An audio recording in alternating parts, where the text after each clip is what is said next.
We go into qualifying day one here at Indianapolis Motor Speedway.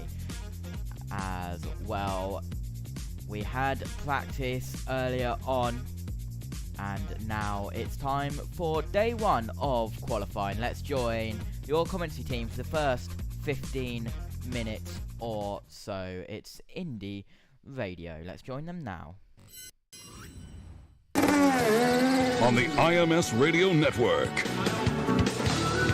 For the toughest laps a driver will ever attempt from the world's greatest race course, the Indianapolis Motor Speedway. Qualifying is underway for the 108th running of the Indianapolis 500-mile race. Mark James, Davey Hamilton, and Davey, green flag is out, and our first taker is Kyle Kirkwood. Yeah, lucky, draw number one. And reason you want to draw number one, it's cool out right now. Conditions are usually better earlier in the day than they get later in the day. It could stay the same. We'll just depend on how cloud cover comes, how the temperature goes up. But right now, I feel like drawing early is definitely an advantage. Every car guaranteed an attempt. Once every car in the order for Saturday has been presented at least one chance to qualify. Teams may choose from two lanes for second and subsequent attempts. Cars in the priority lane, lane one, must withdraw their time if the car has one, but get priority access to the track ahead of lane two. Lane two is for cars that have already qualified but wish to improve their positions.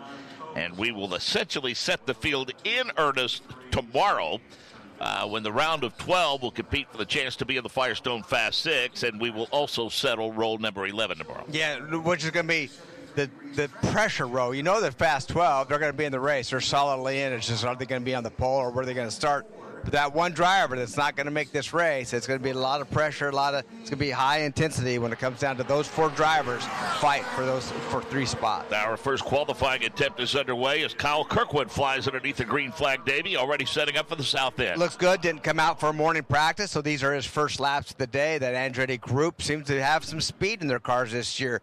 Wouldn't be surprised at all that we see about a 234 out of Kirkwood, maybe even getting close to that 235 range. Warm-up lap, does it say 221 as a warm-up lap? Pretty darn good warm-up lap. Started 28th in 2022 and finished 17th for A.J. Foyt Enterprises, and then last year started 15th and ended up in the 28th finishing position. Kyle Kirkwood, lap number one is in the books for Kyle Kirkwood, 232.964 miles per hour. That line looks pretty consistent as he's already setting up for turn number two. He has a great line actually around the racetrack, making the straight as you can through the corners, try to keep the scuff out of that race car. I think it'd be a little disappointing in that time, though. I think that the number is to try to get in that 233, 234 range, and a little surprised that Kirkwood is he's almost at 233. It's a good high 232, but we'll see what he can do on the second lap. Left side's well below the white line, and the apex at turn number four makes that wide swing at the exit of turn number four.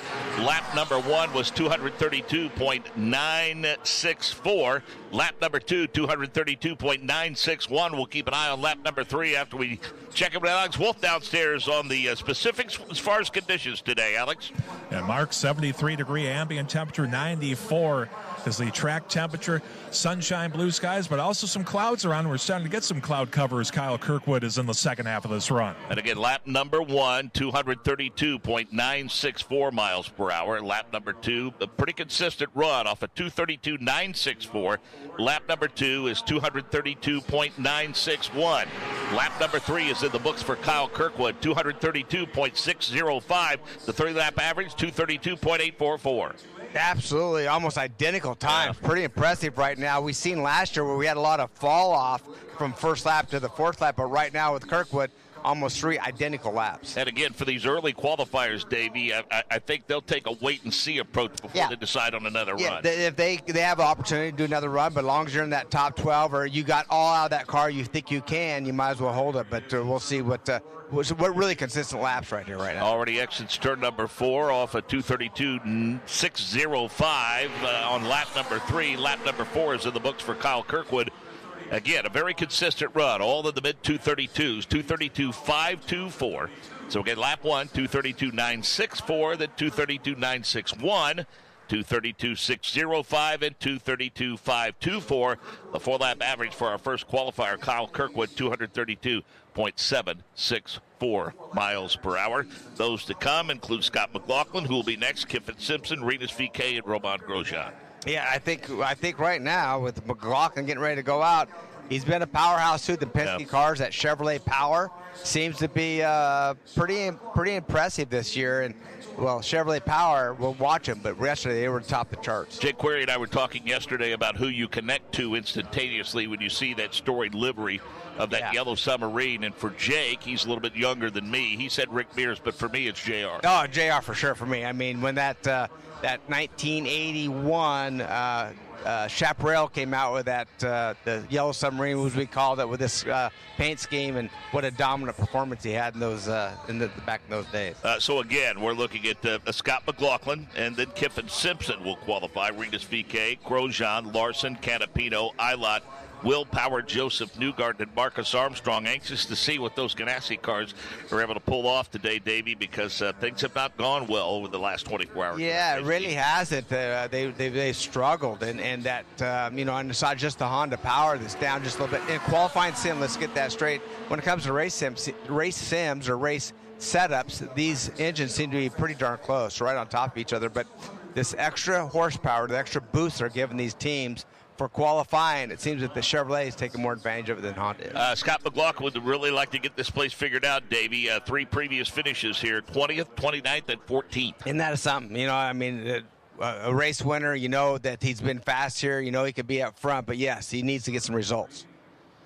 So, putting his car through the warm-up paces is Scott McLaughlin, and he's already working his way through the north end now. He makes that familiar wide swing off of turn number 4, and the green flag flies, and the time is underway for Scott McLaughlin. Interesting warm-up speed at 220.907. Yeah, a little bit slower than we've seen out of Kirkwood, but still, that doesn't mean anything. It's all about this first lap. A good line down through turns 1, turns 2, gets down on the bottom, goes underneath that white line slightly, and then down the middle of the back straightaway. Look maybe a little high off the wall off the exit at turn number 2. Yeah, this first, you got to remember this first laps these drivers have taken. They didn't go out this morning for warm-ups, and so they're just they got to get a feel too and get that line back in. Seems like the car maybe turned a little more than he needed it to. Coming off 4, uses some racetrack, coming across the line for the first lap. Just like that, he crosses the yard of bricks, 233.533. Lap number 1 for Scott McLaughlin, 233.533 miles per hour. Already setting up for turn number 2 and slips it underneath the sweets over there. Yeah, good run off of turn 2. Used a little more racetrack this time by. We'll see if the consistency comes. For Scott, that kind of set the pace like Kirkwood did. Almost identical laps. We'll see if Scott can do the same thing here. That tells you that these tires are withstanding the 4-lap average. Yeah, and that's the thing you got to look out for is the big-time fall-off on these tires, but clearly the durability is there. Lap number 1, 233.533 miles per hour. Lap number 2 falls off just a tick at 233.404. That makes his 2-lap average 233.469. We'll keep an eye on the run, recap it for you, but Michael Young's downstairs with Kyle Kirkwood. Always good to be the first to go out, but what are your thoughts on that 4-lap average? I was happy with it. It was a clean run, no mistakes, felt easy. I think we're probably on the conservative side on that run. So happy with what we were actually able to put down there based on the conservancy, if that's a word. But no, I was happy with it. Good first run. Should be happy with that. I think the group will be pretty happy with that. So we'll go from there. Hopefully get in a couple more good runs here later on. Way to get things started. Yep.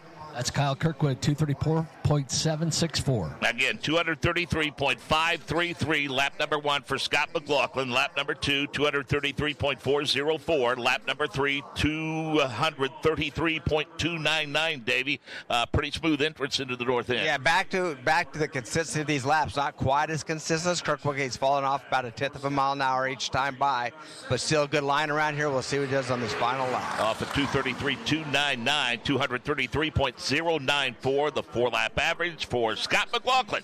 233.332 miles per hour as qualifying continues for the 108th running of the Indianapolis 500.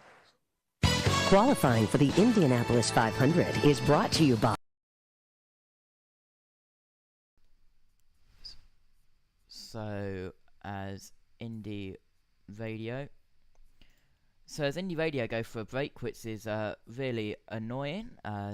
Scott McLaughlin also, his average speed was a 233.332, and that puts him top as well. Lap 1 was a 233.533, lap 2 233.404, lap 3 233.299, and unfortunately we lose it there on the timing screen as well. Coming up next is Kyffin Simpson, who is qualifying third as well. So just getting ready for Kyffin Simpson, who is getting ready for his lap time now as well, the number 4 car. And it is a little bit annoying, which the UK don't have TV picks for the first hour of qualifying, so just having to do it on timing screens and Indy radio as well. Josh Birch will be joining us in around 4 minutes time, hopefully, as he's just finished with the Formula 1 qualifying for the Emilia-Romagna Grand Prix at Imola, and he has IndyCar Live, so he'll be able to take you through that as well.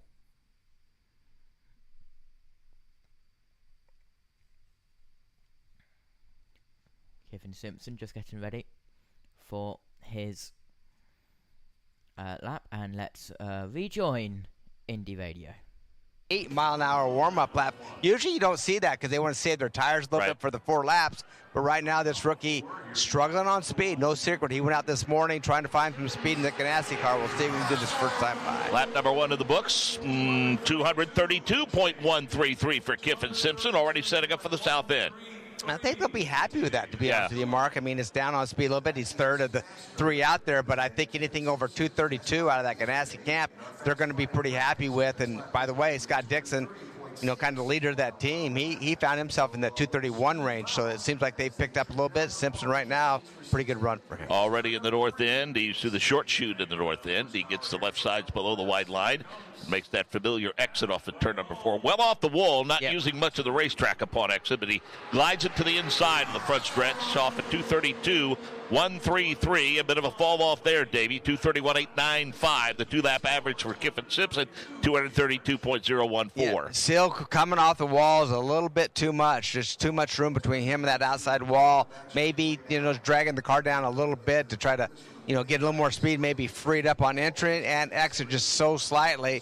But anything in that 231 range, I'm pretty sure no driver is going to be happy with those today. 2-lap average, 232.014. Keep an eye on the rest of that run after we hear from Scott McLaughlin. 233.332. Scott, how was the run? Not too bad. Maybe a little heavy on downforce for the conditions, but I think it's, and the humidity's quite up, so I think the track's a little slower than we probably think, but yeah, it's nice to get the run out of the way. I hate going too late, so it's nice to just get out of the way, and hopefully I can sort of sit down and just enjoy the day. And if you have to do it, is there more in the car? Oh, I'm sure. Yeah, we'll keep working. You never stop. There's no finish line to perfection. That's Scott McLaughlin.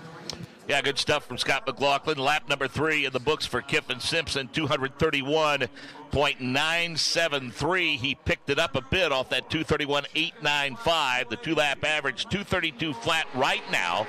Checkered flag is in the air for rookie Kyffin Simpson. Lap number 4, 231.794. The 4-lap average, Davey, 231.948. Yeah, you know, I mean, that's almost a 232. Nobody likes seeing the 231 to start with, but he is right on that verge of being a 232 even. We'll see what his comments are. It's probably the best 4-lap average he's ran this week, so it's a plus for him, but probably not where they want to be. Yeah, they're making progress, that's for sure, and that's what it's all about when you're behind the 8 ball a bit. Interested in this run, read us VeeKay. A couple of other interesting drivers to come. Roman Grosjean, Kyle Larson, Augustin Canapino, Callum Ilott, Will Power, Joseph Newgarden, and Marcus Armstrong. A shout-out to our good friend Alex Hayden, who was here earlier this week, and his sidekick, Jeff Striegel. They are the MRN team in North Wilkesboro this weekend, Davey, getting ready to call the All-Star race. And, Alex is up at the booth listening to us. Yeah, no, that's great. It's great having them listening to us, and obviously great partners. All of us radio partners are always fun to see and be able to do things together as we see Simpson come in pit lane. But right now, this Renus VeeKay getting ready to go out. Mark, going to be interesting. We know how fast Ed Carpenter's cars could be here.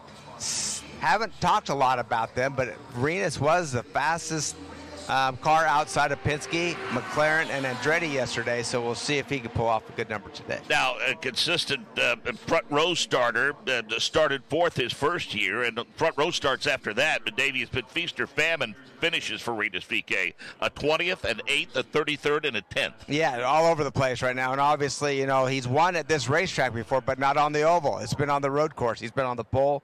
He's had success there, like I say, at this racetrack, but right now, he's taking that risk-on car and putting the risk out there right now, and making sure that he gets every little bit out of that car to try to set it in this top 12. Well, it's shown a lot of patience with this young man and guided his career, and people sometimes are unaware just how very, very young Renus VeeKay was when Ed Carpenter tapped him to join that race team, and as I've said, been very, very patient with his maturation. He has, and I think on the other side is he's had some loyalty to Ed Carpenter and that right. team.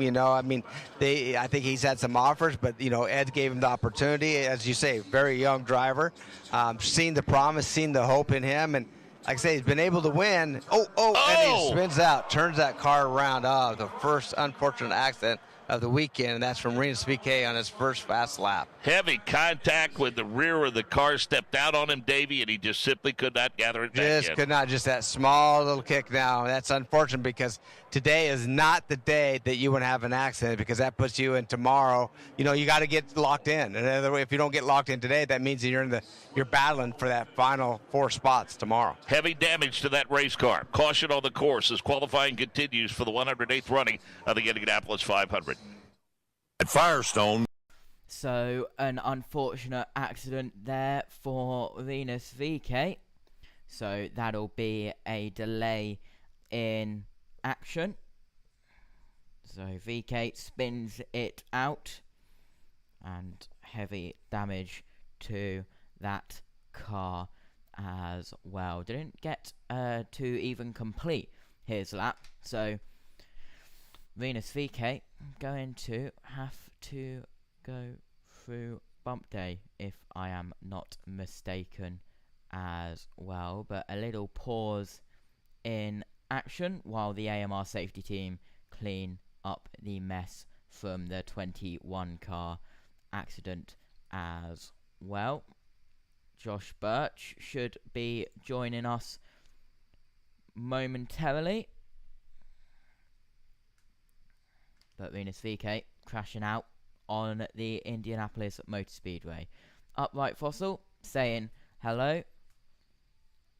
And King Spike saying, what is the best way to watch this without Peacock? It's on Sky from 5 p.m.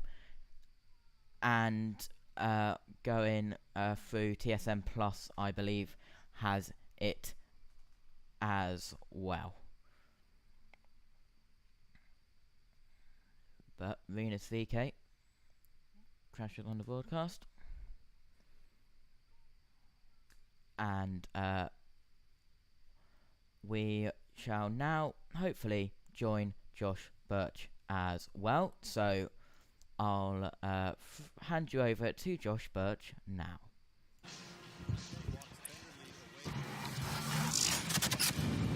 Drama as we join IndyCar qualifying. Renus VeeKay hits the wall and we unfortunately go to a red flag. Hello everybody, well done for getting up and joining us.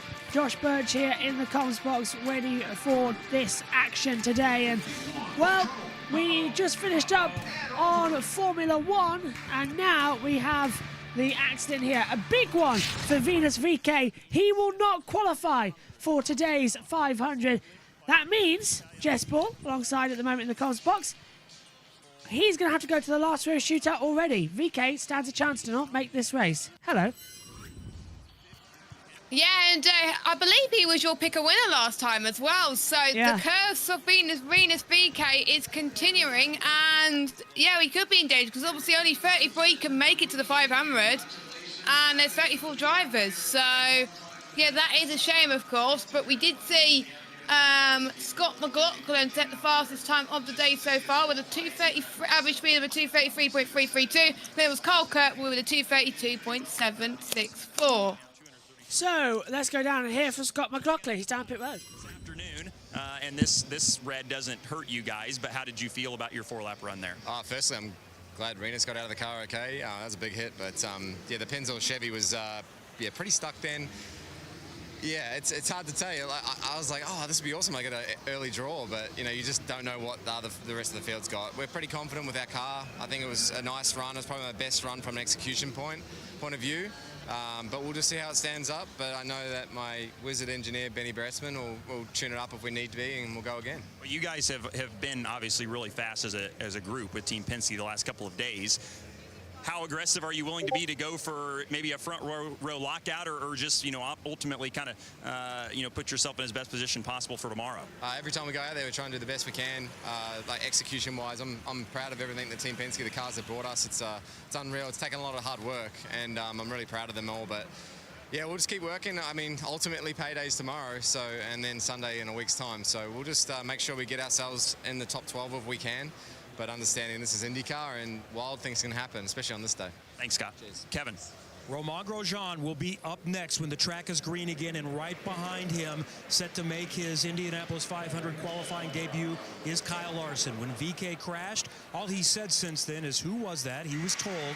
And then Brian Campy, his strategist, was proactive in trying to explain. Yeah, watching the replay, Kyle here talking with Tony, looks like he was very neutral, real late spin there. So just a reminder on those tools, you get any sort of indication of the balance here if you want to go a little bit right to start on the weight checker to add some comfort, but that's your call. Townsend, makes a lot of sense. You know, when something like that happens and you're new to this, you want to know why as much as possible. Certainly do, and you know, a great reminder there from Campy on the radio. But I got to say, these are ideal conditions for Kyle Larson to really impress in his first ever Indy qualifying attempt.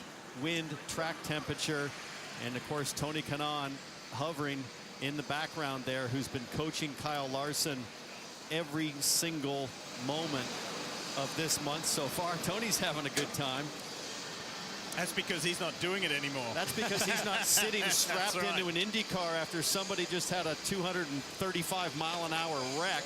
Tony knows that feeling. It's uncomfortable because you start wondering, well, what's going on? Is there something on the track, or did he get a gust of wind, or you know, who knows what happened? Yeah, we heard them talking to Kyle Larson about that, but remember, Grosjean's got to go first. You're the next car on track, and on that warm-up lap, Townsend, you may have been there, first car on track, you're seeing the tire marks, you're seeing the scuffs on the wall, and you have to just put it out of your mind. And potentially some quick dry material on the ground if any fluids came out of the race car, but that's the most daunting right there, that harsh black contrast of a freshly wrecked race car against the pristine white safer barrier that is constantly repainted after an accident here overnight at IMS. So you've heard from Kevin and Dylan and Dave. It's time to say good morning and welcome to Indy 500 qualifying to Jeff Burton and Kim Kuhn.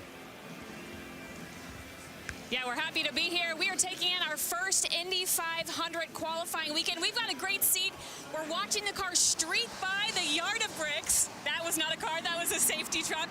But this is the most hallowed ground in all of motorsports. We're going to be taking in the sights, the sounds, and the drama all day long, Jeff. The wild thing to me, it does not matter if you have won the Indy 500, if you're a champion of the sport, if you're a rookie, a veteran, you are not guaranteed a spot in the race. That's what makes today so special. To win the Indy 500, you first have to be in it. And of course, a lot of guys want to sit on the pole, but you just saw how hard it is. It's not just riding around here with your foot on the gas, holding onto the steering wheel, just along for the ride. You're driving these race cars, and to go fast, they got to trim them out. That means they're not driving well, and you got to find a way to get through it. All that going on while you're trying to sit on the pole or at least make this race, and that's why today is so difficult. You hear every driver talk about these four laps.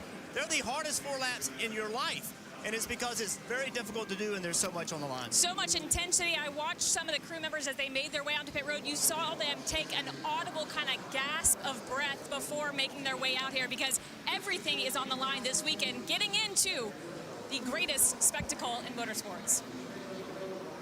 And unfortunately, thanks Kim and Jeff, unfortunately there is the AskROI.com car of Rinus VeeKay from Ed Carpenter Racing. We had just been singing his praises of what a qualifying specialist he really is here at Indy, especially here at Indy. And that is a very graphic reminder about how quickly and how aggressively and how abruptly it can all go away from you. So here is the line. And we'll be talking about the lines and the lanes all day today and tomorrow because we go through both of them. More explanation about that later. But how about we made a big deal about Kyffin Simpson being 19 and qualifying at Indy, and Dylan Welsh, he did a nice, stable job and was congratulated by his team. Yeah, one of 7 rookies trying to make the Indianapolis 500 this year. So now that you've got one run in the books, is it a little bit of weight lifted off your shoulders just to kind of understand the nerves and just how to process all of this? Yeah, for sure. I was trying to keep calm all morning, but because I knew it would be a stressful time, but I've been feeling really good. I think that first run was a pretty solid run. I felt like the car was really good, and I felt like I kept it planted all the way around. So I think that's pretty good showing from us, and hopefully it sticks up against everyone else as well. So if you guys have to run or want to run later in the day, how willing are you to kind of trim out or kind of go for a better lap, or are you just content to just kind of be in the show and learn some more next Sunday? I'm not really sure. We'll talk about it when we get back to the engineering room. But, I mean, the car felt really good, so I wouldn't be completely opposed to it. But I think we're just going to try to make sure we're in the show, and that's our goal right now, and make sure that we're all set for next Sunday. Yep, top 30 is all you need today. Kyffin Simpson has 1 run in the books. Kyffin along with 6 others. And here they are. And a really diverse group because you've got Indy Next, formerly Indy Lights champion, and Linus Lundqvist, former F2 driver, Marcus Armstrong, NASCAR Cup Series champ Kyle Larson. Feels strange to be talking about him as a rookie, doesn't it? Fellow teenager like Simpson is Nolan Siegel. Then you've got a series rookie, Christian Rasmussen, and then sports car champion and Rolex 24 winner, Tom Blomqvist. So, like I said, really diverse and eclectic group, but a super talented bunch of rookies. All right, let's hear from Romain Grosjean. He's getting ready to go. Indy 500 qualifying is a special day in the year. It's the day that you're going to go the fastest. It's the day that you're going to put everything on the line to try to qualify well for the 500. It's the day where you're going to push the limit of aerodynamics, of drivers, of engines, of everything. But it's an exciting one. And out he rolls, ready to go. A little bit of a pause after the cleanup and the rescue of Rinus VeeKay's car. So finally, we start with a runner out on the circuit, and the next one out here is going to be Romain Grosjean. Jess is with me for a little bit, then Omi will swap in, and then we'll have hopefully Matthew Owens for some segments throughout tonight as well, as JT disappears backwards. And I think as well, Jess, with Grosjean, your favourite, you want to see him do really well and get into the Fast 12.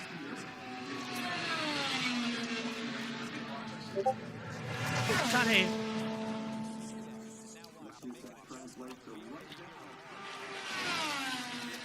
We can't hear Jess. Why is that? Is that my fault? I'm muted. There we go. Hello, can you hear me? We can hear you. Can you hear us? Yes. Grosjean is my favourite driver, and he's had some bad luck in the last Indy 500s, crashing in similar places. So I don't want to say too much about Grosjean because he might crash again, but Grosjean is on a lap currently at the moment. Yeah, Romain Grosjean circulating. I don't know why the graphic still says Venus VeeKay, and why nothing's changed after that fact at the moment as well. Grosjean is on a outlap as well and will begin to get running. McLaughlin has done a 2:33.332 average speed. Kirkwood 2:32.764, Simpson 2:31.948. Here's Grosjean's first lap time across the yard of Brixton. His opening gambit takes us to 2:31.858 mile an hour. Puts him slowest overall on the runnings at the moment, though, Jess. That's not a great opening time from him.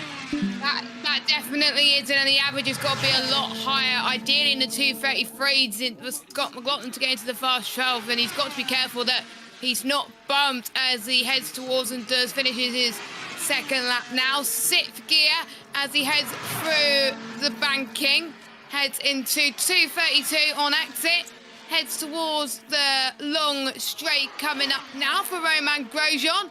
What's it going to be for his second lap? It is going to be a 2:31.731, which totals up to a 2:31.794. Not looking good for Grosjean. If I was him, Jess, I'd back out of this one, and I think he's not. He's still going for it on turn 2, but definitely going to have another run later on in the day. It's not fast enough to make the race a 2:31.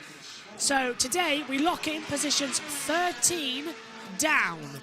So 13 down to 29. To 30. Yeah, no, 13 to, 13 to 30. They get locked in. 31, 32, 33. They're up for position tomorrow. Lap 3 time for Grosjean. White flag in the air. Third lap time for him across the yard of bricks is a 2:31.399. Losing time. Average takes it to 2:31.663. No idea why the timing screen has just broken. Absolutely broken on us it's right now. It's confused. Yeah, that red flag from VeeKay has thrown out the order because VeeKay didn't complete a lap time, so it thinks he's still running. Look, now it's gone wrong up here in the box. They're trying to reset it like crazy. But we will tell you the speeds and who we've got as Grosjean exits the last corner here, turn 4. Down takes the checkered flag. And Grosjean's 4-lap average on his first qualifying run takes it to 2:31.069, averaged out 2:31.514, slowest of the 4 runners so far, discounting, of course, Venus VeeKay, who crashed down. And don't forget, he will have multiple runs later on, but he won't be guaranteed it because there will be people that will be taking the different lanes, queuing up for those sessions, so... Soothers have been handed to me up here in the commentary box. Very much going to be needed as they come into it. So, first one done. Next up out the circuit as well is going to be Kyle Larson in the McLaren as he ventures out for his warm-up lap. Where is the timing screen? Right. No, you're not on USRN, are you? I don't know if we are. No. Matthew, I think I've got a perfect sample for this. It's broken! It is broken. It's not working. I wasn't sure, but at least I told if they are on you. I don't know, but yeah. Is it on live TV? It's not even on live TV for us. Me and Jess are having to watch on the IndyCar Live app until 5 o'clock. When Sky decide to actually be able to put it on, the television pictures. So it's not live. Yeah, when IndyCar Live in the UK, you can watch practice and quali live, but you can't watch the race. Which is handy for us because the race is always live, but qualifying in the UK is a bit iffy. So thanks to Jess, we've got it here. I had to pay like 20 or so quid for it, but it was worth the 20 quid. You say that, it froze just for a second. Hang on, green flag has come back out here at the track. So has it finally identified that we have a new qualifier out there on the circuit that isn't Venus VeeKay? Because the timings have crashed and we are aware of the timing screen error. Well, isn't that just brilliant? Yeah, VeeKay has really messed it up by crashing out there on the circuit because the systems now just can't comprehend that Kyle Larson's out there. So our timing tower is practically useless because every bit is wrong, so we're having to tell you what's going on instead of actually you being able to follow the live action. Man, this is not... This is Carl Larson. Yeah, go on, Jess. This is Carl Larson's first Indy 500, and he's going to be doing a double next weekend. He's going to be doing this race, Indy 500, and the Coca-Cola 600 next week. But he's not qualifying for the NASCAR race tonight. He's going to be starting at near the back. Yeah, the All-Star race, the open heats tonight, as we're going to get that dealt with at some point as well. If somebody who can record the audio for it, we'll try to get that sorted. As we're on board with Larson then, into turn 2 and 3. Gets a nice run. The last one to go through on our timing screen was Kiffin Simpson. So, yeah, the timings have just properly crashed up here in the box. Which isn't Is timing 71 all right? No, that's crashed too. Ah. They've all crashed. Because it can't understand how VeeKay's not out there on the circuit. Which is strange, because it should be able to deal with it. Just move it along to the next one, but they haven't. So the timing towers have crashed. So Larson's first lap time was a 2:32.719. Second lap speed, 2:32.318. Average at the moment is at 2:32.518. And it would be handy, it really would, if NBC would keep that graphic on the entire time so that we can actually tell you what it is.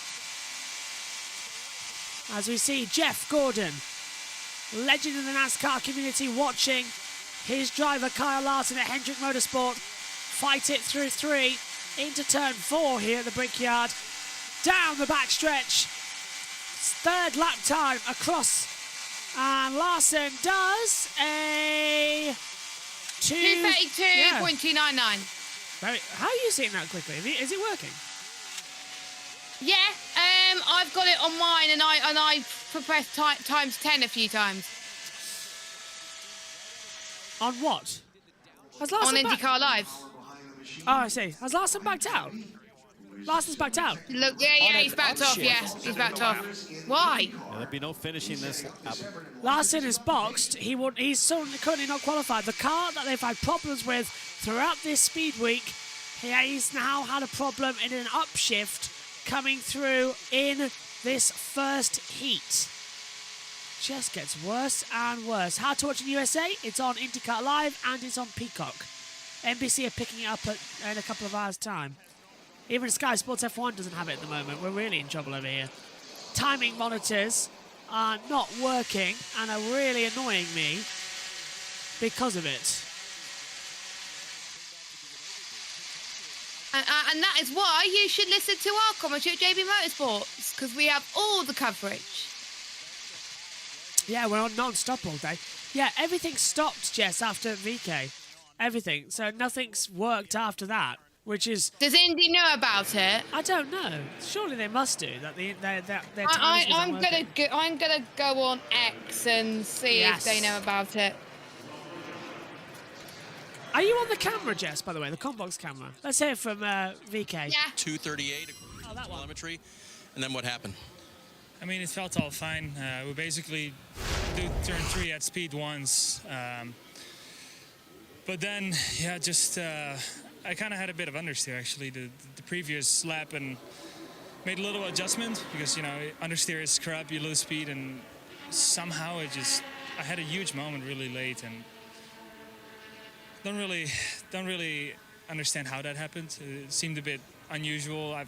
I've been in a way loser car, and I've had smaller moments than this, so it just, yeah, I mean, at that point I was a passenger, tried to save it, but it just, yeah, I feel terrible for the guys. That's for sure. You know, they spend months, maybe, you know, all year to get this car as efficient and fast as possible, and, you know, right now when it counts, you know, we take a huge leap backwards, so really unfortunate. Yeah, and well, I'm going to be spending a lot of time with the guys right now to try to get the spirits up a little. How difficult will it be to get your car in the field? Well, I think we'll be fine getting into the field. It's just, you know, with such a good draw yesterday, we should have just been able to do one run and done. But it's just, yeah, it's just a bummer, really. It was a hard hit, 2 hard hits actually. So yeah, we shouldn't have to go through this. And you're okay physically? Physically, I'm fine. Yeah. Very good, Dylan. And let's catch up with Kyle Larson here. We're moving just to make sure we don't get hit by these cars coming in. Okay, so what did you feel from the cockpit there that led to that problem? I don't know, there was some alarm that popped up on the dash and it just cut a bunch of power, so Yeah, I haven't talked to anybody, so I don't know what happened. But that sucks. I don't really know how our run was looking, but the car felt pretty balanced. Yeah, that's what I was going to ask. Did it feel like from lap 1 to lap 2 that it was still kind of in the window of where you wanted it to be? Yeah, I felt like off turn 4, I got a little bit free once coming to the white. And then, yeah, I think we didn't make it off turn 2. So, yeah, I don't know. I just got to catch up with them and see what the alarm was and what that all was. But, yeah, that sucks. We'll let Kyle go get the information he needs, and we'll see him back in line here as soon as we can. Just going back to the call from the stand to finish that lap, here's why that would have been important. Right now, you will notice that there is no time registered for Kyle Larson. That was his one and only guaranteed attempt as August. Yep, as Canapino comes across the line then from Argentina. First lap time speed was a 2:32.414. Second lap, 2:32.041. So finding the speed and the time. Looking rather good as well, actually, as they come through. So this, again, they haven't mentioned anyone after Grosjean's time, so yeah. I think just what it is because no one's completed an average lap run since VeeKay, it hasn't glitched back in, so it needs to sort of have that back.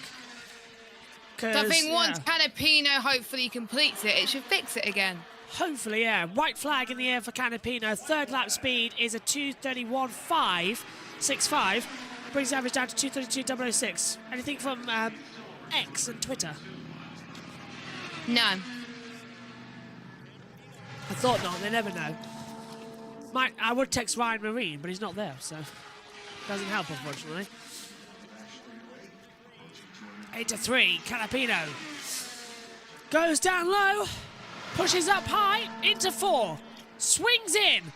Rhea not stepping out at all. He's got that down. He had problems in practice. Across the yard of bricks, and what's the time for Canapino as he takes the checkered flag? It's a 2:31.370, average of a 2:31.847, puts Canapino ahead of teammate Grosjean in 4th position. So far, no timing screen. Larson hasn't qualified yet, no, he backed out of his run.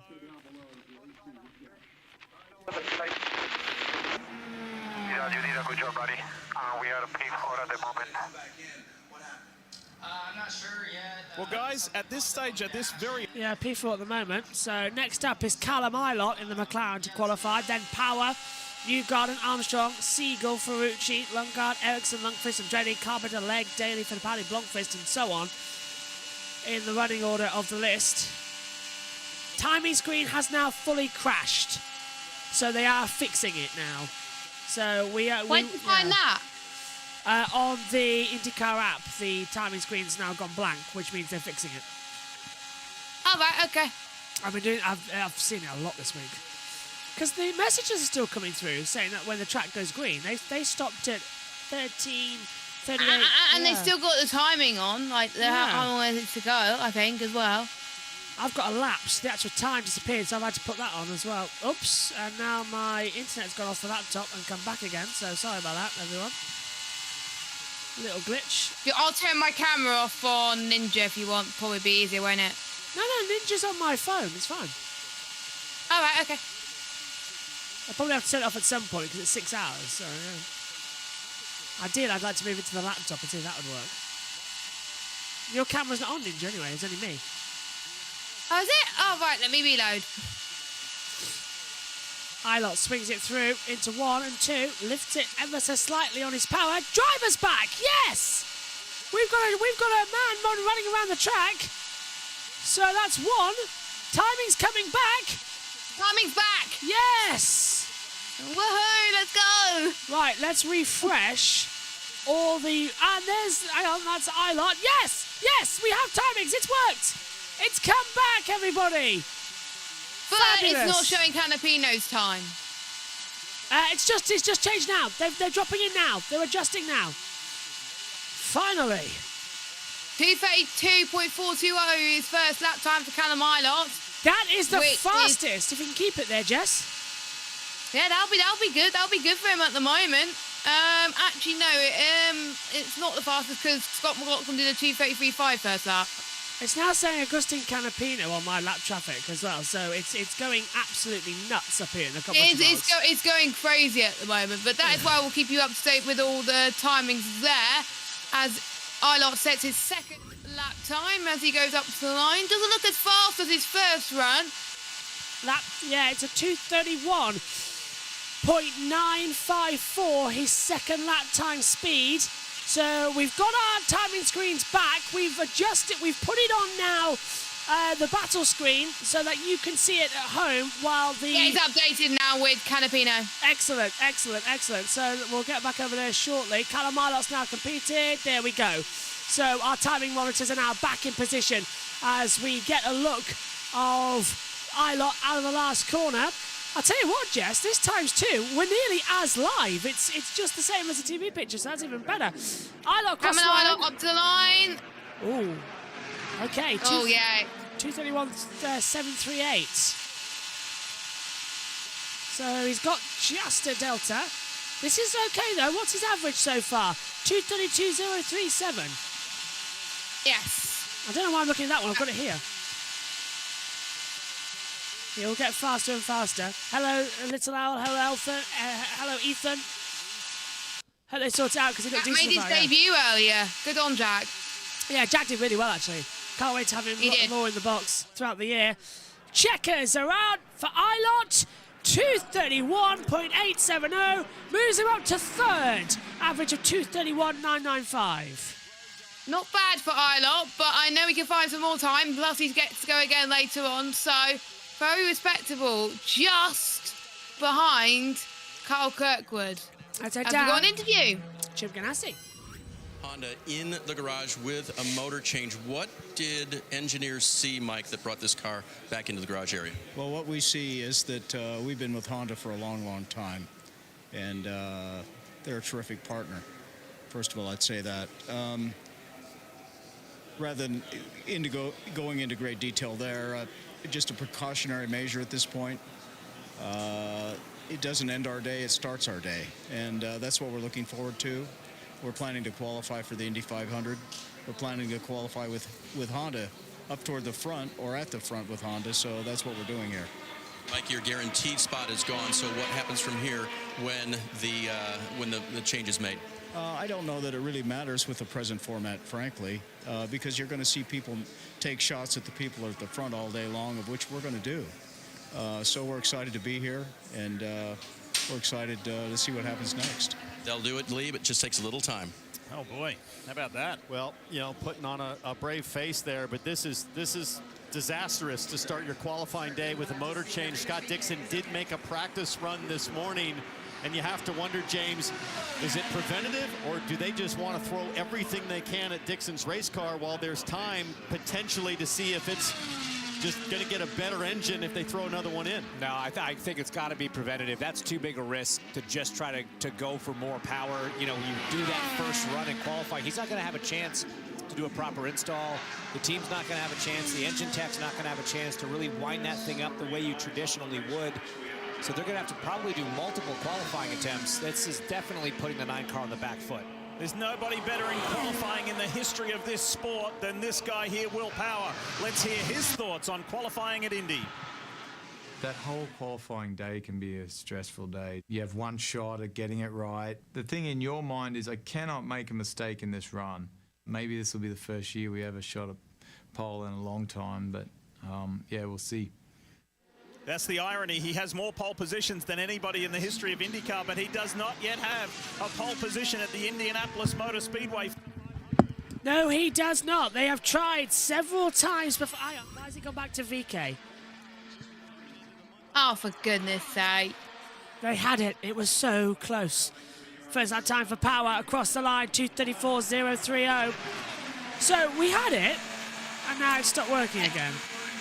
Yeah, it's messed up. And for those of you who are watching the YouTube chat, it's an average of 4 laps. So the average is the one that gets marked down as the time on the leaderboard. So Power into turn 3 and 4, swings it in. The Penskes were the fastest in the practice speed runs. Feels like I'm commentating with a lump in my foot, literally. It's like it's got worse and worse. I feel like it's really hard to talk, so that's not great for 6 hours left. Power across the you line. got me for a bit. That's good. Oh, 2:33.829, Jess. That is the fastest so far. Look at Will Power's first lap, though. 2:34. What a lap. Oh, hang on, it's changing. Is it changing? The time is, come on. Started to fly the rear a little at the end of the run. It's broken because apparently it says that VeeKay's been bumped. Right there. Timings have broken, as is apparent by the fact. It's broken! I've never seen it do this before, ever. Will Power goes up to the line. White flag is waved, so one final lap he goes. A 2:33.6 at the moment, as it stands. It will put him fastest, but he's got one more lap to go, Josh B. So, into turn 2, he'll keep it low on the backstretch, drifting up towards the line. Try and keep the car as straight as you possibly can. And now into 3, you go up high towards the wall, drift down low, casually get the power back on. And here comes Will This is Power. good. It's a very strong lap time here from Power. Where does it put him across the line? 2:35 across the yard of bricks, 2:36 across in. It's a 2:33.5. That puts Power to the top of the average 4-lap speed. 2:33.758, and with the fastest single lap speed. Power puts Penske on the map. That was a very good 4 laps from Will Power. Amazing first lap. You want to know the fastest time overall in the Speedway qualifying? It was set last year by Alex Palou, 2:34.217. So we're getting close. Let's see what we can have as more cars. This is now going to be Joseph Newgarden venturing out onto the circuit. By the way, no idea what's happened to our timing screens at the moment, everyone. It's like they're trying to repair themselves, but it's just not working. So Joseph Newgarden won last year, and this was his Indy 500 moment. All happened in fast forward. Newgarden has never won the Indianapolis 500, and he's ahead. It's an odd feeling where it was like a complete blur, but I remember every single moment of it. You've got the momentum by 1.5, by 2. What I remember the most was about 100 feet before the line. Bring her home, buddy. And I was just overcome with emotion that, it was really going to happen. Oh my God, yes! Finally! I've been trying to do this for 12 years. Just to finally achieve it, hits you like a wave. Thank you so much for the work! And he's coming to the yard of bricks. He's stopping at the yard of bricks. Going through the fence, that was very premeditated. Oh, not going up the fence. He's going through the fence. I've been planning that for 12 years prior, ever since I started as a rookie. Mainly because Indianapolis is about... We'll never know, because it's frozen. I've got a plan. It's one of these days, isn't it, where the technology just doesn't want to work. Oh, it's frozen for me too. Oh, okay. So we've lost it all right now up here in the box, which is fantastic. Systems are going crazy. Get IndyCar radio until we fix it. Yeah, that's what I'm going to do. You've only got 7 minutes until Sky come on mixed. It's either mix or action. It's one of the two. Right, here's IndyCar radio then until we fix it. Milk to quench his thirst. 9 decades and gallons of ice-cold milk later, the iconic celebration endures. So grab your own glass and share the same great taste Ad that's savored break. by Indy 500 champions in May. And every day, winners drink milk. Now, stay tuned for the greatest spectacle in racing. They're back from the qualifiers. Do you own a timeshare? Well, face the facts. No, they've gone to an ad break. Is it me or is it just the... Oh, hello, it's come back. Anybody that's been to the Indy 500 knows what it's like. Way behind, It's though, an isn't it? energy that's not replicated anywhere else. Very hard to do. They are checking all 3 of the most important boxes here at the Speedway so far. Yeah, you said it, Townsend. It is so hard to get 3 cars that run consistently quick across the team. But this team seems to be doing it just fine. Back live. Newgarden's first lap time is 233.528. His second lap, 233.298, Jess, as he's on lap 3 now.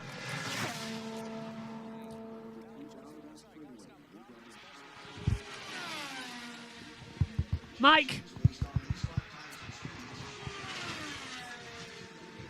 No.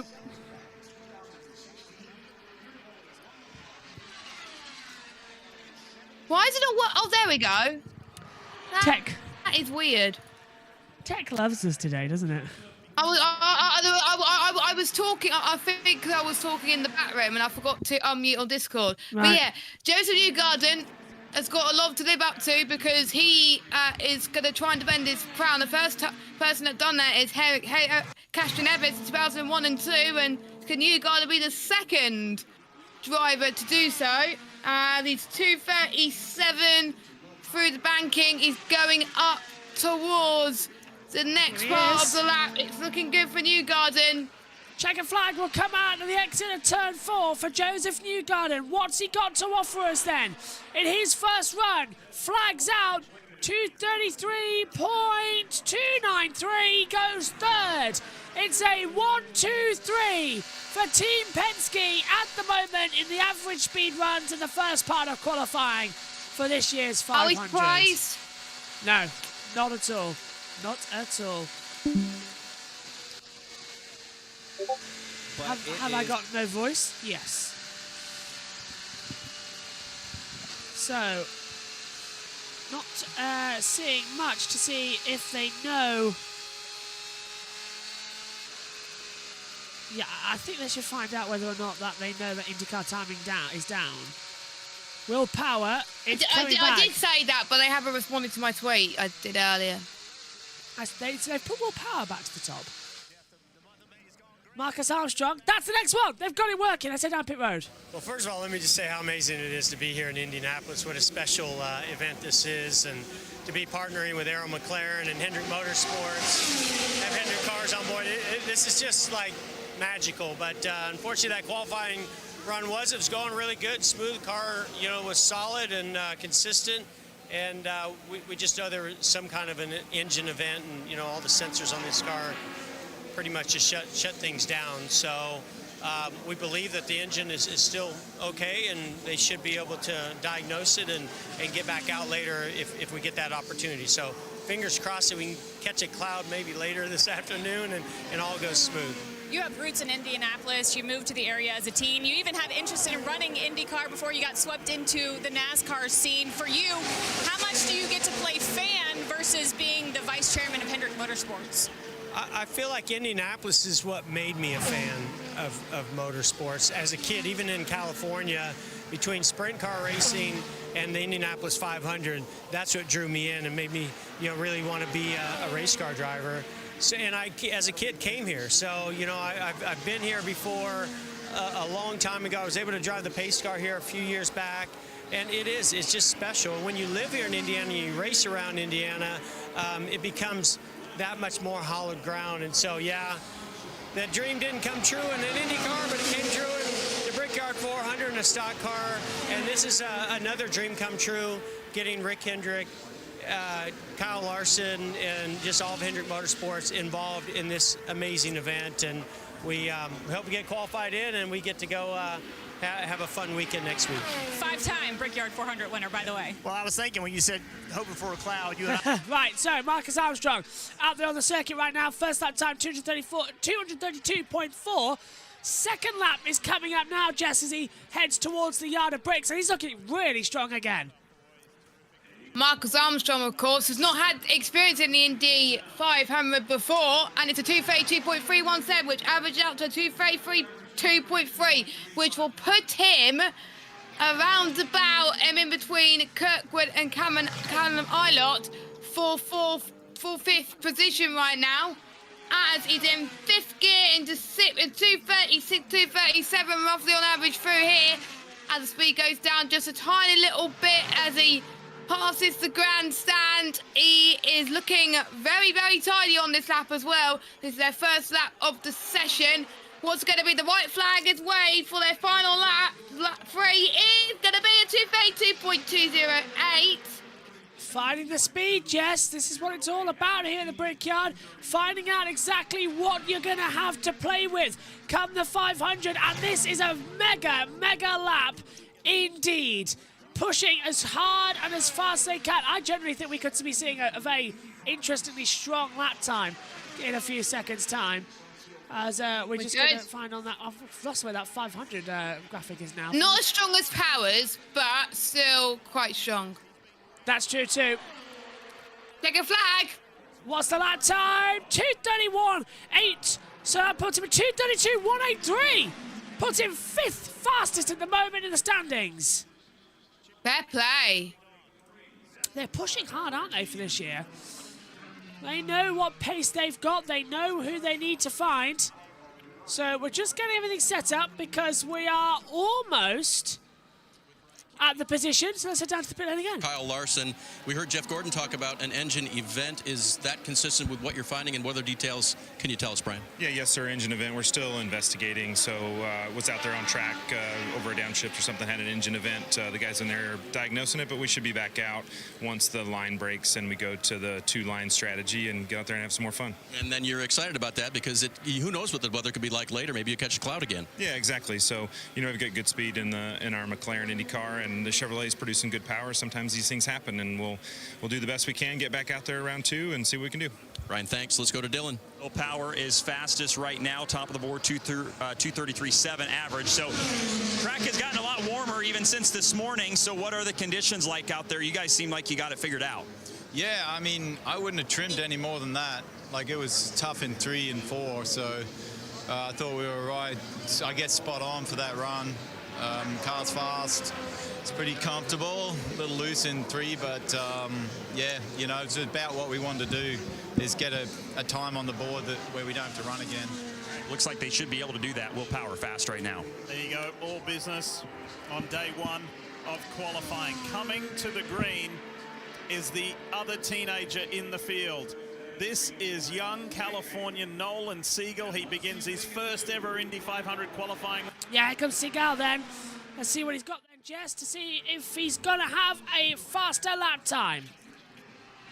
I like to see young drivers have a chance to get on their first Indy 500 then. It's his first experience, of course, so he's just getting a feel for the car currently through qualifying, and he has 4 laps to do it and complete it.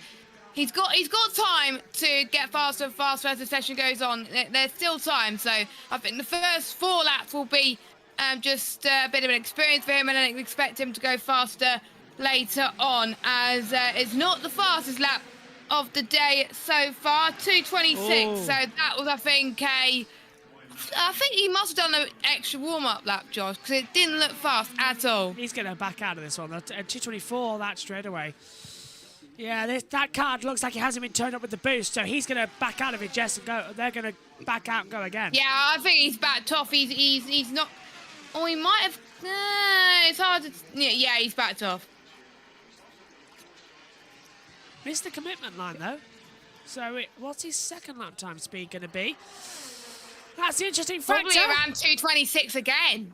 Let's have a look. You are 2:27.087, so slightly faster, Close. but yeah. But average still 2:26.994. Hi, Megan. Megan's standing here because she knows I've got to go change over to Sky F1 later as well. When do I need to be here? When In a do you minute. Change over? In between the breaks, that's when I'm going to try and run upstairs and go to Sky. The fly's gone, yeah. I don't think Seagal's lap time's going to count here. And also, we try so hard to get all these graphics working. And does it ever want to work? No. No. Timing screen hates me right now. It's VeeKay crashing it. It's confused it all.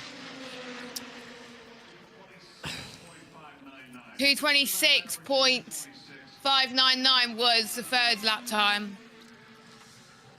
It seriously feels like I've just swallowed air. I don't know what's happened to my voice, which is great. Are you sure you're all right, Josh?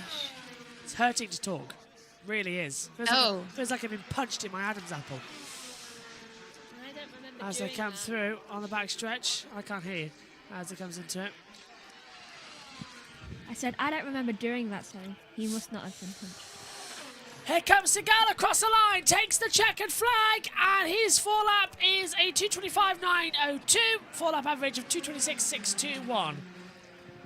Not a bad time there on the board. Right, let's see if this works eventually. I'm going to go change over to Sky Sports F1. at We've the same already time had a it little bit of freezes. everything today, but Nolan If it Siegel freezes, has you just completed talk. 4 laps at the Indianapolis And Motor if it Speedway freezes, under do I just qualifying mute? conditions. He did it. Not where he wants to be, not where he wants to be on the speed chart, but he has completed Mute it now. Next up is a guy with quite an So do I mute extraordinary now? finishing run here at Indy. He gets to drive the famous Right. number 14. Okay, yeah, I'm muting it now because, you know, he's changing over, so there would be no sound. So what's happened so far? VeeKay's crash. Power's got the fastest lap time on the board so far with a 2:33.7. And Larson did a lap, but he had to abort it due to car troubles. Oh, that's not good. No, it's not good at all. Not a great day then, it seems, for a lot of them. Oh, VeeKay's got the stars and stripes on again. No, not VeeKay, Ferrucci. Ah, that's nice. Right, As back on. Ferrucci about to start his first run. Best start, 4th in 2023. 5 Indy 500 starts for Santino Ferrucci. I can hear Joshua He coming finished. back. Yeah. Shall I unmute it now?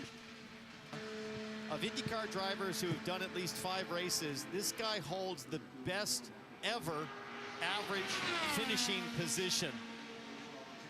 In the 70s, 80s, 90s, 2000s, the last 2 decades, this guy's had a remarkable finishing rate, and you have to remember that he's done it with race cars that were not that fast in qualifying, with teams that were not top teams. Ferrucci's delivered each and every year. And with that amazing average finish, he's done it with not the greatest starting spots, right? His best start was last year on the 2nd row in 4th for his best result of 3rd. So he has begun. Ferrucci's flying at the moment, Jess. He is, and I was saying to Megan just now, I love that he's got the stars and stripes again in the livery. Not exactly, It yeah. looks beautiful. Controversial that he's wearing it, but it is nice livery. It does look good, yeah. I can see why it could be controversial. Of course, 2:32.69. Oh, wow. What a lap time there from Ferrucci in the first half.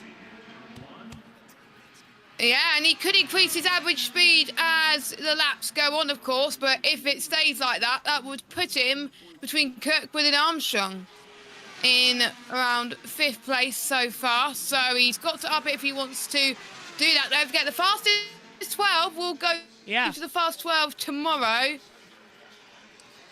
Ferrucci out of the last corner, gives it the welly, and what's his second lap average speed going to be? It is This is good. 2:32.8. He's faster. Very nice. Just wish our He finished timing- 4th last year. Yeah. So close to the win as well. Wish our timing screens were actually working, but it's not our fault. I've checked on Twitter. Everyone's having the same issue with their timing screens. It's like they just can't catch up. VeeKay really did make a mess of it, and then so did Kyle Larson by abandoning his run.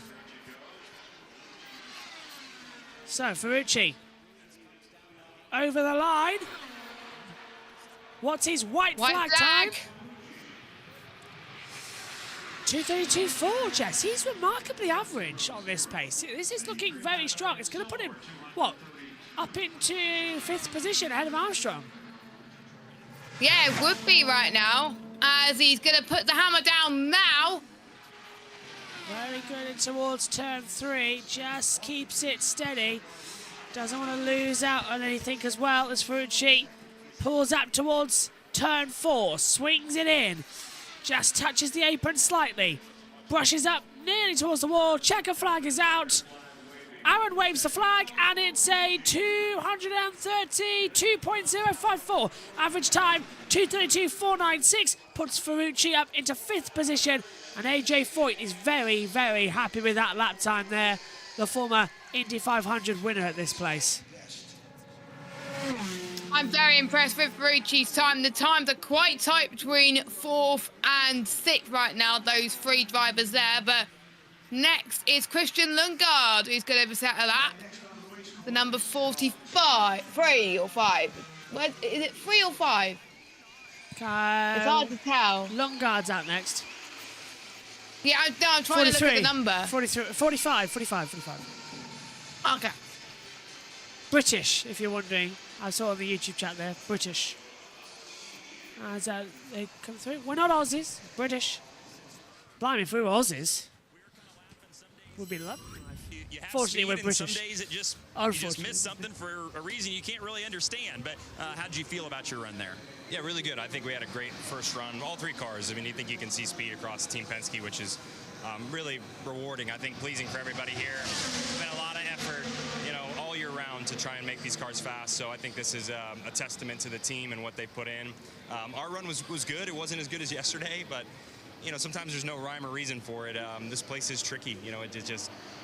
It's up and down, and sometimes you can explain it, sometimes you can't. But I think our cars are very quick, and if we get through here today pretty easily, which there's still no guarantees of that, but I think we're in a decent spot. Then tomorrow's going to be a different animal, and hopefully we can fight up in that top 6. That'd be really great. Thanks, Joseph. Team Penske backing up their speed they've had all week. They're the fastest 3 right now. They would love to do it tomorrow, Dylan, in the Firestone Fast 6 to replicate this from 1988. Al Unser Sr., Danny Sullivan, Rick Mears, a lockout of the front row for the captain. That would be wonderful. But it's even more wonderful. Timing's working. So we're getting there. We are. Ha-ha. Well, that's Ferrucci, so that's getting there. But we've got Lundgaard's. So the actual one we want to use is nearly working. As we head down towards turn 1. There is the lap speed. So this is Christian Lundgaard as he takes the green flag. Lap 1. His lap time is a 230. Not telling us. 231.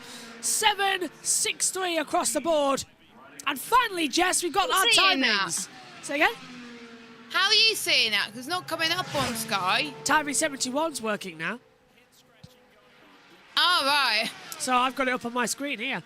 Finally, it's working. So it's actually having a lap time. So you now at home can see the lap times and see the cars heading round. This is Lundgaard again. Saying that, the timing screen might... No, it's fine. Out of turn 2. Lap 2 speed then for Lundgaard as we ride on board. It's a 231.649 across the board. Brings the average down. That will put him near Simpson and Canapino. Yeah, 231.706 is the average at the moment. So we finally got our 4-lap average speed runs. Is that browser source working yet, which shows the good one? No, it's still saying Ferrucci. So Lundgaard is... we've got the basic today. Maybe tomorrow the nice one with the pictures will work that we want to see. Lundgaard through 4. Again, remaining consistent, Jess, as he takes the line at lap 3.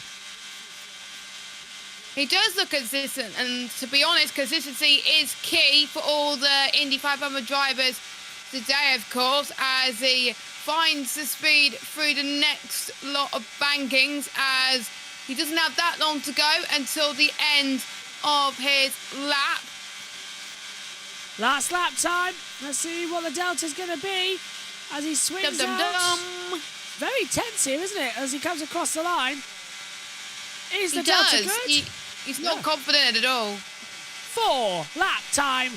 Cross the line of bricks. A 231.211. 4-lap average 231.465. Puts him up into 6. Well, camps. Oh, right, okay. 11. Yeah, P11. So he's moved down the order. Thought he might move up a bit, but he's moved down. Doing that, my voice has been fixed. Let's hear from AJ Foyt. Last year, what impresses you? What makes this guy so special here? I mean, he's a good race driver, and he's a super guy along with it, and that's what I like about him. And he has plenty to like. Let's hear from Santino now. Thanks, AJ. Yeah, so Santino sits 5th right now. So I know that this month you guys have been working hard to kind of find the pace you've had here in recent years. Where do you feel like you're at after that run? Yeah, we're about a half-mile-an-hour average off of where I think we should be. Really understeery. I really had to scrub a lot of speed out of it, unfortunately. Just didn't quite have the up and go that I was hoping for that we did yesterday when we were heat soaked. So, that's okay. that's what we're working towards. And you know, we've been struggling that same demon the entire month, and we'll get it sorted. I mean, we got some great guys, and yeah, just a little bit of practice. Thanks, Santino. Next out on the track is the 28, and that is Marcus Ericsson, who is the current qualifier. And we are hoping that soon our systems are going to reboot, and they have rebooted to show us the best one, which is this, with an actual picture of Marcus Ericsson. Please let us know in the YouTube chat if that updates correctly, as Ericsson had a crash in practice 4 into the pit wall on the first day of proper running, Jess. Completely destroyed the car. As he takes the green flag, now he's going to have a proper run around. Yes, there's not much running for him in the last few days, of course, so he's got a lot to live up to, especially since he won the Indy 500 back in 2022, the 106th running of the event. Just missed out last time out, and I think he definitely wants to redeem himself because he felt like he should have won that day. He felt like the race shouldn't have been restarted after the last red flag that we had last year, but he got to, they always try to encourage to run green until the flag. Here comes Marcus Ericsson on his first run. What time's it going to be for the first lap? 2:30.9. Oh, that's not looking good at all, Josh. No, it's way too slow. Also, the timing tower hasn't picked that up here in the commentary box on either the website or Timing 71. So, still a glitch in the software somewhere along the line. But yeah, it still says it on its warm-up on the site. Yeah, it's not working at all, is it? It hasn't gone green. Yeah, it is still saying warm. And it's, I'll tell you one thing, because look, the driver tracker crash coming towards the line. So IndyCar's live timing today has been an absolute joke. Second lap time there for Ericsson. He's down the back start-finish straight now, across the yard of bricks. Lap 2's speed is a 230.684. So average of 230.820. Is his car set up right? Because it's very odd for him to do only 230s. Yeah, well, a backup car. He did get into the 232s yesterday, so this is a bit unusual, but it is a hastily rebuilded road course car, I heard, so we'll see what's going to happen. Of course, VeeKay now stands a chance to not go through, so Omi's upset to come through. Why is Omi upset? Is that his picker winner? He loves Venus VeeKay. All right. White flag, lap 3 for Marcus Ericsson. What's the time? 2:30.479. Average 2:30.706. That's going to put him... It's the car. Yeah, it has to be the car. It's P12, surely. Oh, Marcus. A last row qualifier. Imagine if he's the one that gets bumped. Oh, don't. I don't think I could take it, my poor heart. I don't think I could take it either. It's, I don't know, it's nerve-wracking to say the least. Ericsson, across the line, takes the flag, fourth lap speed, takes it to 2:30.294, average 2:30.603, and that puts him 12th fastest on the board. So at least that bit's right on the timing tower. It's better than nothing, I guess. This is how it happened though, Jess. Touched the apron on the inside line in practice 4 on Thursday, and it just stepped out behind him and whacked into the wall. There you go. It looked very nasty, to be fair. Oh. 2 impacts. Second impact now. And here's the third impact into the side of the pit entry wall. Very lucky boy that there's enough protection around there as well. Linus Lundqvist is next out, who also flipped earlier on in the week. See what he gets to say. We'll pass over quickly to NBC. His strategist, Brent Harvey. We know him as Woody. He is standing by, helping where you can. What is the prognosis now? I understand you're keeping the same tub and putting the parts back on that are usable. Yeah, that's correct. The tub and the engine are fine, so we're just going to split it from the engine back, put in a new bell housing, new gearbox. That'll take care of the whole rear end. Have to do left front suspension. Obviously, some body work will fit that on as we go toward the end here, but should be back out maybe 3 hours, we're hoping. All right, appreciate it, Woody. Keep up the good work. Again, guys, hard hit for Renus. He's okay. The car wasn't, but they'll put this one back together. This is what happened to Renus VeeKay. earlier today. He was confused and uncertain as to why. He said he's had a car that's been free and looser than that, and he was somewhat perplexed as to why it got away from him in that fashion. Maybe somebody can remind me on social media, but I'm trying to remember the last time we saw a single car balance crash in qualifying in turn 3. I think that's another reason for the surprise. In these conditions, wind is really still at about 0. Turn 3, usually pretty straightforward. So it's another reason. Usually you're a little dicey in 1 and 2 in these conditions, maybe in 4. I'm not going to call 3 a gimme, but it's the most straightforward in these conditions, and that can lead to more of the surprise as Linus Lundqvist gets after it. Lundqvist lap time coming across the board then at the moment. Let's see how he wrecked a few days ago. Also in practice 4, slid out of 2, hit the wall, broke the rear right suspension. He too was our first crasher of this 500 month. The timing tower still says Marcus Ericsson on his lap time, so again, the timing screen has glitched as well. Track Rat says, I wish these people would speak American so I could understand them. How do you speak American?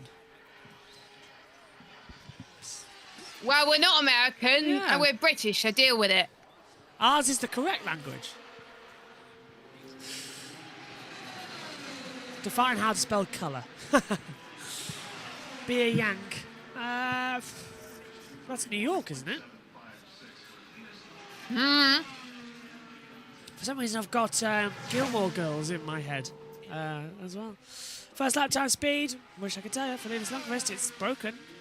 There's that timing graphic that we need to come into it. Yeah. Now, VeeKay crashed earlier on in the session. He's okay, but Ericsson, no, he has not crashed again. Ericsson, he's just slow as a result of that lap. Cross the line then. Lap 2 for Lundqvist. White flag. So what's it going to be? Lap 3, actually. 2:31.898 first lap. 2:31.614 second lap. 2:31.417 next lap. That's the same as Ferrucci's, Jess. Similar drop-offs. Yeah, I think Ferrucci's around about 5th, so we'll probably be about 6th, I think, for Lundqvist. That's good. This is a very strong run for a car that had rear suspension damage and a new gearbox fitted to it in practice. This is going to be interesting. Craig D says, tell him, Jess. Ha! Let's have a look then. Across the line of bricks. Thank you. Checkered flag. Lundqvist goes 2:31.043. Average 2:31.506. Goes 11th. That's got more speed in it, that car. That could go again. Yeah, I think you could go quicker than that. Let's hear from Lundgaard. He's down in the pit lane. I can help you if you want to go again later. I think the balance is very consistent to what it was yesterday, and that was our primary goal. But also, you know, we want to be much faster than we were last year, and I think we've taken a step forward, and we're ticking off the boxes. So I'm proud of the team, and the 45 Hy-Vee Honda will definitely be stronger than it was last year. Thank you, Christian. Dylan. Step in and grab a word with Marcus Ericsson here. So backup car, you know, you guys are a little behind just with everything you've had to deal with the last couple of days. So where are you at in the progression of where you want the car to be ultimately? Yeah, I thought last night, you know, our last run was pretty promising in the end of the day. So a bit strange how we've lost so much speed overnight, to be honest. Because we did a decent run. So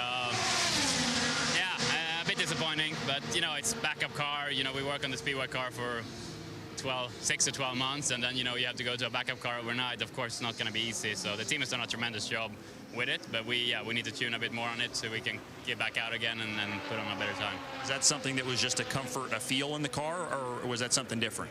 No, I don't know. Like, it felt okay. I was flat all my 4 laps, so we're just not pulling the speed we needed. So we need to look at that and sort of understand why we lost some speed overnight. Thanks, Marcus. So at the moment, this is how it stands. I know the timing tower at the moment is screwed up. We know that as well.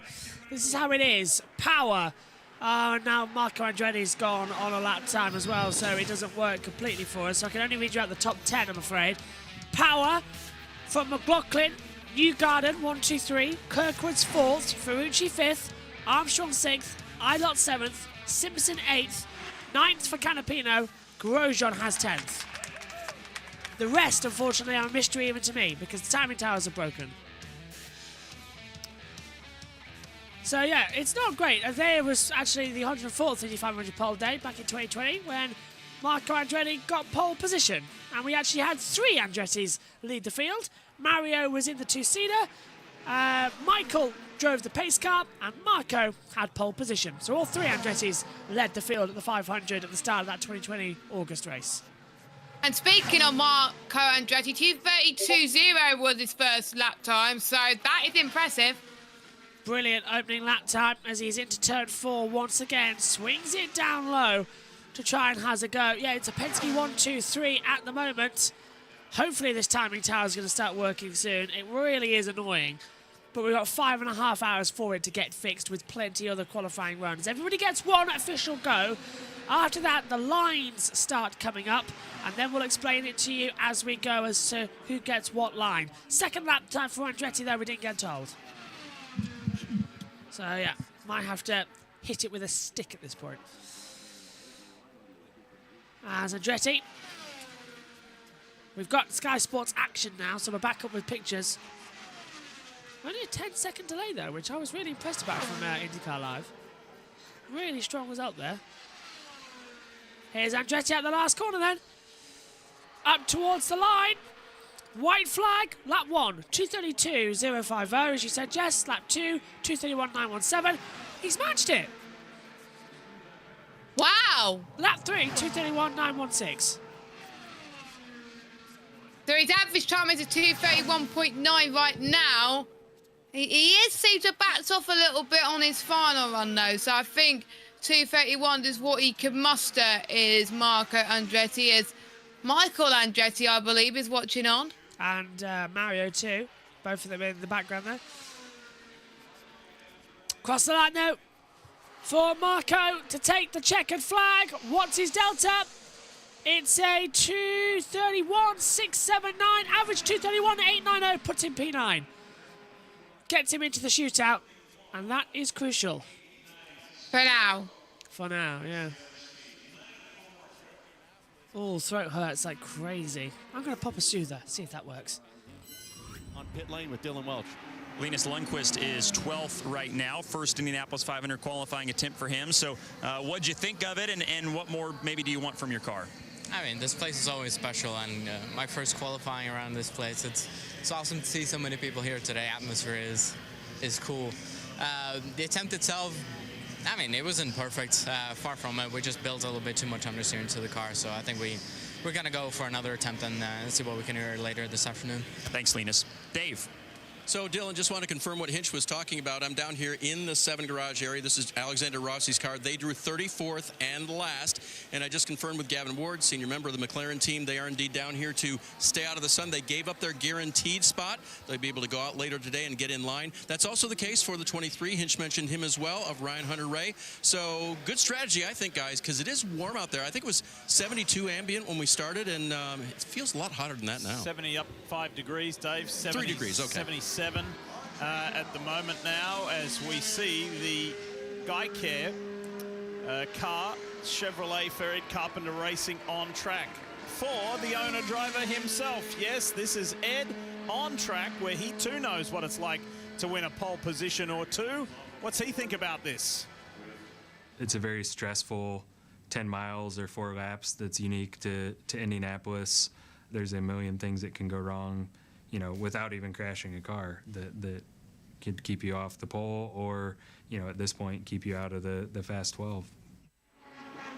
It's been on pole some 3 times, and he's almost won the Indianapolis 500. That was the year that Will Powell was victorious in 2018. And with 20 Indy 500s in his career, this makes number 21. Well, he certainly wants to make sure today that next Sunday will be the 21st. Green flag. Let's get this 10-mile journey underway for Ed Carpenter. And is this going to be another run at pole position for Ed Carpenter, as we've got the timings back? Yes! Something for once working correctly. That's Kyle Larson, so let's turn that off and put the browser source back on, which is telling us what it is. It's broken still. It still says VeeKay is qualifying. I've got Carpenter, so maybe mine's updated a little bit. I hope it has anyway. Larson and VeeKay back out. Mine's broken. Right. Sadly.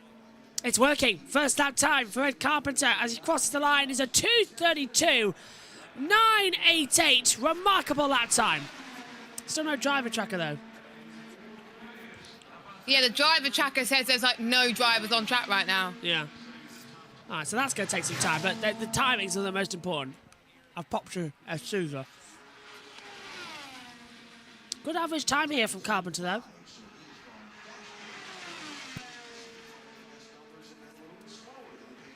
Keeps it through 3 and 4. Down the back stretch. I've really damaged my throat after this week as well. Carpenter. Second lap time. A 2:32.092, Jess. He's kept the average up high. This is a very strong run. Computer predicts him, what? To go up into 5th position ahead of Ferrucci if he can keep it up.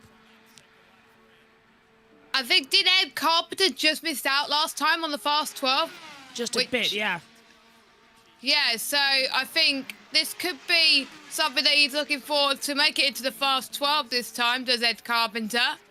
This is looking very strong his third lap. The white flag will show very, very soon for the number 20 as he goes in 5th gear on the start finish straight. White flag is waved and it's going to be a 2:31.358. The average has gone down a bit. But it's enough to put him up into 7th position ahead of Callum Ilott if he can keep it together.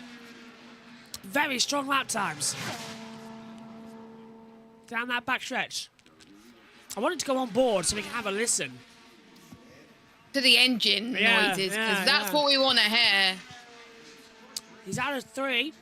Brings it up high. Down low through 4. Hugs the inside apron. Really close to the wall at the exit of 4. Takes the checkered flag from Aaron. Lap time for Carpenter puts it out at 2:31.6. 2:32.017 average. He puts him 7th ahead of Ilott. He was faster on the last lap. And Ed Carpenter and his family love that one.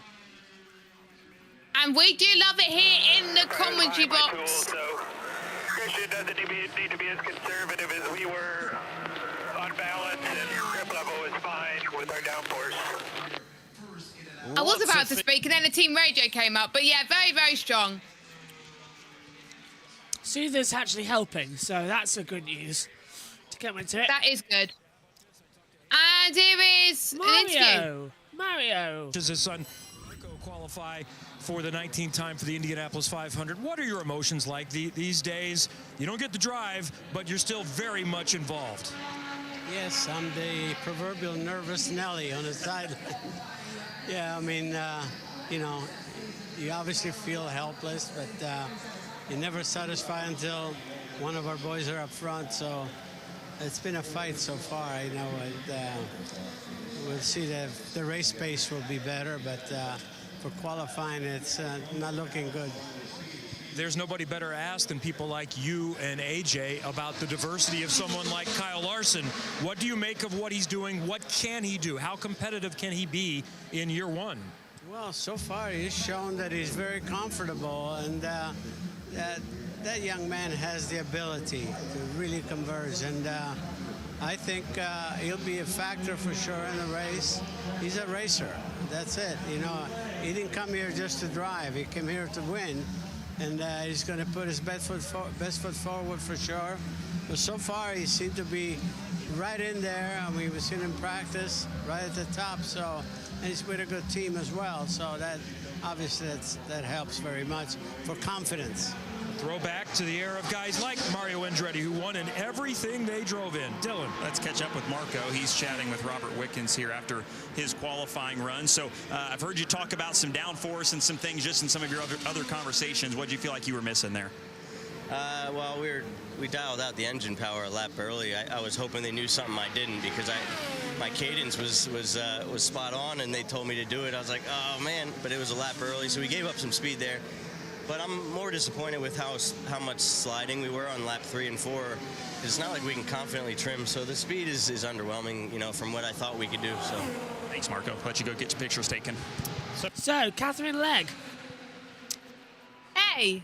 She's out on the circuit now. best start of 29th last year. Yes, of course. Had the honour, the fastest ever woman in history at this Brickyard. Her first lap time, though, 2:30.469.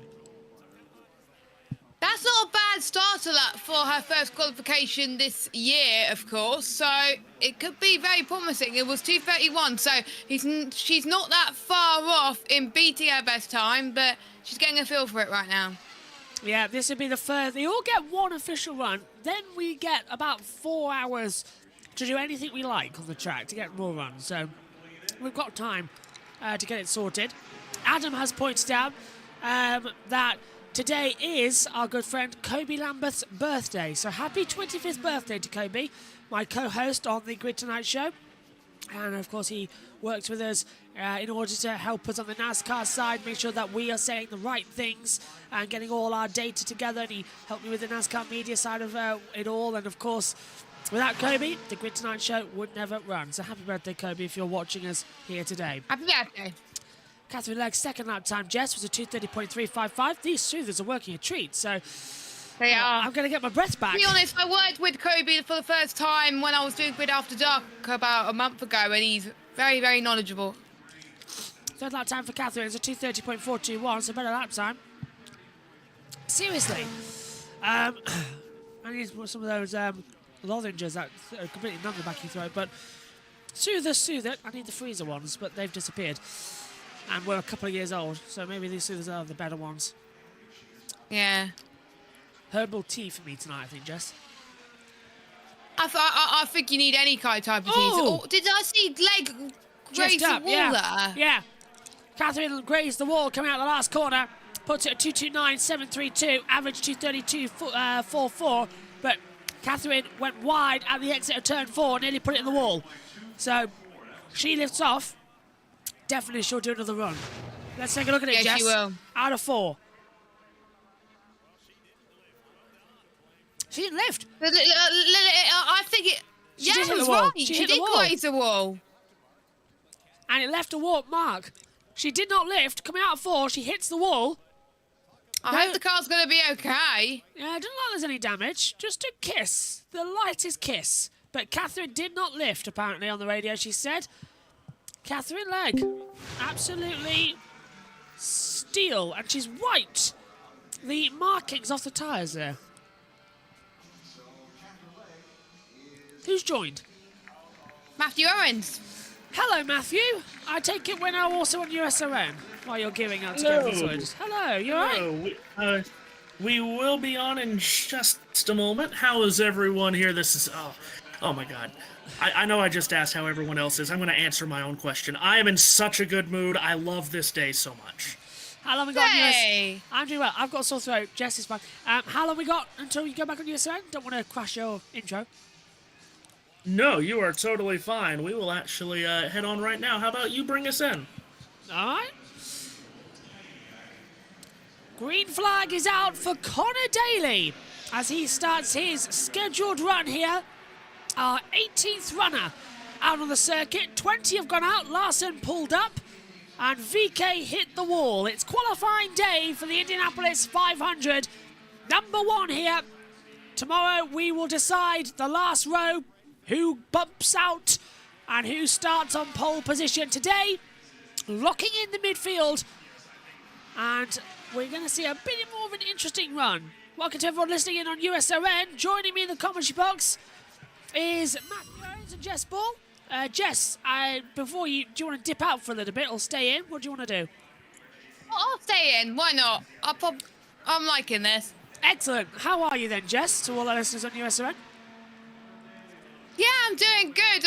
I covered Indy 500 before last year, but I've never covered a qualifying session. So this is my first time I'm covering qualifying. And Matthew Owens, how are you doing, my friend? Hello. Glorious. I love this day. I love this weekend so very much. And I am just having a ball. I'm also having a much better time than Kyle Larson or VeeKay. Yes. That's not hard, is it, to do? But I agree with you there. As lap time for Daly, number 1 was a 2:31.901. Second lap speed hasn't come in just yet. To come into it, So everyone moaning in the chat about where's the Americans, here they are. They hated us. They did, Matthew. They hated us. Oh my goodness. Well, I mean, you'd have to say the draw hated the Americans, because the draw, which is so important here on Friday evening, didn't do the Americans many favors. Certainly did for Kyle Kirkwood, though.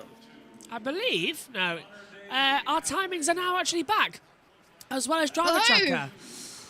It needed Matthew Owens to be in the chat. We needed the American influence in order to get it working. Someone's asked if Kyle Larson could still make the fast 12. He could. He's got another attempt later on. Yep, easily done. Adam points out I'm an American in the chat. You are indeed. Hello, Adam. Oh, and of course, Larson, he very well could make the fast 12 still, but it got much more difficult for him because the temperatures are only going to be going up. We could tickle 80 degrees today, and it's certainly going to be difficult for him to come out in the heat of the day and get into the top 12. He's got 2 more runs, though, today he can still make. Everybody has 3 runs that they can make as a maximum. And Daly's third lap time, 2:31.370. My voice has come back massively now, so maybe a cup of tea later might soothe it. I know the British are going to hate me for that one, aren't they, the Americans? Coffee might have one as well, depending if the machine's been cleaned. I much prefer coffee to tea, but if you have a sore throat, cup of tea. So, Daly takes the checkered flag from Aaron, and what's he going to do? It is a 4th lap time speed of 230.134 mile an hour, puts him 15th overall, 231.243 on the overall Delta lap times. Getting closer and closer as we continue here at the Brickyard. Oh, it feels good. Matthew, we have a new camera link that you can see me at if you want to. Jess, if you could send it to him and log in, you can get it to us. Let's head down pit road. To get to the line, Kevin Lee, tell us more. Yeah, it feels easy for us to say dramatic. Catherine Legg might have a different description. You kept in it. We're looking at the side of the car. What was that like on lap 4? I was coming to the checkered, so I thought I'd stay in it as we literally kissed the wall. I did that especially for Elf, right? You know, like the lip oil. No, it was terrifying, honestly. We have some work to do. We don't have the speed, but we're going in the right direction, and hopefully we can get it fixed. Sorry to the guys that they have a bit of work to do, but we will. We'll probably have to try again later.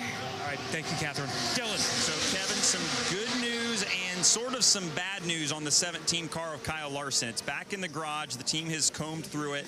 There doesn't appear to be anything wrong. What sounds like happened was sort of an electronic miss. We've heard the plenum term kind of used to describe some of these issues in the past. It sounds like that was maybe the case for Larson, and that he felt the miss in the engine and he shut the car down. And that's something where the team maybe feels like if he had continued, it may not have caused a bigger problem, but still decided to come back to pit road and just check everything over just to be sure. So the engine is the same. There was no major problem, but Larson doesn't have a time, so he's going to have to go back out again. Yeah, it's going to be an... Yep, so Larson's really is in trouble. Whether or not he actually qualify, I don't know. As they come into it, I believe... That's worrying. Yeah, I believe Matthew is just is setting up the link so he can see me. If he wants to see me, that is. Unless we work well better without to come into it. Oh, you're gone. I'm here. I'm still here. Hello. As in, you're gone on the... You were gone for a bit in the comms cam. Oh, what's going on now? Probably overheating my phone. Fittipaldi's first lap time, 231.471 mile an hour. Am I back? I can hear you fine on Discord. It's just Ninja that's having issues. Oh, well, that's great then.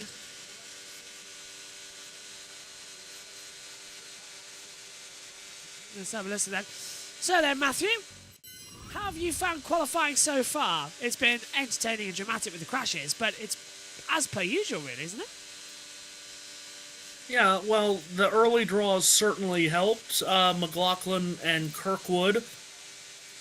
Will Power, and I think we heard from Will, he said that they trimmed his car out as much as he would like it, so that's why he's gone to the top. Don't think he will be able to trim it out even any more than that. Obviously, a very good run from Santino Ferrucci, which was expected, but right now the story is Kyle Larson, and I just want to say, yeah, let me find it here, because this happened yesterday, and I immediately sent it into our group message on USRN because it raised my eyebrows. Here we go. Kyle Larson speaking with NBC's Dylan Welch yesterday, saying, "It definitely feels faster, but it's not like scary fast." Not scary fast. You have to respect this speedway. You have to respect this speedway, or it will do things to you. Just saying. Okay, I think I'm live now on the camera. Someone should be able to see me. As No. Laptop's, I'll fix it in a second. Let's hear from Colin Daly as we see a 4th lap time speed from Pietro Fittipaldi at 230.735. Puts him 16th overall on his first run of the day. And kind of just messed up a little bit of the rhythm, so that's my fault. But you know, from where we were yesterday, team did a great job getting us back into a comfortable zone. You know, I'd love to go back out again. You know, yesterday I was like saying my prayers before I went out. So now I'm like, okay, cool. Like, at least we know kind of where we want. We might have been over downforce, but yeah, still proud of the team for kind of getting us back into a comfortable feel. Comfortable is very good after what he's gone through, guys. And missing the weight jacker, Townsend, big deal going into one. Yes. So, now, who's next out on the circuit? Blomqvist. According to my notes. Fingers crossed that's going to work out. I think they've fixed it now for that. It just defaults to Kyle Larson. If he's not there on the circuit as well to come into it. VeeKay is lucky to be alive, says the Jordan Women's Cup Series as well. Another Jordan says Newgarden is a cheater. Oh dear. Larson's only to put 4 laps together, not so easy. We went from cancel culture to cover-up culture. Oh God. What did I miss there? Honestly, look at one thing and then it disappears. And we know who's got the pole for tomorrow's All-Star race. Well, Monday. Do we? Has that already happened? Yeah. Oh, Joey Logano. Oh, okay. What's your coverage plans, Matthew, for that one? We will be doing the All-Star race tomorrow. Now, we will not be doing the Open because it does directly clash with qualifying here. Great planning, guys. But we will be doing the race itself. Yeah, we were unsure because we've also got the heat races tonight, haven't we? Yes, we do. What actually matters for the All-Star race? This is what I wanted to ask you. Is that what actually counts as what actually needs to be covered? I mean, I would say in a perfect world, the Open and then the race itself. But again, the Open, no chance of doing the Open because it directly clashes not only with qualifying and here. this is the Triple Crown of racing. Come on, Indy. Yes, and not only is it qualifying here, but it's the pole run, the run for the pole. So the Open will just have to take a back seat on that, which is a shame because that does give us really good racing. Yeah. Drivers trying to get into the All-Star race, but we will be covering the All-Star race. Of course, today there was qualifying and the pit stop competition as well, which was supposed to be yesterday but got rained out. We've been getting rain everywhere. My goodness. It's all over, isn't it? It's ridiculous how much has come through. Blomqvist to 231.605 on his first lap time. Guess what's frozen again, everybody? Timings! Our bane of our existence. Just not working. I'm really struggling to find sentences with my voice at the moment. You've been on all week. I mean, it's been, what, 6 to 8 Josh hours is being a day? busy. And it's starting to feel it. I can tell you that right now. Josh, you need to rest your voice after tomorrow. Monday we've got another practice for 2 hours, but the one thing I'm worried about is that tomorrow we've got a long day of action, and I genuinely am worried that if I'm going to be able to call the F1 race plus the qualifying straight after. Might have to take a back seat in the other series as well. You got me. Yeah, it might have to, Jess, because this is really hurting. Struggling for words right now up in the commentary box.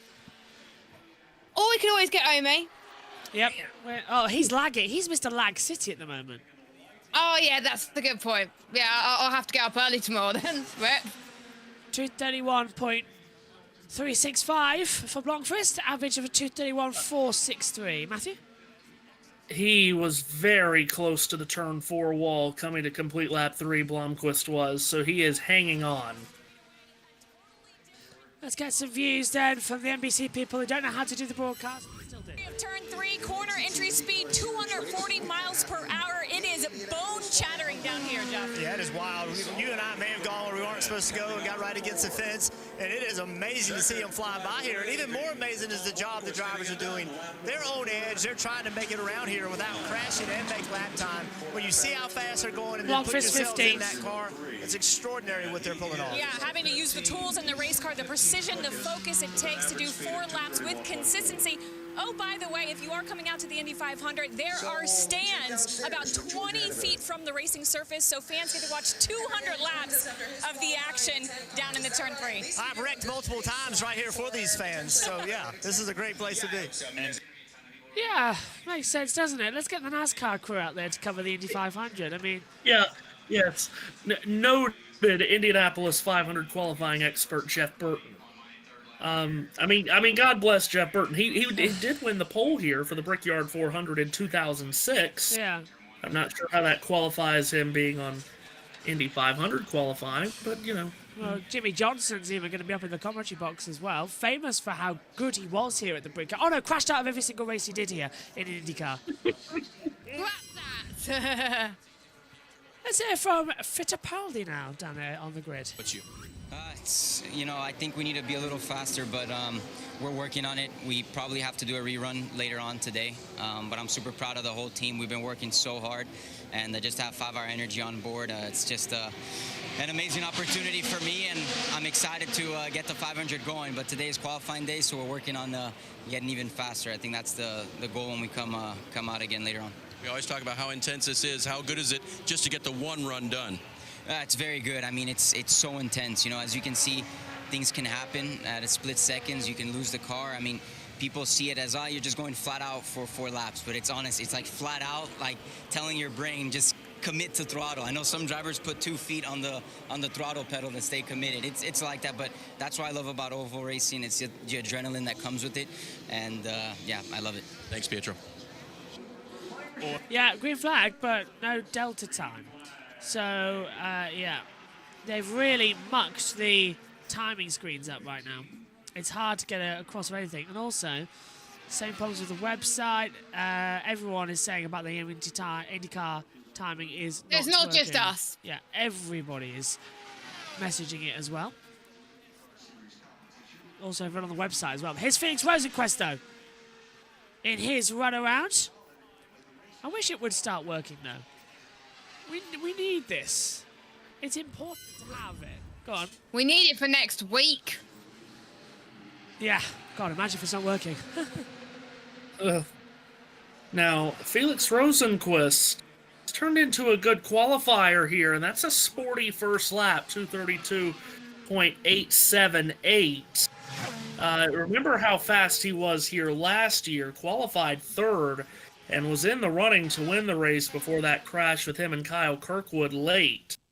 But Felix Rosenquist has turned into a pretty darn good qualifier.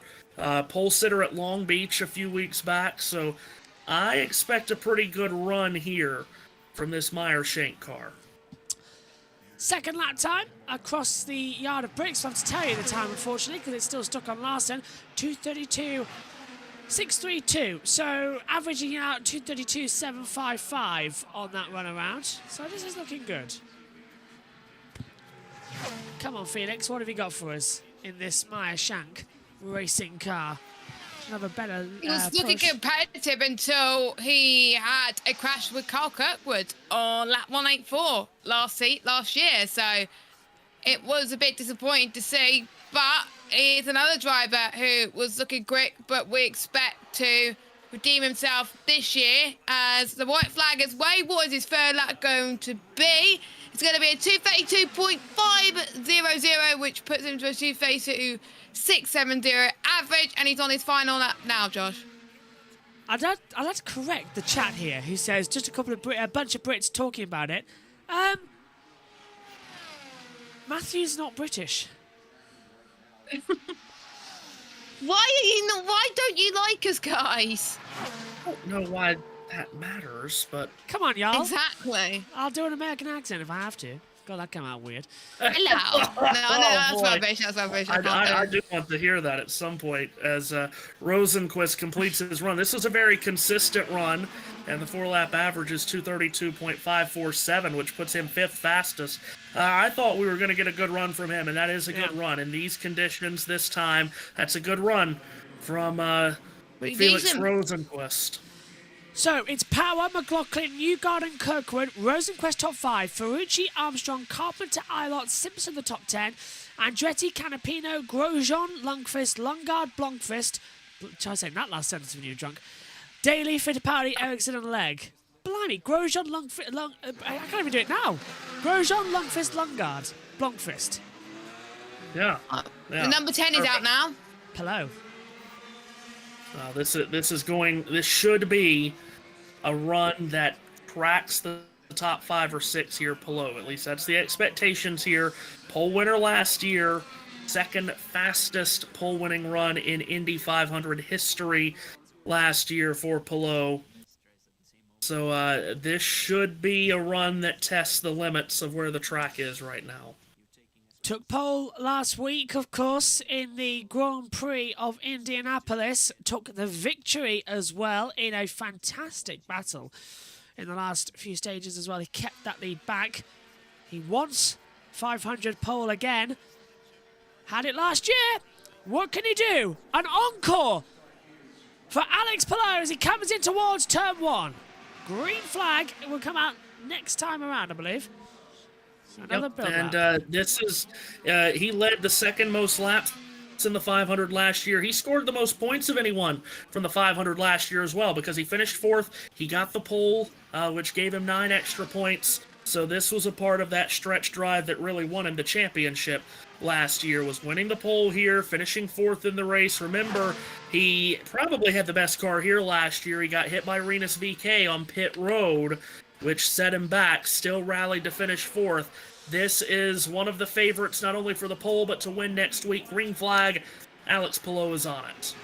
So look at that lap so far. The top speeds are really impressive for him so far, and he's just started. He's got a lot of exit pace with that Honda power unit to push it back through. Chip Ganassi car wants to have a bit more oomph down with it. Into turn 2 and 3, into 3 and 4, sorry. Just losing out to the back, the rear drifting slightly.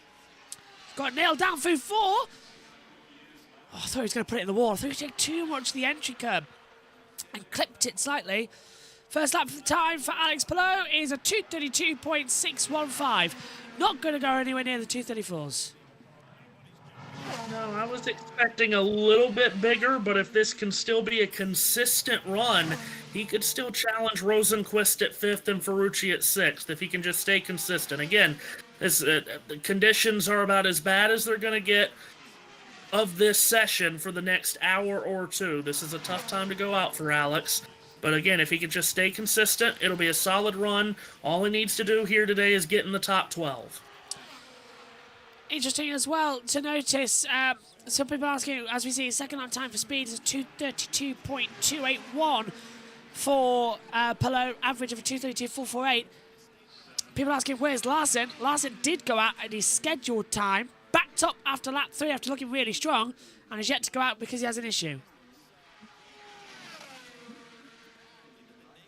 You'll have to wait for his next allotted run, which with withdraw the time. Which is after all the drivers who are eligible have to run, because everyone has to do at least one run. VeeKay is apparently going to come out with about 2 hours 50 to go, so another 2 hours time.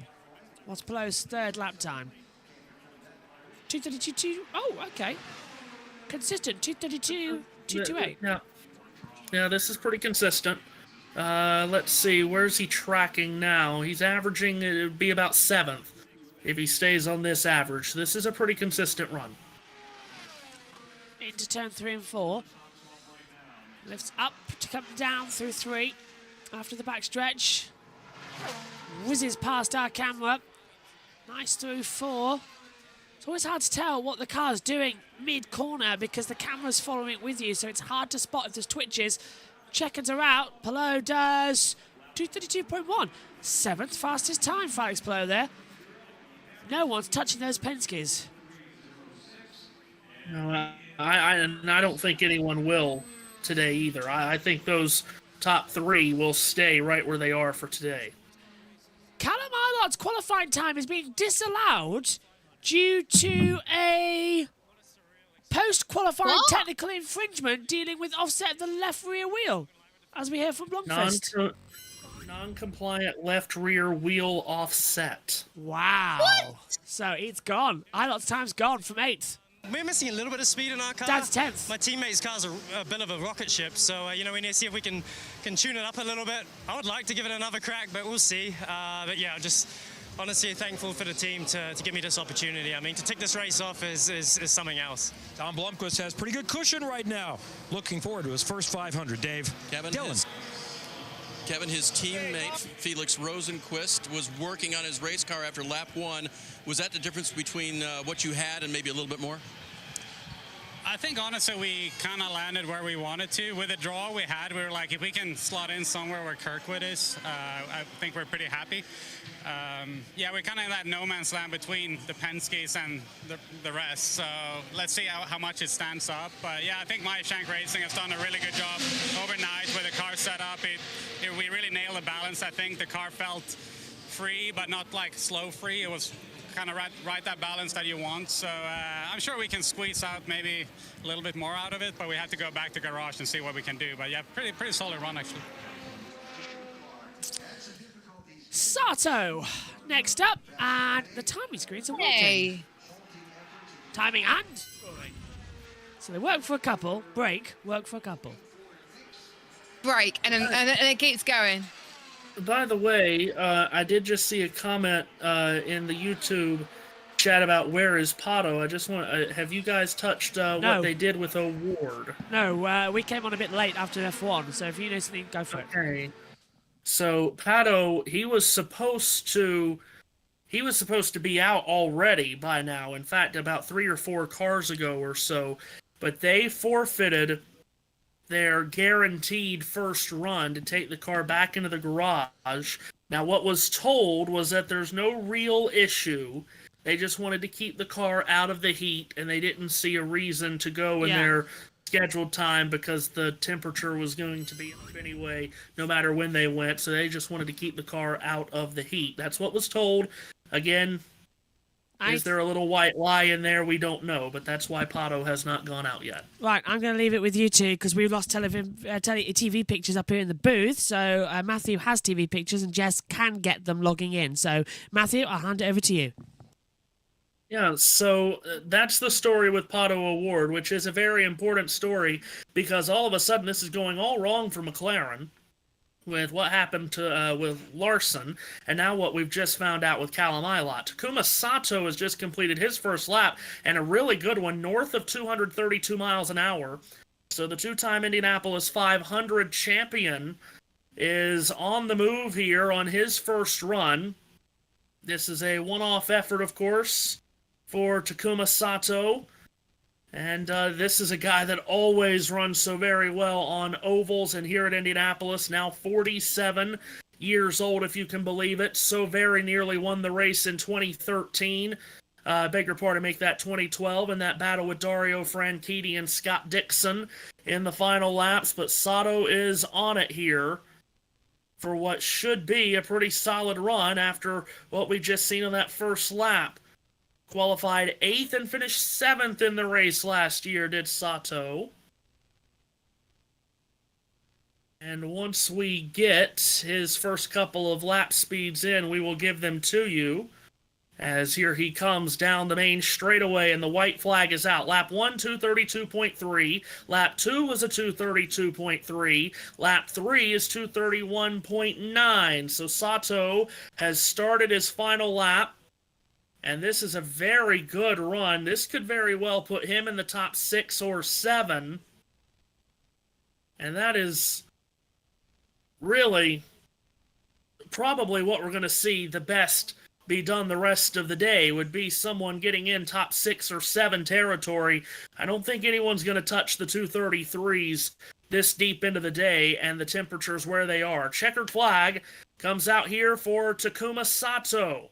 Lap 4, 231.915 miles an hour. The 4-lap average is 232.140, and Sato is 9th fastest, so he slots in just between Marcus Armstrong and Ed Carpenter. I'm just trying to get TV pictures my end, but I managed to fix that now. All good, all good. Good run. Oh, I can see the same as you Sato. can. Oh, very good. Apart from we don't get the interviews. Also, just to say that Sato run has bumped Augustine Canapino out of the top 12. So, again, the top 12 at the end of today advances to tomorrow to run for the pole. And again, as you well know by now, 31st through 34th also has to come back tomorrow to run again.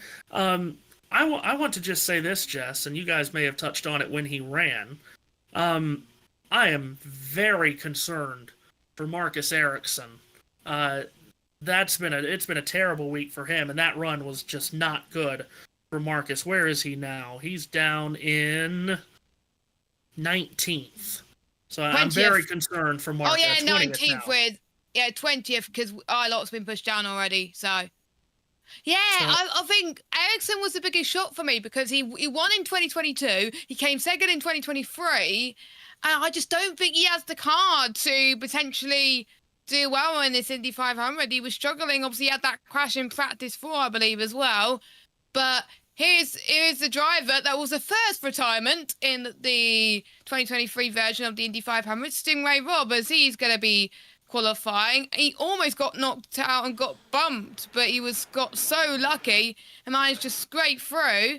But he's about to start his run. He's just on his warm-up, and the green flag is waved, Matthew Owens.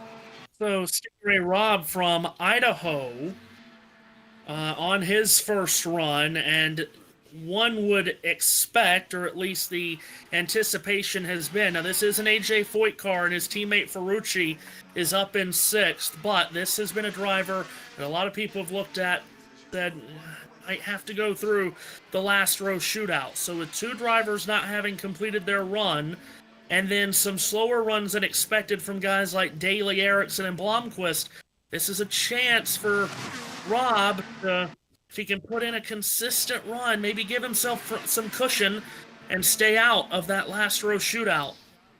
We've got pictures again. Josh has sorted out some pictures, so we're all good. And we can all see the same pictures Josh is seeing right now as well.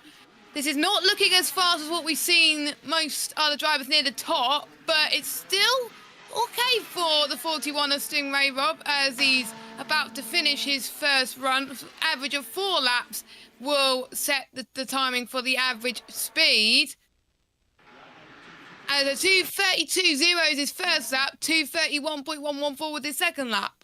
Yeah, that's a huge drop-off from lap 1 to 2. That's almost a full mile an hour. Again, if he can just stay at that pace, maybe try to give himself some cushion, because I think this is well and truly a car that's on the bubble to possibly have to come back tomorrow and sweat out the last row shootout. I remember we were all shocked that Jack Harvey had one last chance to not get bumped, because he was originally going to get bumped, and then Graham Rahal did. But he didn't because, Wilson had an injury. Yes, correct. White flag is waved. 2:31.236 was his third lap, so yeah, he has dropped on his average. Yeah, we'll see where this ends up putting him here, Stingray Robb, but like I said, if he can just get a little bit of a cushion here towards the guys at the back end that have run, like Ericsson and Catherine Legg, Nolan Siegel. Nolan Siegel's run was very, very slow, unfortunately. Another comment, just I know everyone's tuning in at any given time, but if you are here wondering about Kyle Larson, his first run was aborted, and he will have to come out later after everyone has gone through their guaranteed run, so that's still going to be a while. Checkered flag down on Stingray Robb, the second of the AJ Foyt cars, and he has slotted in 18th. That's not bad. 4-lap average of 231.346. That's ahead of Daly. That's ahead of Fittipaldi. That's ahead of Ericsson. That's a cushion there for Stingray Robb, Jess. I have to say, I think they're happy with that run from where they were expected to be. They've beaten a few cars, and all they are concerned with today is being 30th. 30th or better. And that might just get them there.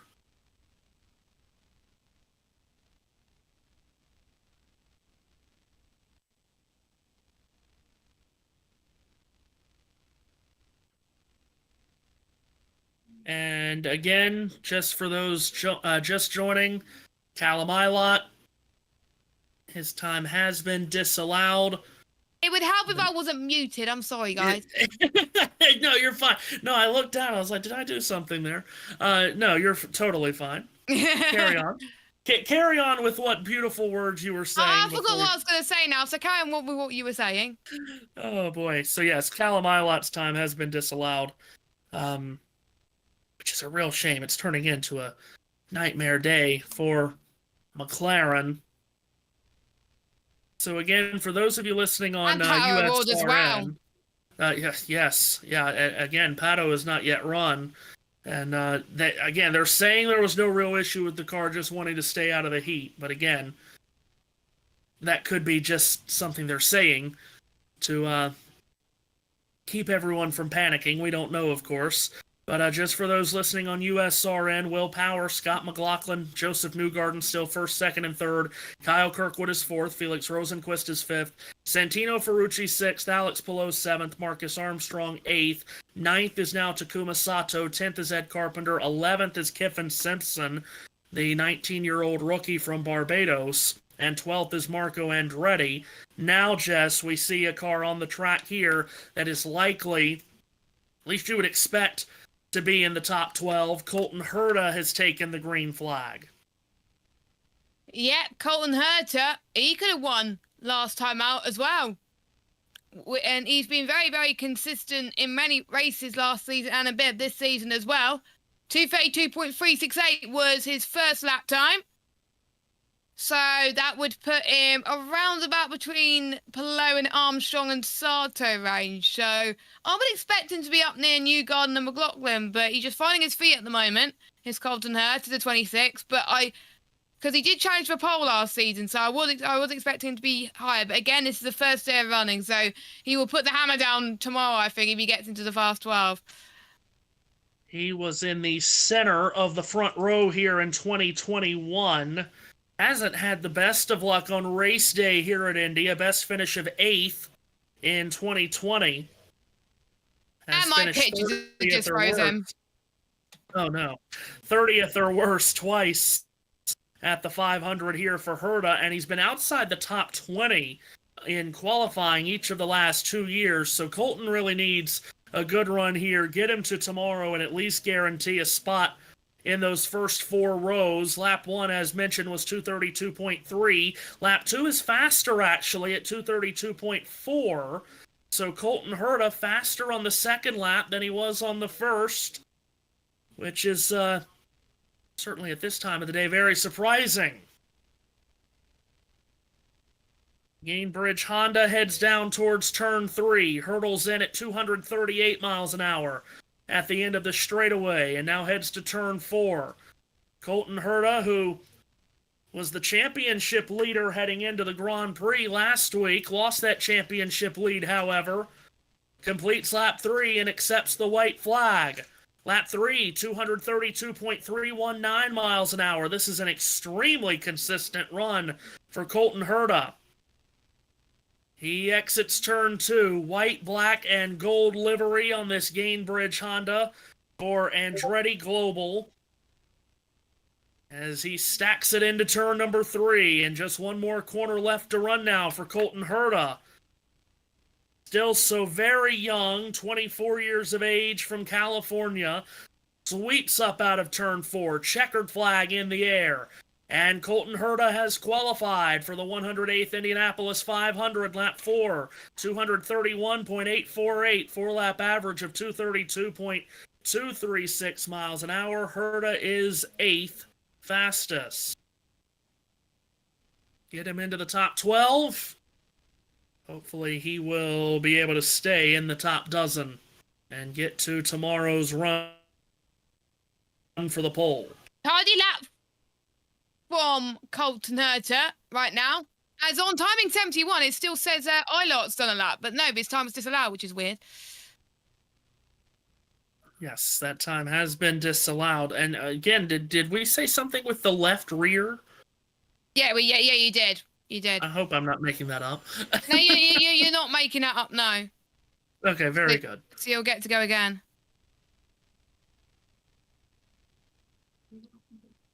And again, all of these drivers have the option of going again for a second or even a third attempt after we get through the first runs of all 34 drivers. By the way, that run by Herta has knocked Marco Andretti out of the top 12. Kiffin Simpson is now on that bubble as the rookie Christian Rasmussen is on the track, rookie from Denmark. And, well, let's just say it's been a difficult introduction to the NTT IndyCar Series for Christian Rasmussen. He was in the wall at Long Beach. He was around multiple times in Birmingham, Alabama. Struggled, of course, at the GP. It's been a difficult journey for this rookie Rasmussen. He's still finding his feet, I think, as well. But it's taken many IndyCar drivers to plenty of seasons to find their feet in Indy races, and in particular the Indy 500. But Rasmussen has been looking quick in some races, so he is still got some talent. Of course, doing well in the NXT last season as he heads towards the banking around about 234 miles per hour. The next lap, he will cross the line now, and this will see the first lap of the average. What's it going to be for Christian Rasmussen? Oh, it's a different line. Okay, I always get confused in Indy. It's like they got a grid stops on one bit, and then is that the start finish line coming up? I'm confused. I hate this skybox. What's happened? Dad lost internet on the main box, which is connected to the mini box, and it went wrong. So yeah. All right. But it's Rasmussen going up to... Why is the averages not showing up for us? That is weird. Oh yeah, white flag is shown, and it is a 232.075 second lap. Third lap, 230.789. That's a huge drop off. I'm really having to push myself now in order to do this. It's like... Are you sure you'll be all right, Josh? Do you need a break? We've got 4 hours and 32 minutes left. We shall see how we go. If I cannot commentate tomorrow, it looks like, Jess, you'll get to lead the Formula One. If I completely blow my voice. I was meant to be having a break. I literally was meant to be having a break in qualifying, and then I had to... Oh, as a checker flag has dropped. What's going to be? A 231.527. That puts an average 231.682, which puts him 15th. Well, that was a big drop-off on lap 3. Good recovery on lap 4, however. That's a pretty solid run there by Rasmussen. Again, gives him that cushion ahead of guys like Rob, Blomqvist, and Lundgaard. Let's hear from Colton Herta down in the pits. It's pretty good edge for me. I don't know what we can really do. As far as trim level, that's pretty much all we can get away with. But so I think car speed maybe not there, but overall we can probably clean up that balance a little bit and go a little bit faster. It's a good first run, but just not content with just making the field. I want to fight for the pole, and we can't do that at the moment, so we'll go back and look at some things and hopefully make the Gamers Honda a little bit faster and be able to fight for the pole. You hear the heart of the racer right there. Absolutely. Great. Rahal next up. Go on, Matthew. I don't love hearing that he doesn't think they can trim it out anymore. That's as most as it can be trimmed out. Now, obviously, he ran, middle of the day, very hot, but I don't love hearing that that's all that they can trim it out by. By the way, tomorrow, even hotter. Ambient temperature high of 87 tomorrow, so we're likely not going to see any speeds higher than this tomorrow, because remember, the sessions tomorrow start at 3 p.m. Eastern, 3 p.m. local. So we're probably not going any faster than this. So any dreams of being able to say it's a new track record, probably out of the books. And in Formula One, it's a 3-place grid penalty for Oscar Piastri for impeding in qualifying. You're joking. No. Lando Norris and Max Verstappen will have the front row start. Well, at least it's a McLaren starting on the front row. I'm starting to think McLaren's day is not getting any better. I know. Oh my God. And speaker, is it McLaren light livery? But it's not a McLaren. Rahal. For Rahal, Lanigan Racing didn't qualify last year. Was faced in bump day. Got bumped. Got in because his teammate Catherine Legg took out Stefan Wilson. And Graham went to the team and said, look, I'll drive it. And yeah, an agreement was made. 2:36.57 first lap time though, Matthew. Not up there. And maybe he faces being bumped again. Well, very well could. New Albany, Ohio's Graham Rahal, who finished third in the 500 on a couple of occasions, 2011 and 2020. His best qualifying result, you had to go a long way back to find when he started fourth inside of row 2 in 2009 for the old Newman Haas Lanigan team. As Rahal comes to the yard of bricks, completes lap 2 at 230.527, and this run is making a lot of people in that RLL pit camp very nervous. This is not going well. Shades of last year. You can't possibly think this is going to happen to him 2 years in a row. Surely. Please do. I don't want him to get bumped. Come on, what have you got, Graham? There's Bobby Rahal watching on, if I'm not mistaken. Yep, winner last of this year was race. the anniversary. Oh, sorry, Matthew. No, you're fine. Go ahead. Last year was the anniversary of the day where Bobby Rahal got bumped. Yeah. 2:30.021 brings the average down to 2:34. This is going slower and slower. Is he this is real struggle here. You mentioned Bobby, who failed to qualify in 93. He was the reigning champion of the series and failed to qualify in 93. Of course, he was the winner in 1986 when he passed Kevin Cogan on that late race restart in 1986. Here is his son Graham to the checkered flag. Lap 4 even slower, 229.729. The 4-lap average is 230.233, and that is 25th. That's not good. This is, golly, deja vu for Graham Rahal. This is trouble. Well, he's in 23rd. He'll be locked in, but there's faster drivers to come. He'd go again. Would he save that lap time and just go in run 2, or would he risk deleting that lap time and going out in grid 1? I would risk that lap time and go and get a fast lap time, because I'm sure he could go quicker than that. Shaking his head inside the cockpit. I'd agree with you there, Jess. I'd get rid of that. Don't want to look at it. But I suppose one thing, Matthew, he's in, but would he have to do it again if he falls down the order? How many have we run? 23 run, 24 down there, and Megan has brought me food in the commentary box. Is it a Chinese takeaway? How lovely. Rice, is that half and half, Megan? Yeah? Yes.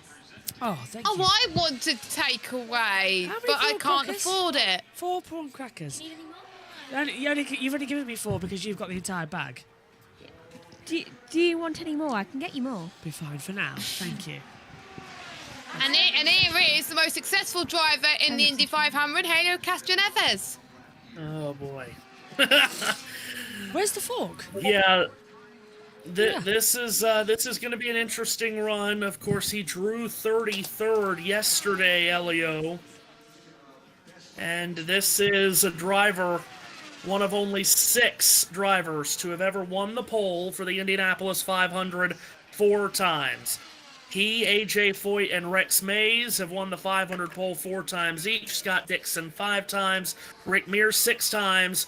Green flag, Helio Castroneves is on it. Come on, Helio. This is Matthew's pick to win. Thank you, man. It's always been Matthew's pick a winner. Oh, yeah. Every year.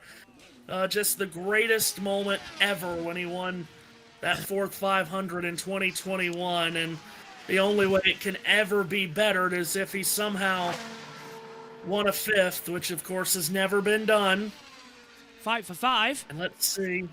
What this first lap is going to be for this Meyer Shank team. This is a one-off ride. He's not running the full season this year, focusing only on the 500. That's a pretty solid first lap there. 2:32.050 for the time of day. For everyone that has run the last 5, 10 cars it's run, that's a pretty solid first lap for Helio.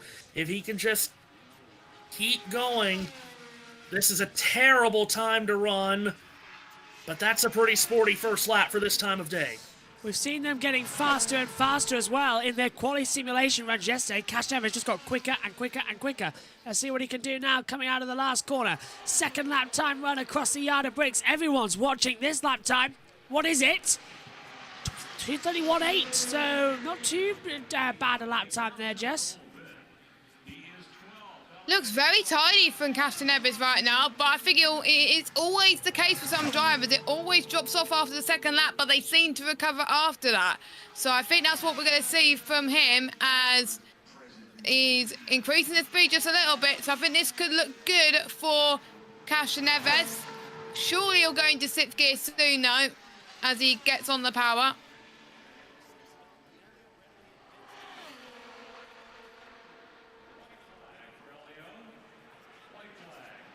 And that was a 2:31.850. So white flag is waved, and he's about 2:31.9 is 4th lap average so far. Do you know that rice I was just eating? What? Megan came back, took it off me. It's prawn. It's not mine. Oh. I was wondering why it was egg fried rice, not chicken fried rice. This is a good, consistent run from Helio here. Just get it back to the flag, and he may just get top 12. It's going to be close. Come on, get whether he'll be top 12 or not. Here he is. Off! And it's a 2:31.871. It's 14th. That's a respectable attempt at this time of day. I think that car, if they're able to trim it out anymore, could go quicker. I don't know if I would risk getting in lane 2 to delete the time, but if you can go again from lane 1, you don't have to delete the time. Maybe go again a second time later if you can catch a cloud. That's a pretty good run, though, for that time of day. I'll tell you what, guys. The tension here is unbelievable. Unbelievable tension. Have all drivers done their laps yet? No.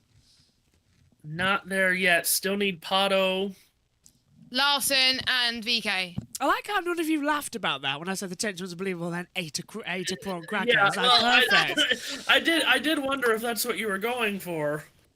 Nobody moved a muscle. Right, what's this then? Hang on, where's my bloody rice? Come on, Megan, where is it? She walked off with some rice and she hasn't brought me the other one yet. Megan, get your butt in here. Honestly, I've been left. I think Helio looked quite good there. Also, Chinese food, you've got to use chopsticks. Let's see here. Who do we have? We've got Alexander Rossi. Castroneves, like I said, he drew 33rd. Rossi drew 34th. Yeah. And then after Rossi runs, It's a if he is free-for-all. still in line to do so, then the track is open to whoever gets in line first. Again, we're still waiting for VeeKay and Larson and Award to do a first run. But now, again, Award forfeited his guaranteed run. Is that mine? Larson and VeeKay started the guaranteed run. So after Rossi here, everyone's good to go. Megan's returned my rice. Let's go down to the pit road. I mean, I think, we've taken steps ahead, I think, as a team in general. If you look, though, I think certainly there's a major deficit right now. Even look at Ganassi and everybody else, they're 3 miles an hour slower than last year. We've certainly closed that gap, but clearly it's not good enough. On the 15, I told Hinch a couple days ago, we were quickest of our cars, of the RLO cars, and as the 2 days have gone by, we've progressively lost speed. No setup changes at all. Same exact car. We're just losing speed. And, on the last lap, obviously the engine had a misfire, or I don't know, something weird happened a couple of times, and right at the start-finish to start the lap. So it's understandable that the last lap is down, but, I mean, it wouldn't even pull fifth gear, which is a shorter fifth gear than we ran yesterday. So nothing, with less drag, the ambience and everything else, so nothing really makes a lot of sense right now. So we'll go back to the drawing board, try to get the United Rentals car a little further forward. Appreciate it, Graham. Kevin? Back in the garage area at the Aero McLaren area, and Gavin Ward, the team principals. Let's get some things cleared up. So the number 6 of Callum Ilot's qualifying run was disqualified. Explain in basic terms what the issue was. Yeah, so basically on the wheel, you're allowed, you have a tolerance for what's called the offset, which is basically where the wheel locates relative to the hub. And what happens on these wheels is they wear with miles. Of course, the engine's going to fire up on us, but they wear with mileage. And what you do when the wheels wear out is you machine them back and put a spacer in to get them back into tolerance. And it looks like, at least on the tech tools, the tools at Tech, we just missed on the tolerance, in a pretty narrow band that it is. We're looking into why. From our drawings, we didn't think that was going to be the case, but looks like we've had an error somewhere. So we're still figuring that out.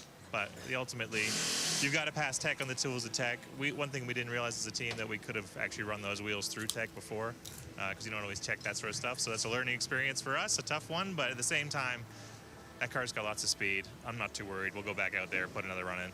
So is that the case with the number 5 of Pato Award, and is it still here in the garage, or is it going through Tech now? So the 5 is still here in the garage, but we took the opportunity there. Really, frankly, with the 7, we never actually put the 7 in line because it's running last. So there was no reason to actually box yourself in, because usually one of the hard things about qualifying at Indy is that you've got to choose your gear ratios and your setup, for the guess of the conditions 3 hours ahead of time. So given that we're going to run last anyways, we just decided, well, we'll go through Tech to make sure we're good, and then we'll wait here in the garage and allow ourselves to make some changes. And then with the 5, basically from what we saw from the runs of our teammates and with that issue in the tolerance, we thought, well, let's pull that car back. We can check and make sure that wheel is good, but also we can make some changes on gear ratios, etc., and do a better job at going back out. The conditions are pretty similar between when we're going to run now and what they would have been if we run 23rd in line. So, would you have wanted the 6 to run again anyway, or were you feeling safe enough that, no, that's where we're at? Yeah, we were going to run again with the 6. So, I mean, honestly, we're going to run again with all the cars. It's all fine. I think there's more speed to be found in the 6. We were happy with the speed that the 17 had before the event that happened there, but honestly, we've got some time left. It's a long day. I'm not too worried. Good info. Thank you, Gavin. No worries. I tell you what, remember that scene from Marvel at the end of it, when in the Avengers, that one, they're all eating. I'm just sat here having my dinner, a Chinese takeaway I got to put to me, and do you know what? It's fixed my throat. Woo! I literally just had to tell my mum and dad about what happened in the penalty about in qualifying. And you know what? And you know what my mum said?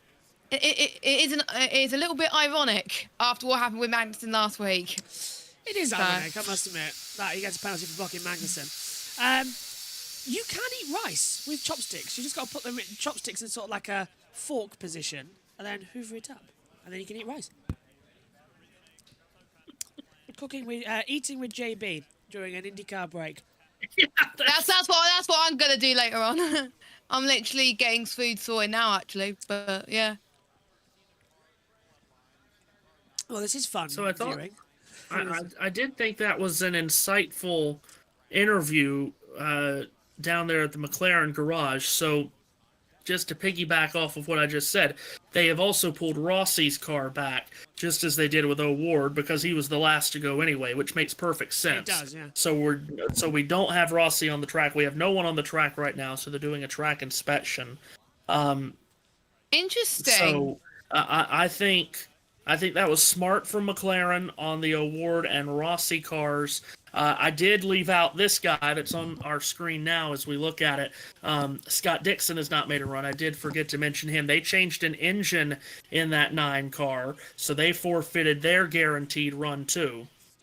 So what are we now lacking? We're lacking Dixon, O'Ward, and Rossi to get on the track at all. We're lacking VeeKay and Larson to complete a run, and Ilot's got to complete a run after his first was disallowed. So that's what, 6? That takes us to that we're waiting on. Yeah. So and then you're gonna get some teams that are gonna run again. Like I'm looking at Marco Andretti at 13th, Elio Castroneves at 14th. If they feel like they can trim the car out just a little bit more, they only need 1/10 of a mile an hour to bump themselves into the top 12. So we're going to see second and maybe even third runs. So the day is far from over here. I think that's a good thing as well, because we don't want it to be over too soon, and then everyone will go, oh, that was a bit uneventful, wasn't it? Yeah, we've had to drive it off into the wall, but... Hello, who's coming down pit road? Someone's just activated because the timing tower's updated to show 28. Well, Ilot's got to do another run. It's that... no, it's not her, is it? Is it Larson? I think it is, yeah. Larson's, I swear the number 28's Larson. Larson is P28 at the moment. He's running number 17, but I think Larson might be coming back out. Actually, no, it's not Larson because he's not the number 28. Okay. But he's P28 on the running order at the moment. Is he coming back out again? Oh, look at that, for the Chinese. I've got a feeling we're making a tradition here, guys. I'm going to have to have a Chinese takeaway the next time we do one of these. We're going to have a mukbang later on. I'm going to be having my food and you're having your food now. It really is quite fun, actually. Look at that. Do you know, I don't know, can you two use chopsticks? As winners delay? No, you I'm can't. rubbish at them. What about you, Matthew? Oh, God, no. Told ya. Well, I went to a Wagamama restaurant, and they, I love Wagamama. It's good. But they didn't have any forks when I was there, and I ordered the ramen. Oh yeah, I had to use chopsticks for chips. Yeah, so I taught myself. My sister Kellyanne taught me how to use them years ago, but I'd forgot. So I taught myself how to use chopsticks, and since then I bought some, and I taught Megan how to use them as well. It's incredibly easy. You just sort of you put one of them between the middle of your thumb and your index finger, so your middle finger, and you put one between the top of your thumb and your index finger, and then you just move that. So you can pinch to eat, and then you go out. And we can actually see you eat as well, because a commentator can. But hey! Unbelievable analysis. It's what everybody comes here for. Is that the randomness analysis on JB Motorsports? Yeah, that's right. Tomorrow, burgers. Oh boy! Well, if you don't know how to eat a burger already, yeah, but let's grill one. Oh, what's this? Oh, this is the standard NBC intro that they've nicked from Indianapolis Motor Speedway's YouTube channel.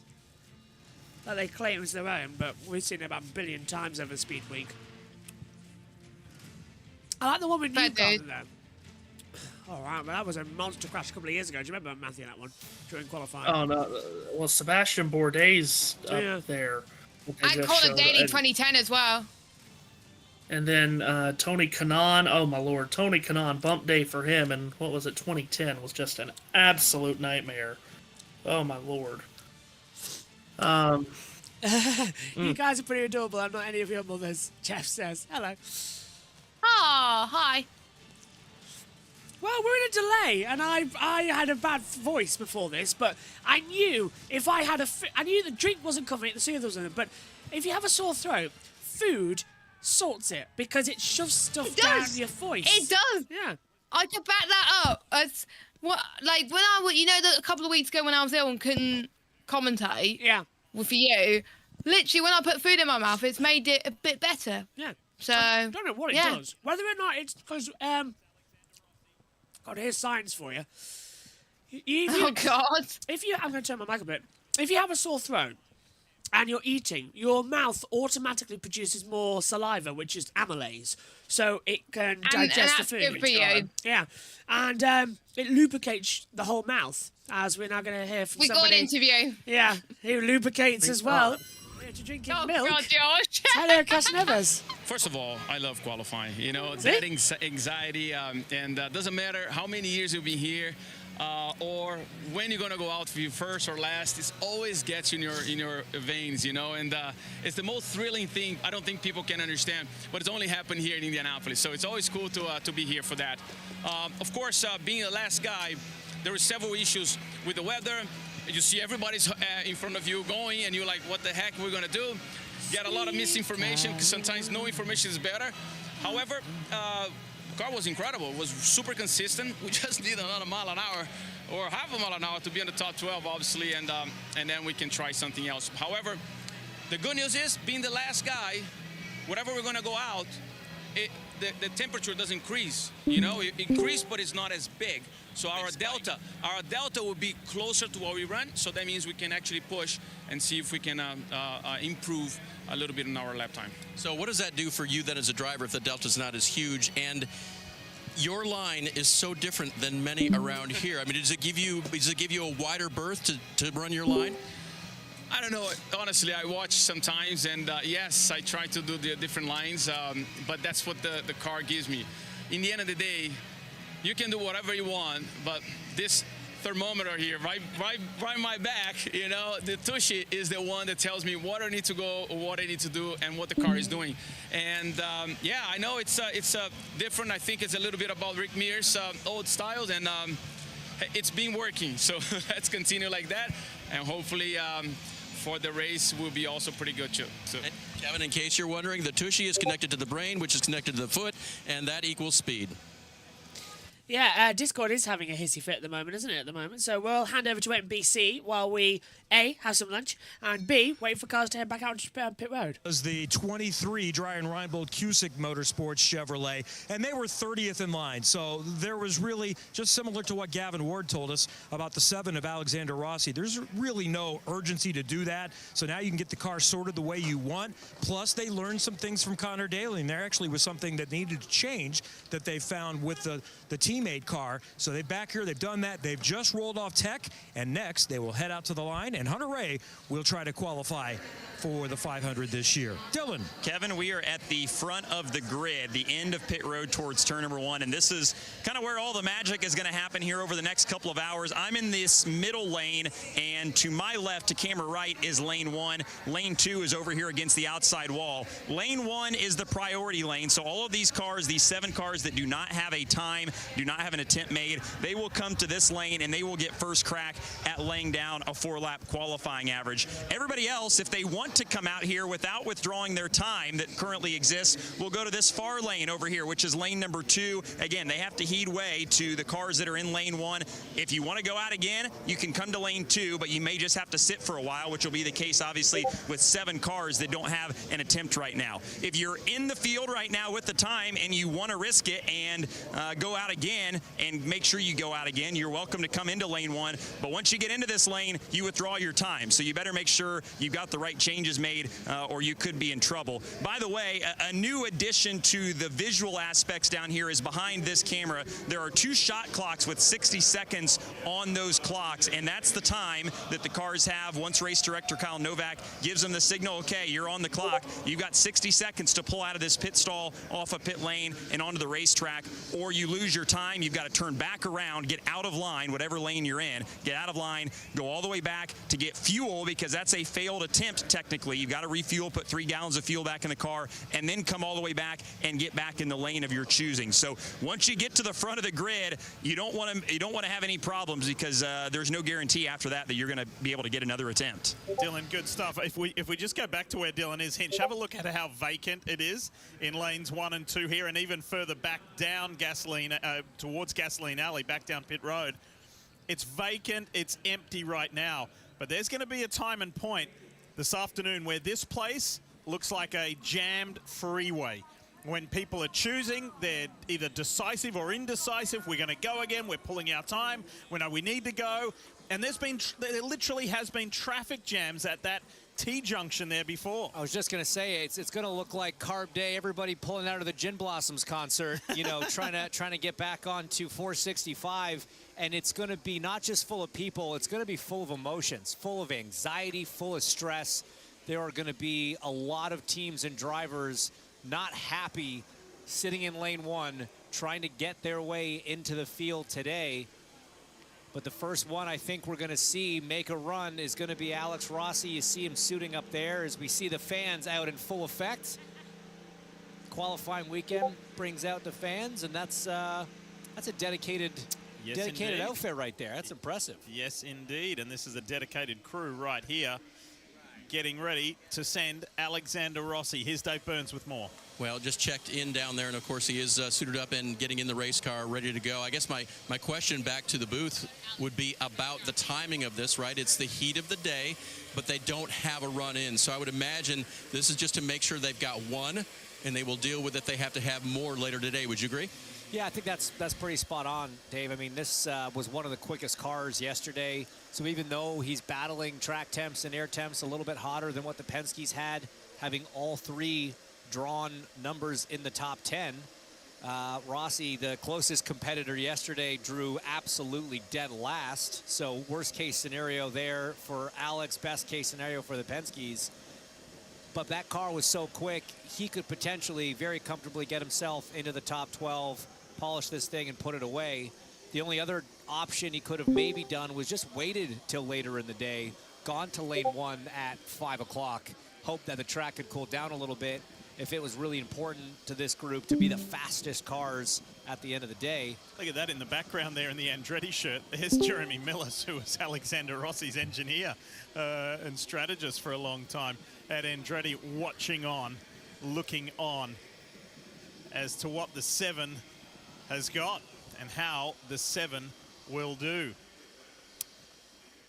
Need to remind you that with Monster Energy Supercross complete, as part of the Super Motocross World Championship, we now move in to the Pro Motocross phase of the championship. And in California at Fox Raceway at Pala is going to be the first round. And Chet Lawrence, you'll remember last year as a rookie in the 450 class, went 22-0. He's just clinched the 450 Supercross title. Can anybody mess with Jet? Can they defeat him? Can they run with him?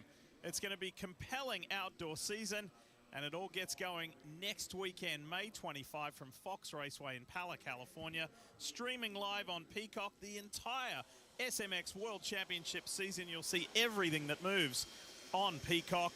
And we're ready to go, Hinch, from the stadiums around North America to the outdoors and the Pro Motocross season. Going to be exciting to see that switch happen and see those bikes back in action. And we're excited to see some IndyCars back in action here at the Speedway. So what, you're an Indy 500 pole winner. You have to be the best on your day to do that. What is Alexander doing here, right? So the hubbub and the frantic nature of you're next, you're up, there's 3 to go until you, that's not happening. He's there by himself. He's with his team. He's in his quiet space. He's in his comfort zone. What are you doing as a driver to mentally prepare, or what is your routine? What were your rituals? What's Alexander doing here to get ready for the fastest 10 miles of his life? Yeah, you made a great point there, Diff, in that they're not being forced to go. They're not being told when to go. There's not that countdown. There's not that stress of watching every car in front of you go one at a time, knowing that your time was coming. They can kind of take it a little bit slower. They can be very methodical in their preparation, make sure that Alex is comfortable in the car. He's going to be walking through some of the quality runs that he's done in practice, making sure that they have an agreement on the shift pattern, which is something they would have discussed with the engineers. You know, based on the wind, they'll have that answer for Alex. They're going to have a discussion and talk about the center of pressure, how much front wing they want to put in before this run. You see right now these little white stickers being put over the screw holes of the fuel cap. That is how much they are paying attention to every seam and every line. Now there's a helitape that's going to seal up this entire panel that pops off for refueling. They're going to put helitape across it to make sure that no air diff can get into that tiny little crevice on the race car. When you're in qualifying trim, every bit of body work is taped up. Every gap, every hole, every raised surface is covered, every lowered surface is filled to make these cars as slippery as possible within the rules. There was a point in time where Alexander Rossi was defined as the American in Formula One. We had it. I was commentating it with Steve Matchett and David Hobbs and Will Buxton. That was a great point because Alexander had come out of GP2 and made it to Formula One. He only did 5 Grand Prix, but we had an American in Formula One like we do now with Logan Sargent. But he's no longer defined as that anymore, or described as that, I should say, by that anymore. He's now known as an Indy 500 winner. Let's go back to that magic time. I went into that race just trying to finish it. Like that was goal number one, was just to try and get our first 500-mile race and our first super speedway race under our belt. The fastest rookie in qualifying, it's Alexander Rossi. As a kid, you know, I knew about the Indy 500 and I knew about the significance of that event. A first-timer is going to win the 100th Indianapolis 500-mile race. California's Alexander Rossi. Every time that I see it, or you see kind of pictures of it, you're kind of reminded of the fact that you are now part of history with some of the best racing drivers to ever do it. So I think that kind of is what's the most special.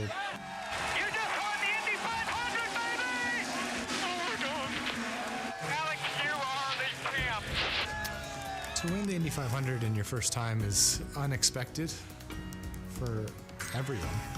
Just can't believe that we've done this.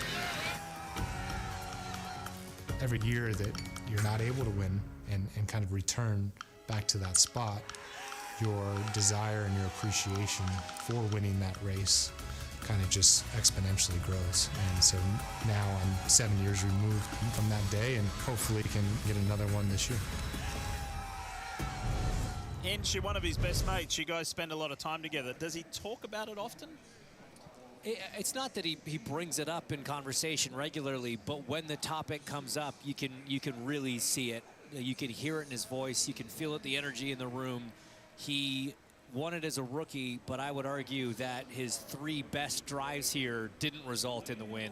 And I think that's one of those things that, you know, that eats at guys like Rossi, eats at guys like Dixon. Yes, they have that baby Borg sitting on the shelf, but they have other races that they think they performed better, they drove better, they deserved it more. And didn't get the win. And didn't get the win. And that's what I think is so impressive about this driver right here. So he's been very comfortable in his race car all month long. The open test was a bit of a miss for them. They had a problem with the car that they found later.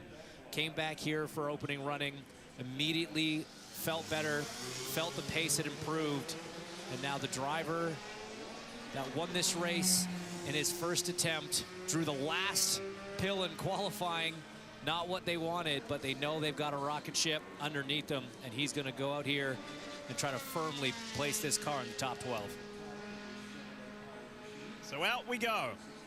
I still haven't seen the full stable of Arrow McLaren Chevrolets out on track. Still yet to see Pato O'Ward come on out, but it's going to be Alexander Rossi's time now. So to build to speed, this has been a very, I don't want to say casual, but just a measured approach. Yep, no point. You heard it from Gavin Ward before, the team principal. No need to panic. We're already last anyway, as James said. So let's do it at our pace. It's a great strategy because, you know, as we talked about after chatting to Gavin, the gear ratios alone are enough reason to do that. Being able to put those in closer to the time that you're running, you want to have those absolutely maximized. This way, you're not having the car just sitting out in the heat baking in the sun. 3-1. As we've talked a lot this week, there are parts of the car for qualifying that you want to keep super cold. There are parts of the car that you want heated up. Aha, look at this. Rossi's been the catalyst for some action. Out comes teammate Pato O'Ward, thumbs up, ready to go. And so too is Alexander Rossi. Here we go. Green is out.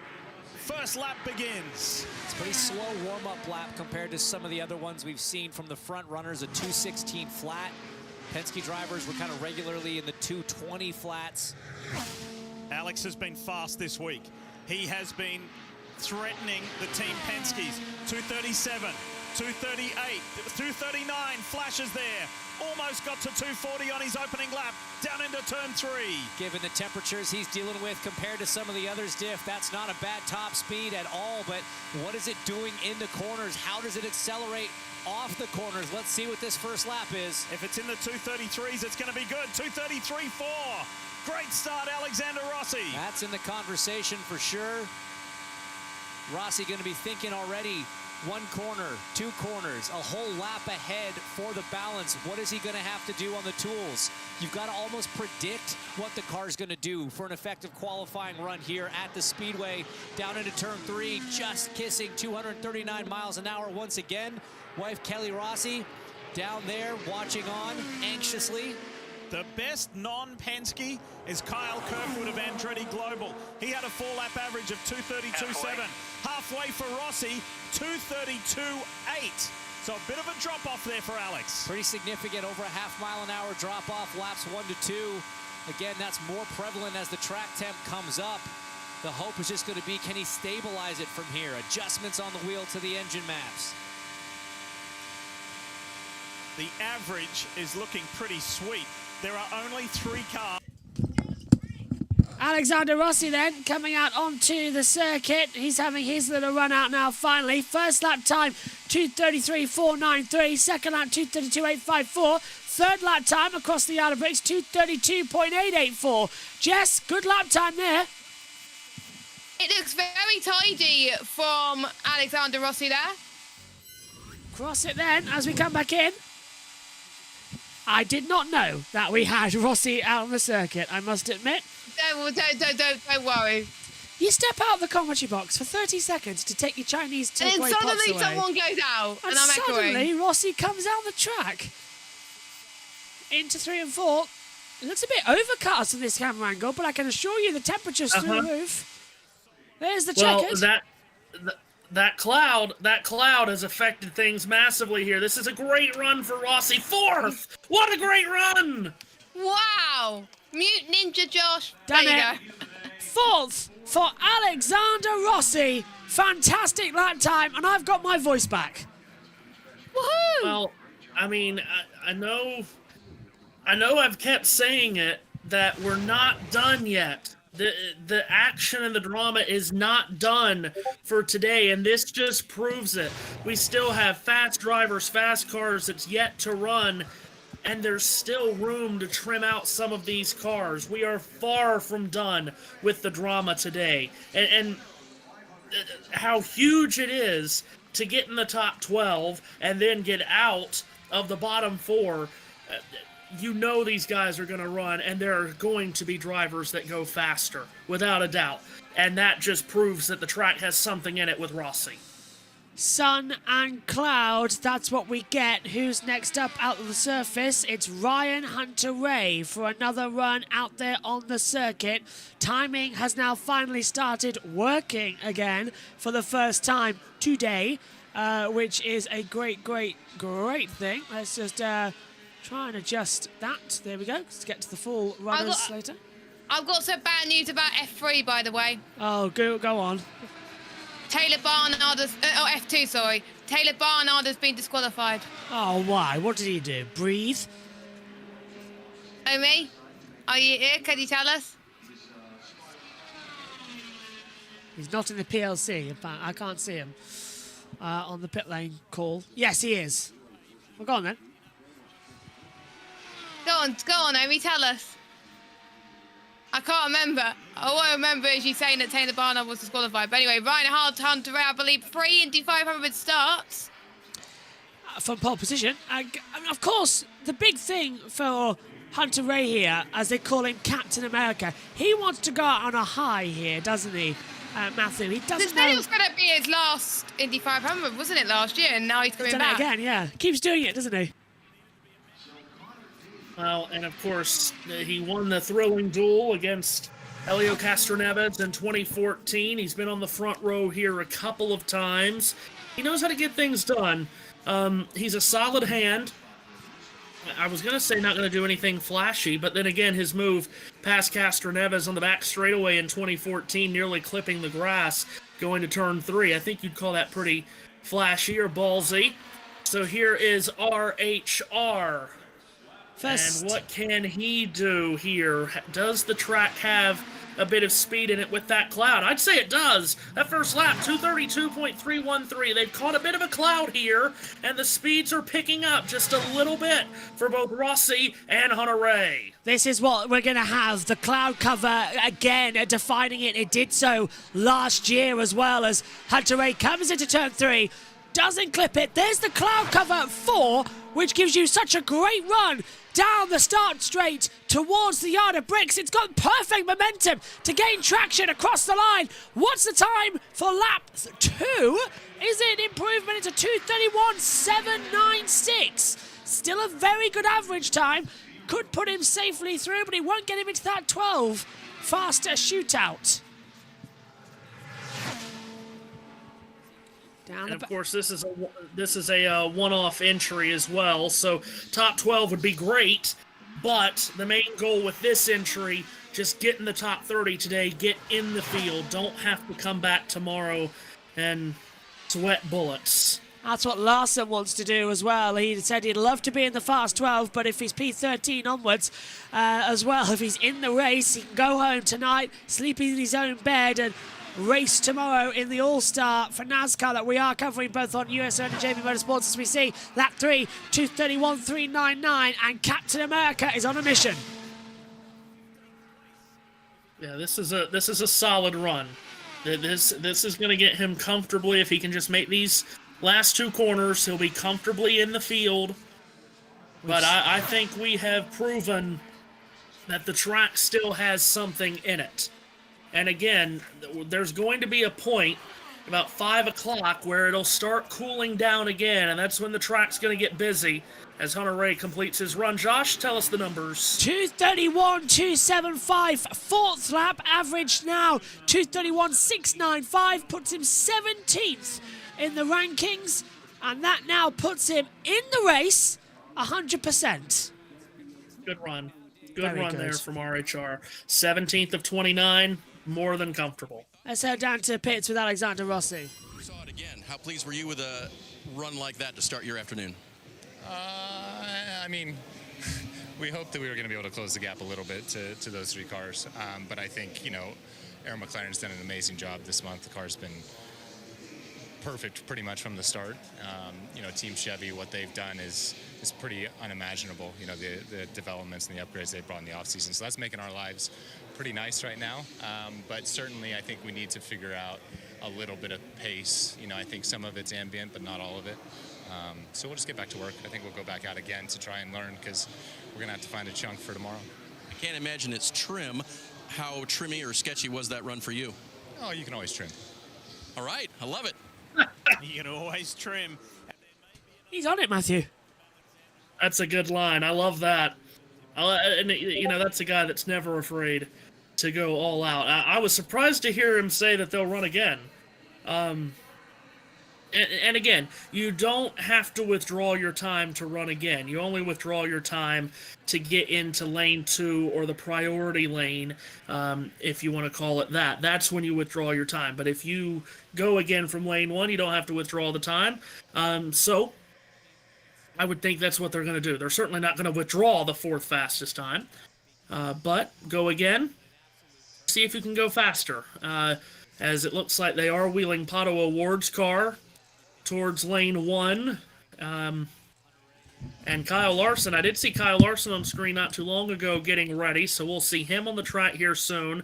But that's got to be encouraging, doesn't it, Josh, for McLaren, after what has been a tough day to this point, to see Rossi go out at this time of day and go fourth fastest. Best of the rest, if you will, behind the Penskes. Big relief. And to be a couple of, just literally on the cusp of it, and are they going to ruin their lap time again? Which one is this? Pato O'Ward. Okay, he hasn't set a lap time yet. No, this is Pato. So makes sense to go straight in zone lane 1. Now that is the priority lane that you head out there on the circuit first, ahead of any other who's in lane 2.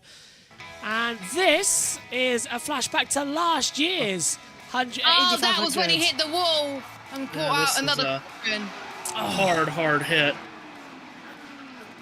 Took Ericsson down. Ericsson, well, basically pushed him out, didn't he? And yet Ericsson... Well, and he was not happy with Marcus either after that. He said he would remember that one. Yeah. And both raids were caused by McLarens. Yeah. Well, 2 of the 3. Yeah, we had 3 red flags to end last year, didn't we? For some unknown reason. Yeah. Still don't know why we went I to... expect Pato Ward to be good after we've seen Rossi's lap. I expect Ward to be up there with Rossi. Come on then, Pato. Number 30 out there today. The last to run anyway. You're in zone 1. Let's go and see what you got. 60 seconds on the clock. And away. He's going to leave it all out there. We know that about Pato. And let's see what he gives us, because I would be willing to say, I think I'm with Jess. I think he could at least do what Rossi did.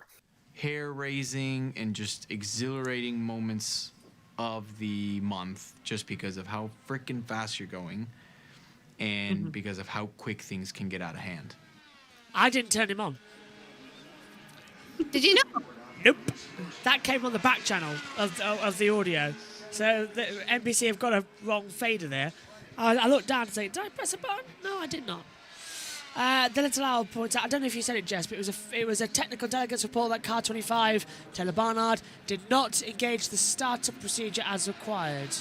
Incorrect startup procedure. Right, okay. Yeah, so incorrect starting procedure. Build up lap then for Pato. Has it told us it's Pato? It has told us it's Pato. I don't suppose... Yeah, he's had his best starts last year and the year before. 5th place. As I thought the nice graphic might be working on the website, it's not. So we'll stick with timing 71 for now. It's like wants a break, doesn't it? Yeah. It wants to work, then it doesn't work. It wants to work, then it doesn't work. Make up your mind. As I said, I don't know if anyone heard me on the Ninja camera, but if somebody can remind me just to have some olive oil on my voice tomorrow, that might work. Some oily food. I've got the Ninja muted for now, that's why I didn't hear you. Some oily food will be appreciated. It seems to be helping my voice recover. Let's hope your voice is good for the F1 tomorrow, please. If not, I'm ordering a Chinese takeaway. Let me just step in here. Pato's caught a cloud. Right. Pato's caught a cloud. That back straightaway has been bathed in sunlight all day long. It's in some shade here. Pato could go for a big run. If that car's tuned up, he's got better conditions than most have had this last couple of hours. Ooh. What's that first lap time speed as he comes across the yard of bricks? Oh, it's a 2:27.611. Did that lap time get lost then? I think he made an adjustment into turn 4, and look, he's shifting now. So, if I back out, go again, would you say? But he'd have to fill up with another 3 gallons. That's what you heard from the pit road as Larson's coming out. Hey, on lane 1, understandably. Ward's lost a lot of time in this on the back stretch there. Did you hear it bottoming He's backed out? off. He's backed off, Josh. He's backed off. Yeah, he lifted. So this is now just a sort of experimental run, isn't it, for Pato? Just get a time on the board, see where you go. Look at him. They're adjusting everything. Go on. And that's not surprising. Oh. To see 2:30? that. Yeah, 2:30. There was obviously a moment there on that first lap. He had to bail out of the throttle, but they need to keep him going here because you could still beat a few cars. Like we say in normal IndyCar qualifying, get a banker lap in. This needs to be a banker run here. Keep going.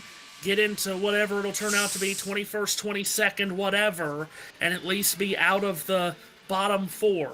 Keep going, Pato. Through turn 3, that car was twitching like crazy. Yeah, White it flag. was. The average speed is going down, so I think it's going to be a slow one, 230 again. This is interesting. This isn't nearly as fast as we thought, but he's getting faster every lap.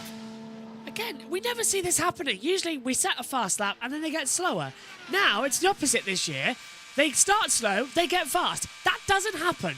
So what on earth is happening, I do not know at the Brickyard, but he is fighting that through 3. There's a lot more traction than he's bargaining for. O'Ward out of the last corner. He'll take the checkered flag to get at least a run on the board. And it's a 230.603, average 229.804. Puts him 29th, Not good. but he's in. At 29th, he's in. Ooh. Well, he's in without VeeKay, Larson, Eilotter, Dixon making a run. If all 4 of those go quicker, which you would think would happen, he's back out. So this is still worrying times for McLaren. So let's look at the replay. This lap 1? It had to be lap 1. It is. Did he graze the wall? Upshifted to 2. He upshifted in 2. Here he is. That downshift. Ow. What's happening in the engine is so complicated. Everything here is tuned to the absolute... So there was a team radio communication. It didn't come through. I think he upshifted through 2 and it upset the time. So just a small, instinctive upshift. Apparently, the yellow has come out at North Wilkesboro for rain, so that would be a red flag. Oh, no. Might not even get the cup races that were on tonight either, so we might be fine with that. Here comes Kyle Larson. You should go to bed early. Oh, I'm not doing it tonight anyway. It's tomorrow that I'm worried about. Oh, so you're not doing the Open then? No, we won't do the Open. But on Matthew's suggestion, I think heat races and the actual All-Star race would probably be best. Yeah. It's Kyle Larson, I believe, on a run. Let's hope he fixed his car. Yeah, first in qualifying attempt now because he backed off his other one, didn't he? But there was something wrong with that car. But he was fast, Jess, wasn't he? 2:34s, if I remember, on that first lap time. So he was up there quick, but then he withdrew the time. I think he withdrew after his 3rd run, I think. Yeah. But look at this speed already. It's looking good. Has he got a cloud, Matthew? I think he has, hasn't he? So this could be a good run. The clouds are in the corners as well. Yeah, the short chute between 1 and 2, protected by the grandstands. I will say, I think he doesn't have the one that Pato got, but like you said, when he went out for the first time, it was looking to be a top 6 or 8 run. Something with the engine happened on that last lap in turn 1. He said something spiked on the wheel. So let's see what Kyle can do. This is officially his first run because he didn't complete the first run. And yeah, that first lap's pretty sporty. 232.951. That puts him right up there near his teammate Rossi. This is a good start for Larson. Oh, he had to correct it a bit though in turn 2. That's a second time. He did that on the previous run as well, coming out of 2. The car just twitched massively. Larson's really not having a good time of it, but he's keeping that speed through 3. Look at that. It's dancing off the racing line as well. So he's fighting it. There's no wind speed out there. Through 4 is okay. What's this second lap time speed as Tony Kanaan watches on? Kyle Larson, 2:32.796. He's remaining that consistent. This is more like it. Yeah, this is terrific. This is lining up right around where Rossi was. This is really terrific for McLaren and Larson. Still got to get through 6 more corners, though. 6 more perfect left-hand turns. Easier said than done. Through 3 again. That's the bogey corner. It keeps fighting with him. We saw it last year. 3's become a bit of a crunch point this weekend. Turn 2 has been the worst for accidents. 3's just caught people out. What's the 3rd lap time then for Larson? Okay, 2:32.395. That's good. That's good. This is right on line with Rossi. Rossi was what, 2:32.9? Yeah. Larson's averaging 2:32.7. So actually, it might just dip below Kirkwood as well. This solidly gets him in the field. This puts him solidly in the top 12. Kyle Larson may be back in Indiana tomorrow. He didn't want to be. He's got qualifying and racing to do. He'll have an attempt to qualify, then fly over to North Wilkesboro for the All-Star race. He takes the checkered flag. Larson goes safely in to P6. Oh, yes. And a handshake. Oh, look at that. Fist bumps from Kanan. Handshakes from Jeff Gordon. Larson goes 6th. McLaren is back. All the worry, Matthew and Jess, that we had. That, is this going to happen? He's not done so much practice. P6. I think he's comfortably through to the Indy 500. Yeah, he's comfortably in the race. That may just be enough to put him in the top 12. Could he be displaced by what would it have to be? 7 more drivers. I don't know if 7 more cars have that in them. I think he's going to be back tomorrow, and he's going to go for the run for the pole. Oh, the fairy tale starts, doesn't it? As he attempts the double. No one's ever won the double, if I'm not mistaken, Matthew. No one's ever done them both. Won it. That'd be nice. Yeah, no one's won. No one's won one of them. No, that's true. Certainly not 2 of them. God, imagine if Larson does it. Look at this. Do you know, I've got a feeling that Larson, the way he's going in NASCAR at the moment, definitely could win the Coca-Cola 600. That's easy. But can he win the Indy 500? That's the question. I think he's got a very good shot. And who's next out? Kyle Kirkwood. I can't wait to hear what Kyle has to say after that run. See Sam Schmidt in the background of shot 2. Yeah. Sam Schmidt's still a part of this McLaren. And there's Jeff Gordon, of course, the only driver to win 5 times at the Indianapolis Motor Speedway Oval. And he rubs that in the face, doesn't he, of Helio Castroneves? Yes. Yeah, only 2 drivers have ever won at Indianapolis 5 times, Jeff Gordon and Michael Schumacher. And, of course, only one has won 5 times on the Indy Oval. Yeah, Schumacher, I know, enjoyed that. Is this? Kyle Kirkwood going out for another run. Now, I think he was in lane 2, so he's kept his first time on the board. So no one else was running in lane 1 then? Yeah. Interesting. So he was in lane 1 then. Okay, very good. No, he's in lane 2. He was in lane 2, but nobody was in lane 1, so he was able to go. Which is which, Matthew? So lane 2 is the priority lane. If you go from lane 2, you have to pull your time. Oh, so he was in lane 1. I would be very shocked if they pulled his time. Yeah, he was in lane 1. It would have been deleted now, Josh. So he was in the less priority lane. Yeah, I think that's what the others did. It's so confusing because they've swapped them from last year. That's what we heard earlier on. Because it used to be zone 1 was priority, zone 2. That was why I was confused. Yeah. I was like, They've swapped them back this year. And it's really confused me. And they've got new graphics down there as well, which is annoying.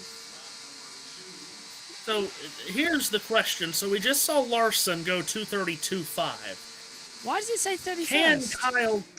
Can Kyle Kirkwood better a 2:32.7? Based on the first, based on the first 2 laps, I'm not sure that's going to happen. No, it's not. So this is interesting because you only get 3 runs today, remember, and this is his 2nd run, so they're burning a run to try to better a 2:32.7 at 2:17 local. That's an interesting decision down there. Do you reckon it's a warm-up? Make sure that the setup changes they've done is okay, then go out later when the track's cooler? Could be. They very well could wave this off, but they need to do it on this lap, of course, because he's coming to the white flag. But you're right, they could wave it off, but this is not going to go better than a 2:32.7. No. He's not tracking to go faster than that. So see if they shut it down, but if they were going to shut it down, he would not have taken turns 1 and 2 here as quickly as he has. So I think they're going to take this run, which I find to be a peculiar decision. He's backed off. Okay, Yellow. very good. There you go. That's Yellow why. flag. That's why they've called it off. There's a yellow on the track. Now, Debris? What? Why that? Thank goodness he wasn't in the priority lane, because otherwise he would have been absolutely angry. Yeah, that's very, very true. Why is the yellow out? No, This may just be a yellow flag, just to officially display that the wave was that the run was waved off. Remember, back in the day, you would have a team member on the pit wall wave a yellow flag. Now they don't want to do that for obvious safety purposes. So that just keeping with tradition more than anything, I think, waving that yellow flag. So, Andretti will go to the car and see what their driver has to say on that last run. And Kyle Kirkwood will get out of the car. 3 hours 30 to go.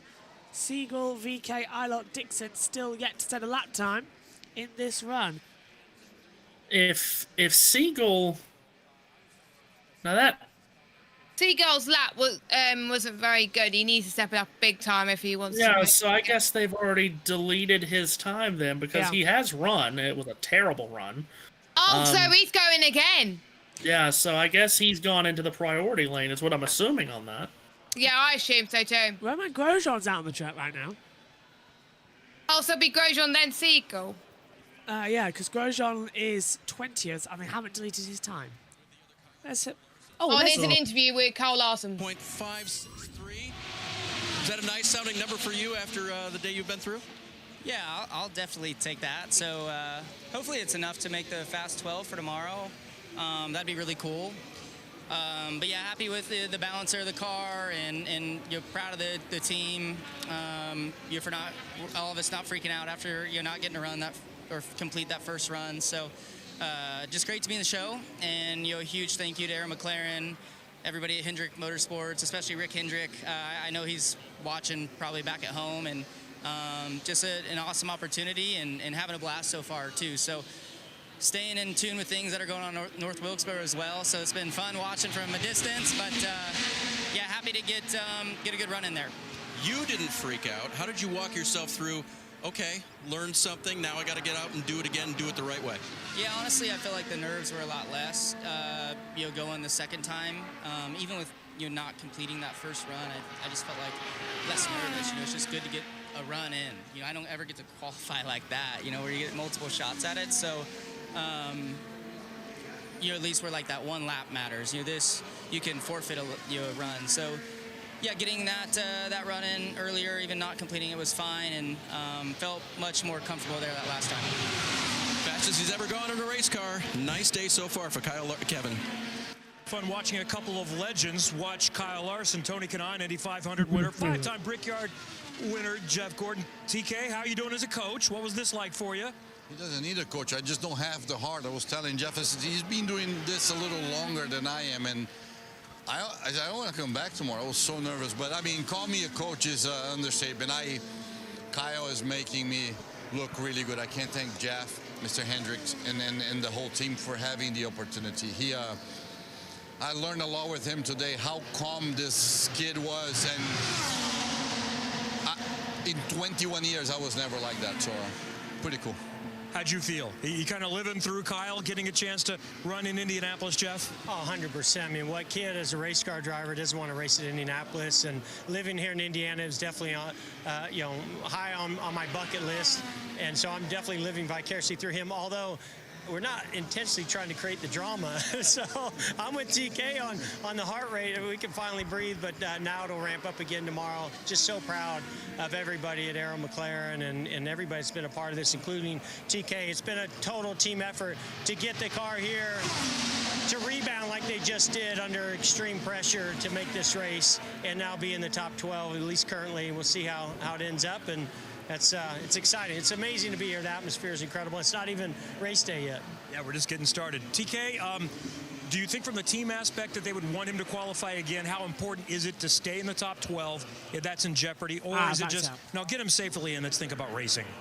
Kyle's a racer, real racers. I think we're going to talk about it, but we have the best in the seed. So to do it again, I did it 3 times last year, and he's a lot better than I am. So I think we're going to evaluate the situation, but the goal is to put him in the top 12 and then go for tomorrow. So I want to get the call from Jeff or Mr. Hendricks saying, what are you guys doing that you're not putting him there? But hopefully we'll be safe and we'll play tomorrow. Tony Kanaan, the Aero McLaren sporting director, and another legend in the sport here today at the Brickyard, Jeff Gordon.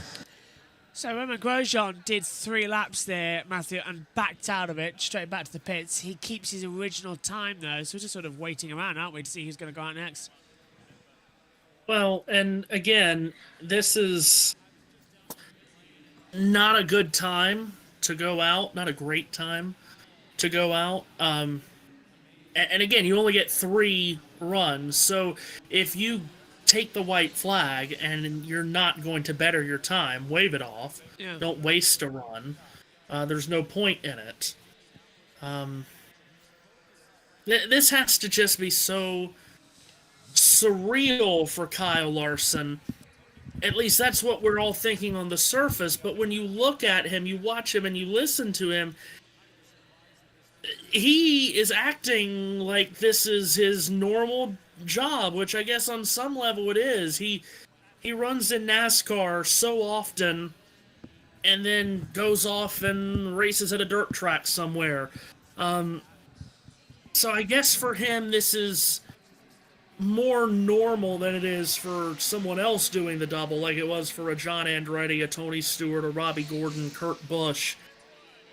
But this, just from the outside looking in, I'm just shocked by how calm he is and how calm he sounds. I don't know if he's just faking it, but it's amazing just how he's controlling himself. Now, here is a run that I think we've all been looking forward to.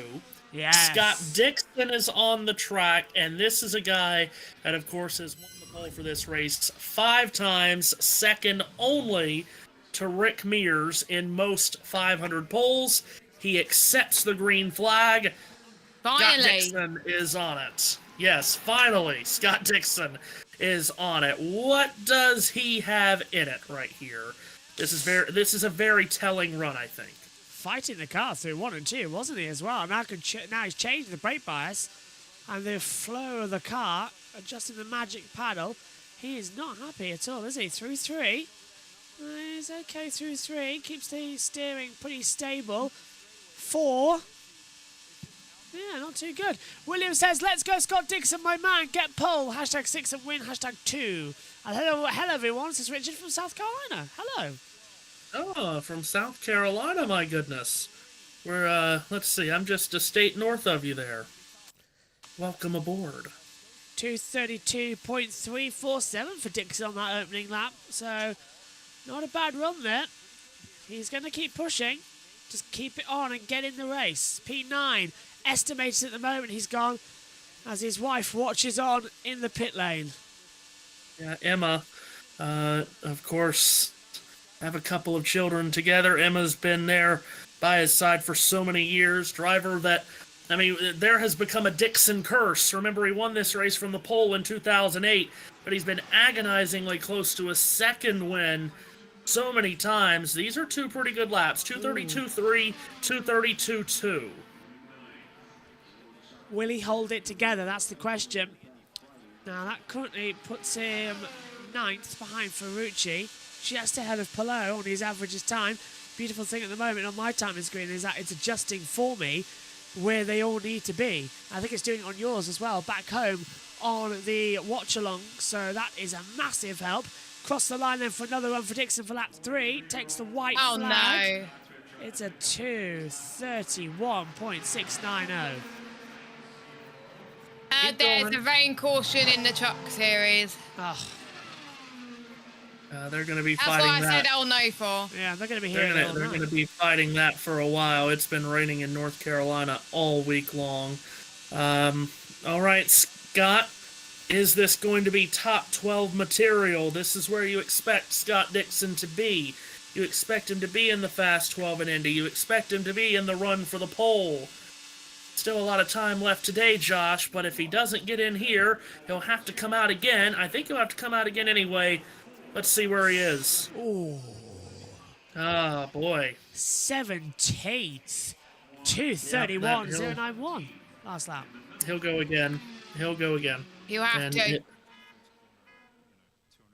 He won't delete the time. Yeah. Because it's solidly in the field, but he'll go again. He wants to go in the fast 12. This is getting more and more annoying, isn't it? This year's 500 quali. It's just getting a bit treacherous. Right, we'll wait for the next one.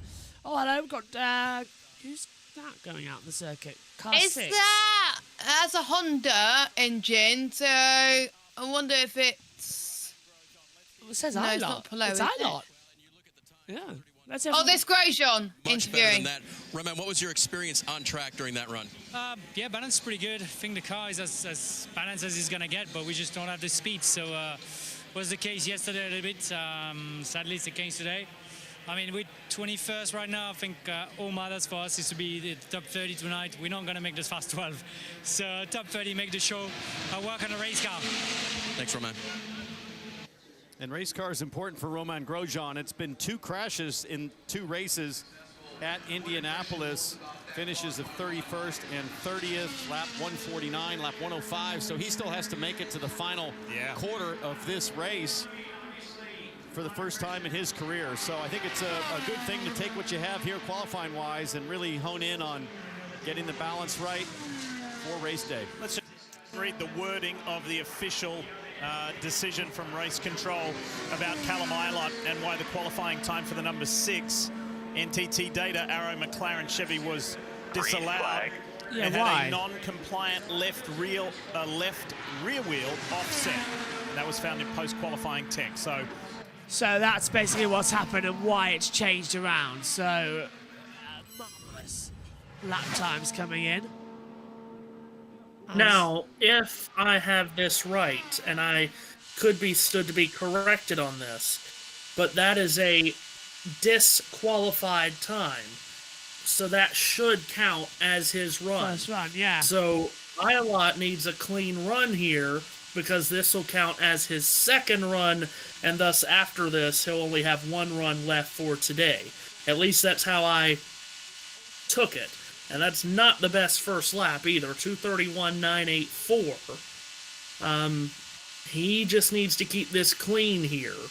Even if you have to suffer a little bit, get in line 20th, 22nd, just get in the field because, like I said, I believe that it should count as his second run, unless I'm wrong about that. No, I would agree with you on that one because his first run got disqualified, so you put it as a second. Same with VeeKay, I think.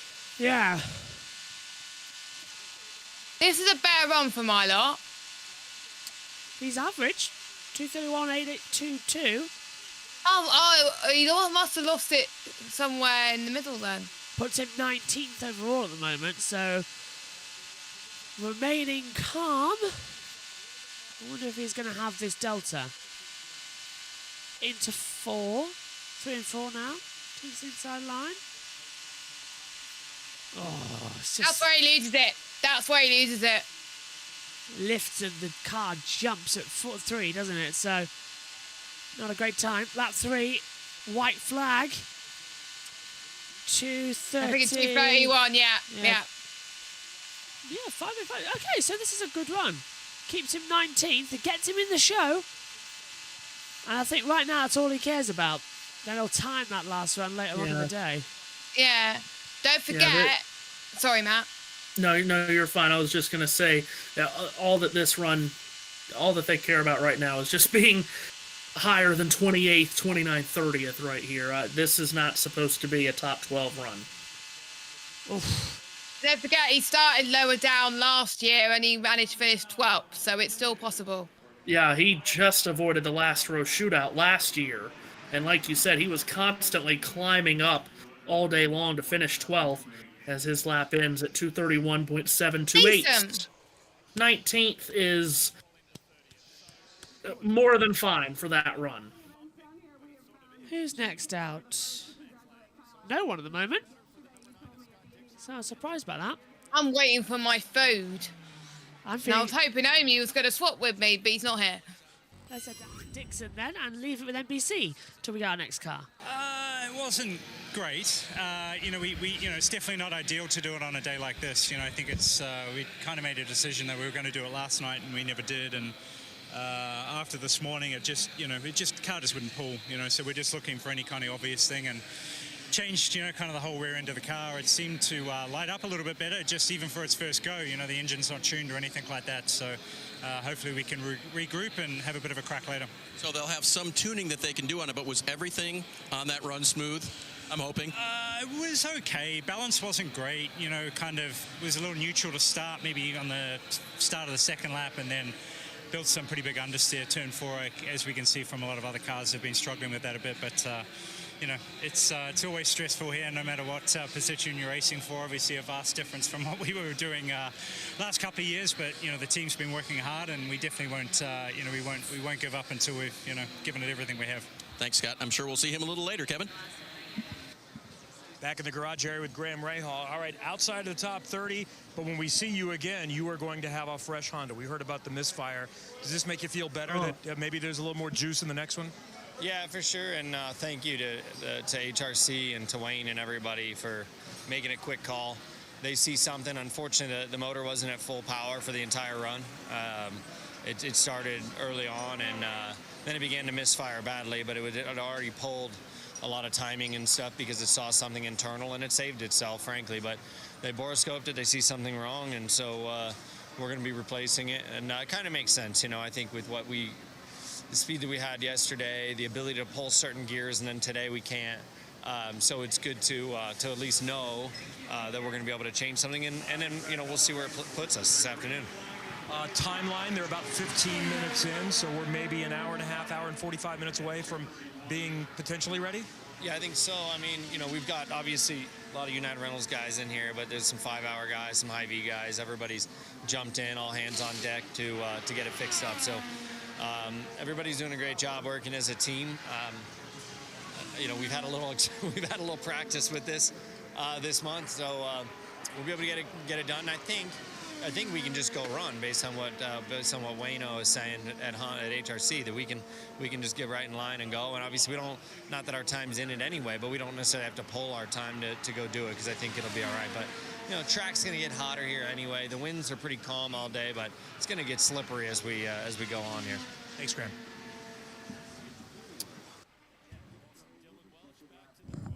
Agustin Canapino now out there on the circuit for another run.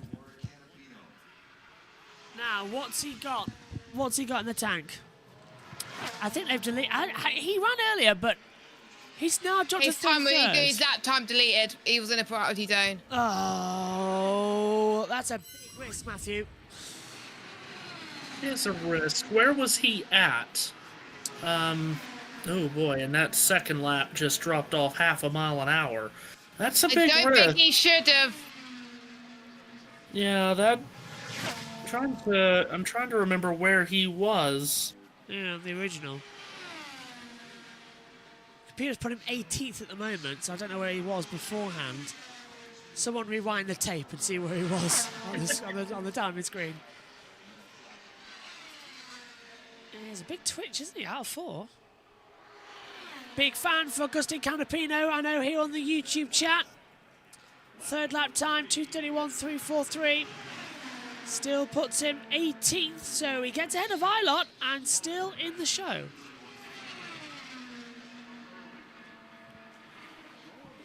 I feel like if I put it there, I can sit and stand.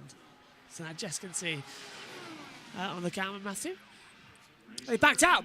They've backed out of it. Yellowed out. Oh, Canapino currently hasn't qualified for the 500. Actually, no, he's kept his time. My bad. I thought he was in the priority zone, but no, he wasn't. He kept his time. Are we sure? Phew. He was 18th. So, yeah, that would be a big risk to pull the time from 18th. So, okay. Yeah. Yeah, because his best lap time was a 2:13. I'm just 1.8, I think it was, or 7. 2:32.414. Mine says. I'm not actually sure. Oh, and there's Marcus Ericsson. Now he is coming out of lane 2. Marcus Ericsson is. So he keeps. Yeah, because it's that. Wait, hold on. Let's check the timing. They're frozen. Again. Of course they have. They're never gonna work, are they? For when we need them. Yeah, that check. I'm just trying to see. Come on, go to 30. Can't go to 30. I want to say, yeah, I think Ericsson's lap time was deleted, so he was in the priority zone. Nothing to lose. I don't actually know. Oh no, his time's still there. Where is it? Hang on, this is now it's saying Marco Andretti. I know it's Marco. Are we sure? It looks like Ericsson's. I don't think that's Marco Andretti. No, that's Ericsson. That is I don't like Ericsson's car. I'm sorry. Well, we can't tell. The timings can't tell. Yeah, that's definitely Marcus Ericsson. Yeah. Car 28. How's he had his lap time? I would play a soundboard right now, but I won't because we're on USRN. Ericsson is 29th. Yeah, in the number 20 something. 28. Is that the 28 or the 98? Yeah, that's Ericsson. That is definitely Marcus Ericsson. They've called up the wrong graphic now. Yeah, because Andretti's 98. So yeah, it's Ericsson. Easily done, but yeah. Yeah, because that looked like Ericsson's car. Oh, yeah, they got it right. Okay, good. It's gone back to saying VeeKay on the lap time charts. Yeah, it's messed up. Oh, we got so far. So close, but so far. It was working. How hard is it to have a working timing screen? Getting chilly up here in the commentary box. Yeah, this is now. It is chilly where I am as well, but it's because we've got the heating off. No, hang on. That should be a white flag lap, if I'm not mistaken. No, this is his second lap. Oh, well, I thought he's got man more than once. All right. No. No. It's NBC have lost it as well. NBC have lost their timings as well. So it's not just us. The system's gone down because otherwise we would have seen it by now. What a mess this is turning out to be. So we can't even tell you. You would probably go, it's broken. No. We can't even tell you what it is. He's backed off, I think. He was 2:28 going down the straight. Here we go. So first lap time is a 2:39.43. Second lap speed 2:30.440. Still not great. Doesn't improve it. He got a 2:29 last time around on the average. So no, it was a 2:30. It was the average speed last time. He won't improve them. They might wave this one off. No, he won't. He definitely won't unless he can improve on this lap. Nice out of 3. Hugs the inside line at 4. Rio looked like it was stepping out. There's the white flag. I swear Ericsson's done more laps out here than anybody at the moment. I swear too, but 2:29. Oh no. They'll back this one out. They won't let this one continue. Oh, there we go. Our timings are back. And they've backed him out. Yeah, they've pulled Ericsson from the time. This is a real concern. This car right here has not gotten up to any kind of speed all week long. He's crashed, and he cannot put together 4 good laps. I am very concerned for Marcus Ericsson, who has finished the last 2 Indianapolis 500s in first and second position. And is currently... I'm worried he'll get knocked out. I'm worried you might get bumped, and I do not want him to get bumped because I like Ericsson, but... He's currently rounding up in the championship as well, isn't he? Second? So it's not looking too good, this. Where did he finish in the road version of the Indy? Can't quite remember. Well, because the timing screen's broken. Let me have a look. Alex Pillow leads the standings 152. Will Power has 140. Actually, Marcus Ericsson is 16th in the standings. Yeah, he has struggled a lot this year. Remember... Rubbish car. He's had a tough season to this point. He retired from the opener in St. Petersburg. No. This is Tom Blomqvist on track. Oh, Lundqvist. Oh, sorry, I get confused. They're the same livery. It's hard not to. 23rd, 5th, 18th, and 16th, the finishes for Marcus Ericsson this season. Oh, that's not good at all. By the way, we have someone in the YouTube chat that it's their first time listening to the Indy 500, and he said he's a bit excited. He's the race guy. Oh, yes. Hello, Richard. Love to hear that. By the way, there was a comment from Mark, too, from Michigan. So, up from the Midwest. Now, the question is, hopefully Mark is still with us. Mark, are you green or maize and blue? Green or maize and blue from the Michigander? I'm going to check to see if my food is ready. Hold on. What's that, as Blomqvist starts that, what's that, what would that change, Matthew? Now, what was that again? I'm sorry? Sorry, what would it be with the, what did you say it needs to be? The colours? Green or something. I don't know. I'll be back in a minute. Oh, green or maize and blue would be the question I'm asking Mark from Michigan. I want to know if he's Michigan State guy or Michigan guy. Oh, Michigan I see. man. I assume, as well going through. Blomqvist is looking quite strong on this opening run. Trying to see, is the timing screen sort of working where he is? Where is Blomqvist? Has he yet to finish a time? He did make a run earlier. It's 20. Blomqvist did. I've got him as 25. Lap 1 speed. Not relevant. He hasn't told us. Oh, great. Yeah, Blomqvist was 25th at a 2:31.4. So needs to better a 2:31.4 for this to be worth it. Oh, it's lightning at Wilkesboro, so the red flag's out. Thank you, Jack. Well, so red flag's out there. Great. So what's this second lap then?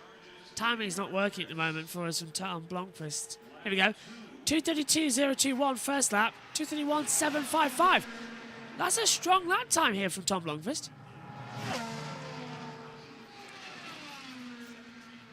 It needs to be consistent if it's going to stay above a 2:31.4, however. First two laps average 2:31.8. So it needs to stay consistent here.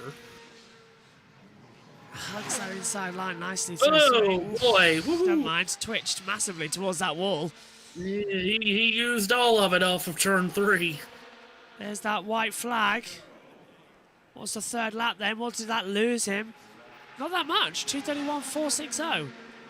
I think they'll keep this going because it's tracking above a 2:31.4 still. It's a 2:31.7, so I think they'll keep him going.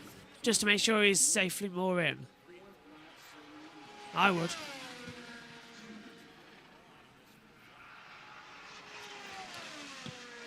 Into the last two corners. Everyone watching on. The Ordination squad. And Tom Blomqvist for Meyershank Racing takes the checkered flag. His second qualifying run of the day out of the 3. And his fourth lap takes us to a 2:31.077. 2:31.578 there. Puts him 22nd. That's a good improvement. That's improvement. Yeah, big one. That's improvement because if you're sitting 25th, all you need is 6 cars to beat you, and you're in that last row shootout. Now you've given yourself a little bit more cushion. Now you need 9 to beat you. I don't think 9's going to beat that. You start having a nice dream later on tonight. Instead of getting nervous at A, you've got to go for pole, or B, you're going to be bumped. You sleep, no, you've got a chance to win the greatest spectacle in racing. So Marco Andretti is now out on the track. So that's better. Marco is now racing. Pole sitter back in 2020 when all 3 generations of Andretti led us to the green. We had Mario in the 2-seater. Was Michael in the pace car, or was he also in the 2-seater? He was in the pace car. Yeah, I thought he was, yeah. And then we had Marco on pole. 3 generations went across it. That was a nice touch in the pandemic year. Yeah, well, needed something to get us inspired in 2020. 2 months of August. Was 2021 in August as well, or did that stay in May? I can't remember. No, it stayed in May. It It stayed did. in May, yeah. It stayed in May and had about what was it? Was it 100 and give or take 130,000 people? And then, of course, in 22, we're back to normal. Yes, thankfully. And hopefully we'll never go through that again. Green flag. Away goes Andretti. Apparently, time is nearly coming back to us on driver tracker. That was a nice 3-1. Oh, a nice 2-2 as well. Josh? Yes. Would I be able to have a bit of a break for 20 minutes? Of course you can, Jess. Cheers, because my food is just finished cooking. So, cheers. Did he back off that lap time? Let me know when I can tell. Sorry. He's backed off. He's backed off, Matthew. He's backed off. That was very quick. Did he twitch? That was extremely quick. Fine 3-1. Just about to say, by the way, Andretti was 15th, and he'll keep that time. Yeah. But there, twitched at 2. Just a slight, yeah, there you go. Yeah. But they clearly believe if he was 15th, they clearly believe they can bump themselves into the top 12 here. So there's going to be another run from this 98 before the day's done because they think they can get into the top 12. So the track goes quiet for now while everyone readjusts where they're going. Jess gets a break. We've got no one at the moment, so we'll hand over to NBC as well as lane 1 and 2 falls silent here at the Brickyard. Yeah. Fully empty, aren't we? What do you want to do with USRN? Add break or keep going? Because then I can just sort of... Yes. Yeah, go on. I can throw us to a break on USRN, and we can both get up and stretch our legs here a bit. Absolutely. So you throw it to a break, and I'll put us on NBC. All right, we are good to go there. And I'll put us on NBC, and we all get a little bit of a break. 500. If you're already in the top 30 and sign in the paperwork to make another run. And I always love the final, say, 25, 30 minutes on Saturday as cars and rear jack stands and every crew's jockeying for position, and it gets pretty dramatic. No cars lined up and ready to make an attempt. Gives us some time to go back to the garage and catch up with Kevin Lee. It's interesting. Look there in the Air McLaren garage. That almost looks like a Formula One blockade to show things. Actually, our camera's been back here for a long time, and they just moved here a moment ago. So an update on the number 5 of Pato Award, and I think the group is tired of seeing us back here because they did not expect to have this many issues, but the issue for Pato Award on his last qualifying attempt, essentially the same as what Kyle Larson had on his first, an engine event is how it's described. And Pato Award is somewhat familiar with those type of events because that's what kept him from winning at St. Petersburg to open up 2023. They're close. And by the way, it went quite well on try number 2 for Kyle Larson, who sits 6th right now. So they're finishing up things and their adjustments, and I think we'll see Pato Award roll out there pretty soon to make another qualifying attempt right now on the outside looking in. 30-second quick, doesn't matter. Just need to be in the top 30, and he's not there at this point. Certainly would love to get a chance to get up in that top 12 to have an opportunity to run for the pole or a really good starting position tomorrow. What do you make of these kind of issues that we're having with some of the power plants? You know, they're unrelated, of course, but Honda we've had some engine changes there amongst the Ganassi camp. We've had these plenum issues with the Chevrolet cars from the McLaren group. Is that everybody just pushing hard just to find the limit? You have to assume so. I think, you know, talking with a few of the Honda teams, they're surprised, right? They're looking at things and say, well, we expected a little bit more, but they're more surprised at the Chevy, you know, performance gap seemingly right now. But when you look at the times, really, you know, with Kyle Kirkwood there in 5th, Rosenquist in 7th, I mean, Honda does have 4 of the top 10 right now. So don't go into panic mode. Continue to study the data.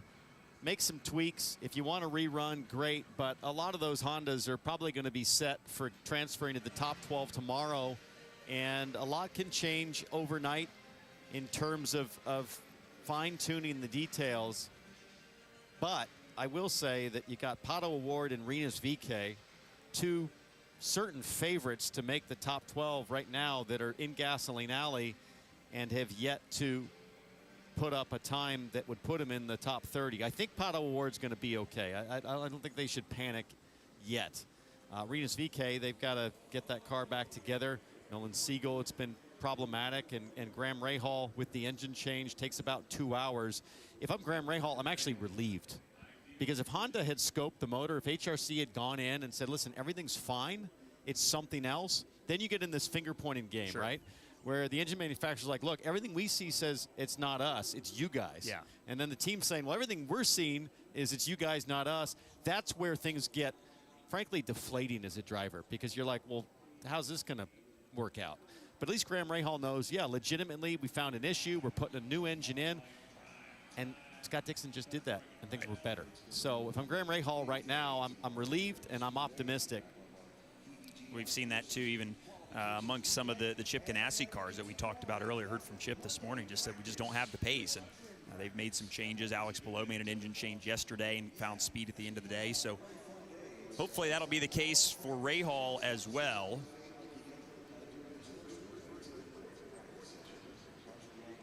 Well, we're getting closer with every passing day to a week from tomorrow, the 108th running of the Indianapolis 500. Can't wait to get there. The biggest single-day sporting event in the world. Good luck out there. Green, green, green. The greatest spectacle in racing.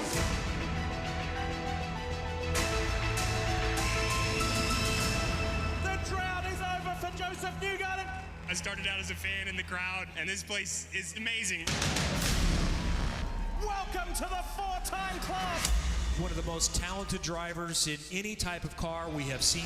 The overall feel of the car, it's not too different, honestly. No time at all for Kyle Larson to get comfortable.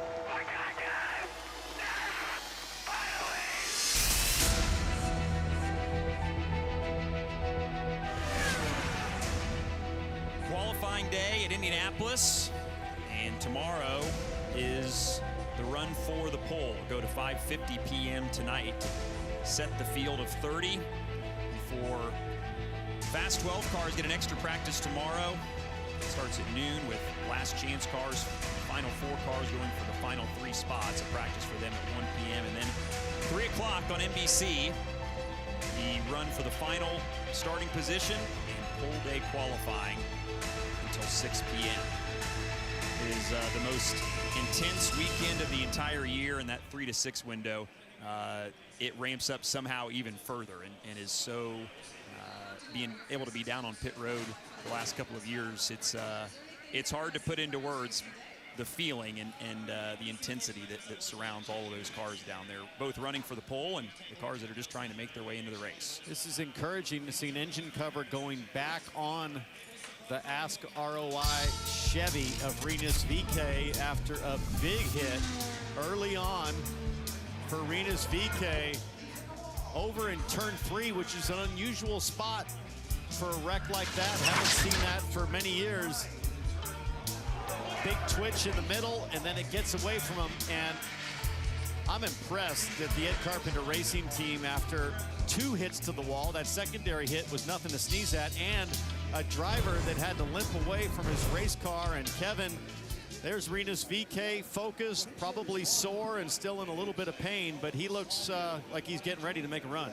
Right on cue, just as we went to that shot of the car, Rinus rolled up behind, and they're about 20 minutes away from being able to roll to tech. So what's that, another 30, 40 minutes from having an opportunity to be able to present for another qualifying attempt. So they had to replace all the body work, and that's what they're finishing up right now, and the rear end, also the left and right front as well. So pretty significant changes and repairs. The tub is the same, the engine is the same. So when they go back out, this is not going to be all that they have. This is going to be conservative. First of all, it's going to be a leak check. If nobody presents for a while, they could open up the track for practice, and that's what they would do. If there is a line, they don't have a time in the field right now, so they'll get in the priority lane and just simply use an attempt. They are unlimited to do a leak check, so they wouldn't be up to speed that first opportunity.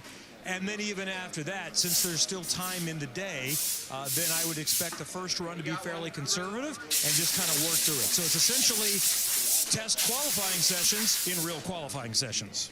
That's great work from the Ed Carpenter Racing bunch to get that car stripped down and put back together with plenty of time still to do kind of exactly as Kevin said, go out there and make sure everything is together correctly first and then build some speed back into it. Yeah, Kevin, was that a new gearbox? You might have mentioned that. All new rear end. So yeah, the engine is fine, but everything. Yep. So that's a question mark. It's a bit like Ericsson had to go to an all-new chassis, but is that gearbox as low drag optimized, right? You would have probably gearbox dynoed all your stuff over the winter and chosen the best 3 for their 3 cars. So presumably what's sitting right there is going to be 4th best, but 4th best at ECR is really good usually. Right.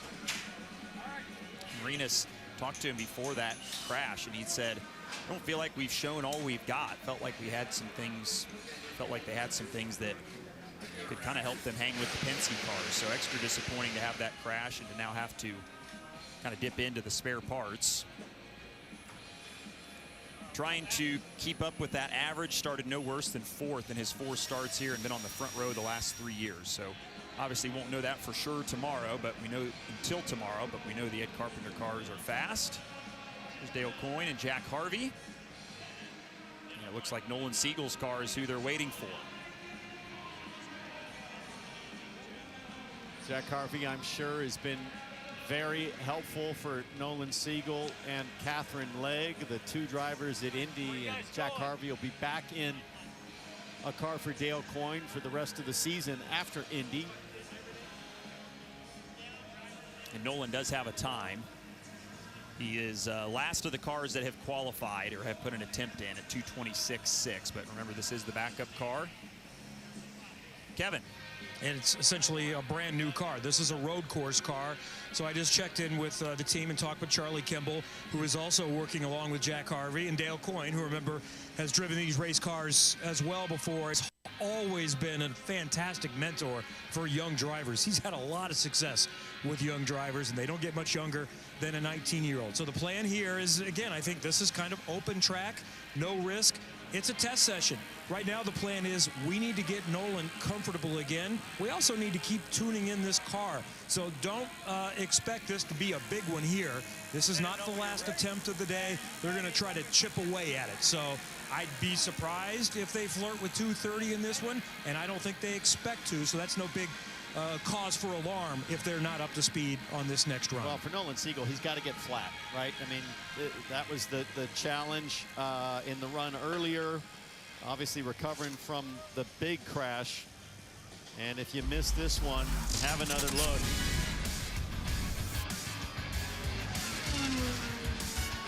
First time at the Speedway, lost it in 2. Slapped the left side, and then still probably going 180 to 200 miles an hour, and that's enough lift sideways to turn the car up and over, and then sort of gives him a Ric Flair-like slam. Luckily, Nolan able to walk away, but the car was effectively totaled, and that's why you see a bit of a Frankenstein here with the red and white front wing and the 18 backup car, which is really Jack Harvey's primary car for the first race after Indy, which will be at the Detroit Grand Prix. And that hit when Nolan came back down on the track actually chipped a piece of the racetrack. So they were out there kind of patching that part of the racetrack up together yesterday. Here's Pietro Fittipaldi's car also rolling through Gasoline Alley. He's 28th right now. So all these cars kind of on the bubble, with the exception of Siegel, are in the top 30 right now. So Fittipaldi may be able to go out here and find some more speed as they continue to kind of work on all the Rahal cars.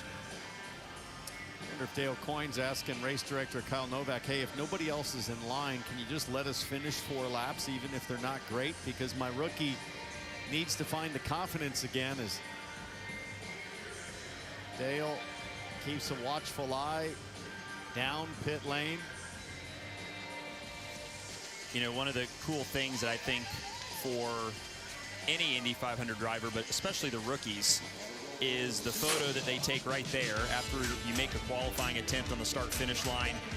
Get one by yourself, get some with the crew, but it's a tradition, like there are many here at the Speedway, that once you get qualified, you get one of these pictures. Yeah, you know what? I don't know that I fully appreciated these shots until I was finished racing here at Indy. And you can go to the museum there as you see Connor Daly, his stepdad Doug Bowles, track president at IMS. There's Dan Talris, the CEO of Gamebridge, Elio Castroneves. But you go to the museum, they've got such a great photo archive here. And whether you've raced here or been a fan here or been a team member as Kyle Larson and team, point to the sky for Ricky Hendrick. And you know, it's just fun to look back and see the faces and remember, oh yeah, I forgot that guy was our gearbox mechanic in 2007. Or, you know, it's such a nice moment in time that'll be with you forever. And it's a great reminder, just the sheer number of people that it takes to prepare, field, and ultimately compete together for the biggest prize in racing. That's what I was going to say. I think it's cool how over the years you see the size of the crews grow just as the cars became more advanced and there's more parts and pieces to work on and more expertise required. It is all hands on deck always. Speaking of going back through the years, what was your first experience here at the Speedway? My first Indy 500 was 2001 when Elio won his first one. So, how old were you? I would have been 7. I was here for an IROC race in the late 90s, which I think was actually my first race here, but my first 500 was the first one Elio won. Was your voice just as deep? I don't think so. You could have been an Instagram sensation if they had it back then. I could have been. Could have gone viral. So here's Nolan Siegel back onto the racetrack for his second run of the day.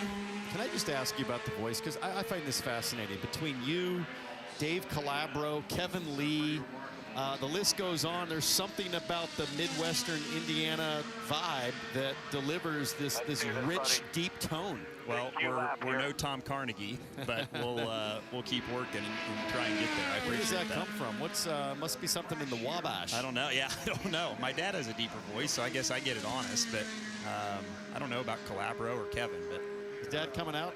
I don't think so. He's usually here for the Brickyard stuff, so he'll be out in July or August. No, July this year, and see all his NASCAR friends. I know he misses being out here during the month of May. He certainly misses seeing them.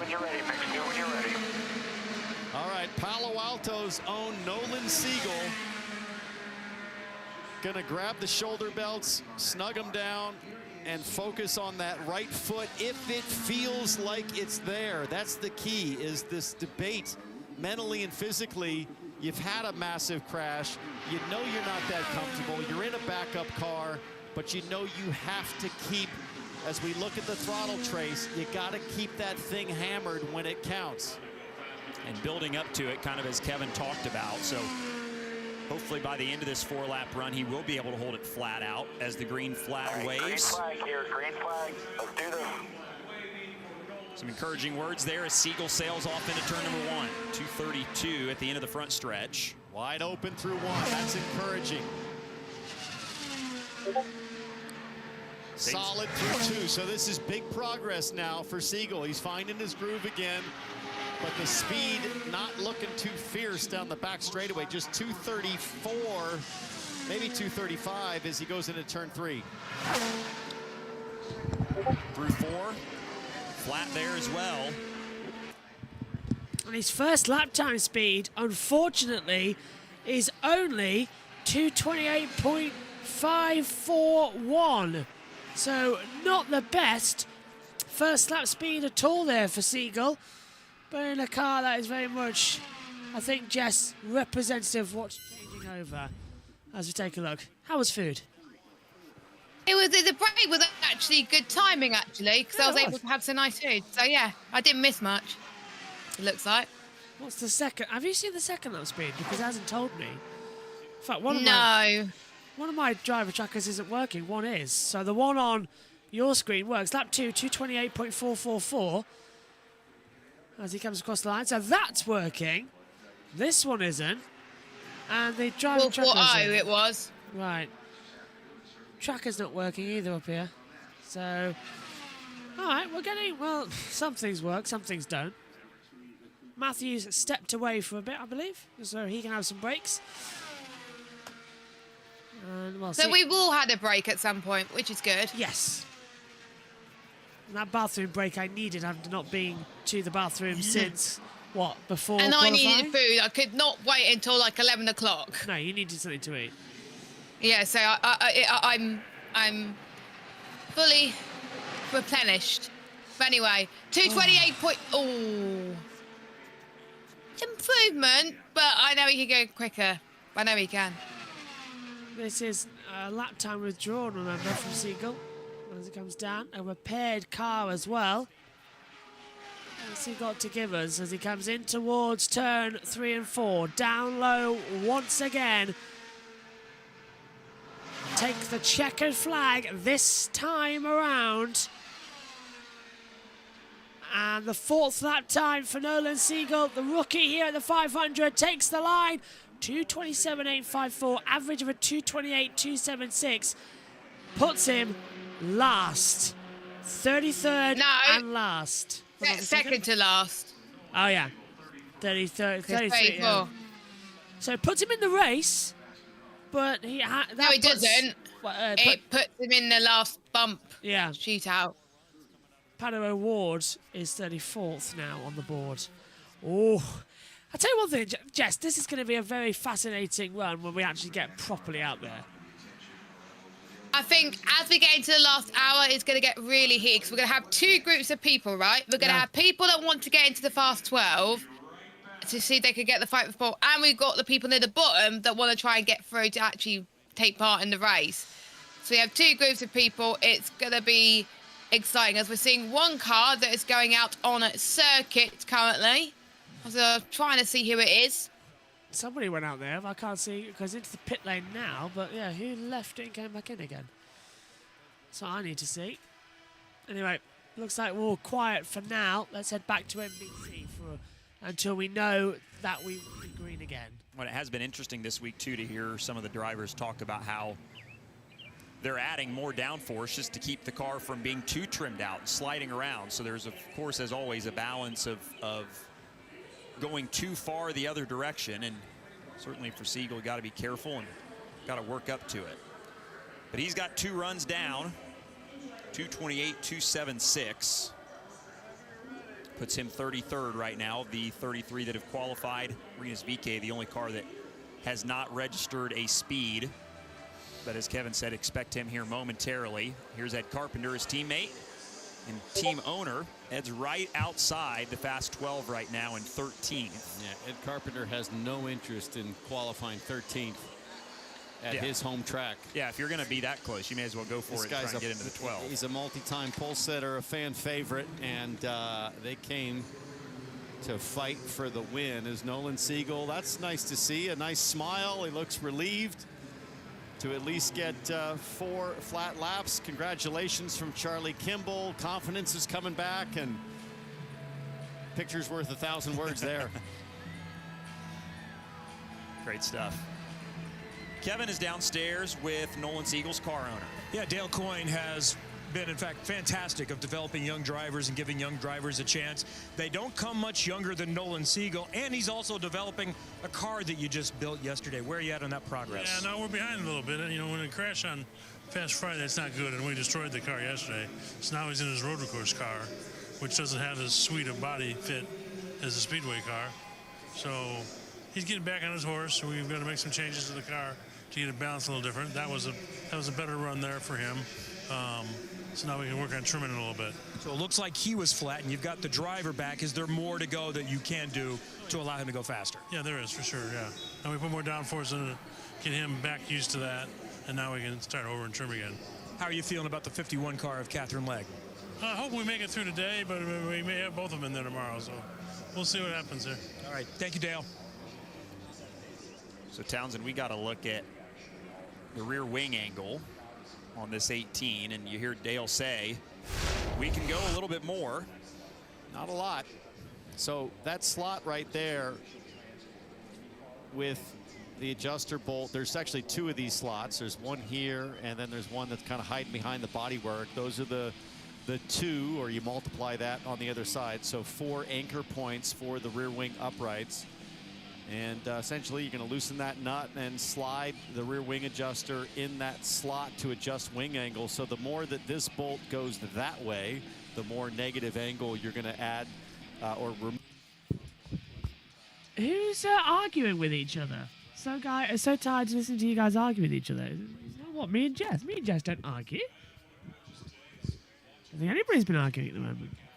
Oh, fine. No. The NBC arguing with each other, but yeah, we're fine. We all come back from a break, and we've been on air. We want our break. It was NBC, probably. Yeah, we've been on air for a long time today, and especially Jess, who wasn't supposed to do anything. I might be doing more tomorrow at this rate. I think my voice might just save. It might be all right. Good. I'm meant to be having a relaxing day tomorrow. Yeah, I think you'll get that.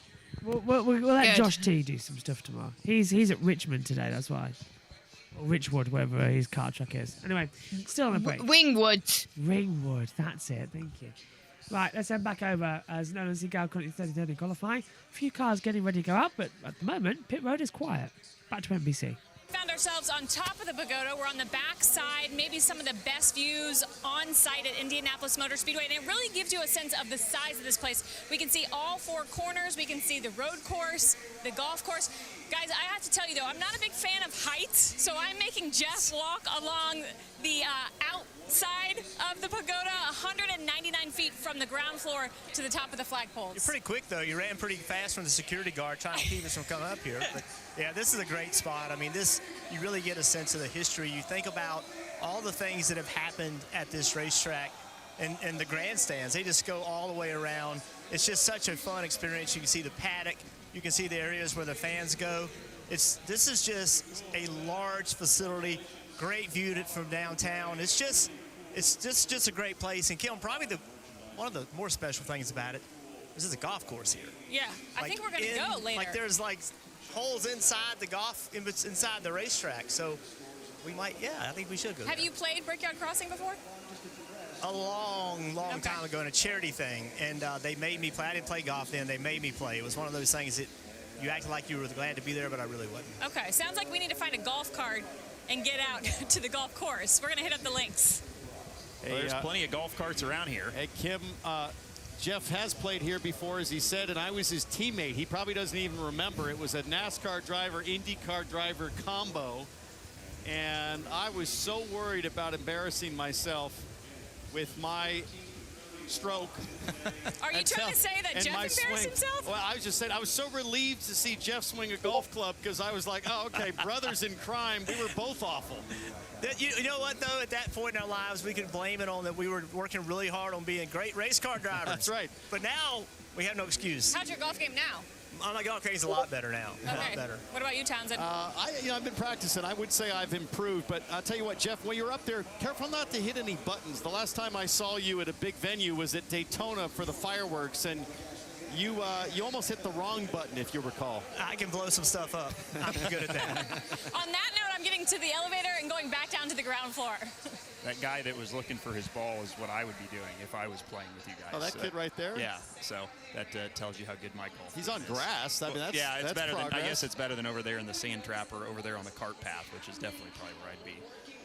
Qualifying is well underway here at Indianapolis. We've got about a half day left today and a full day tomorrow. The run for the final 33rd spot and the run for the pole. James Hinchcliffe explains. Man, what a relief. Drivers have had a full week of practice, corner after corner, lap after lap. More practice than any other NTT IndyCar Series race by a huge margin. Should be feeling pretty good about themselves.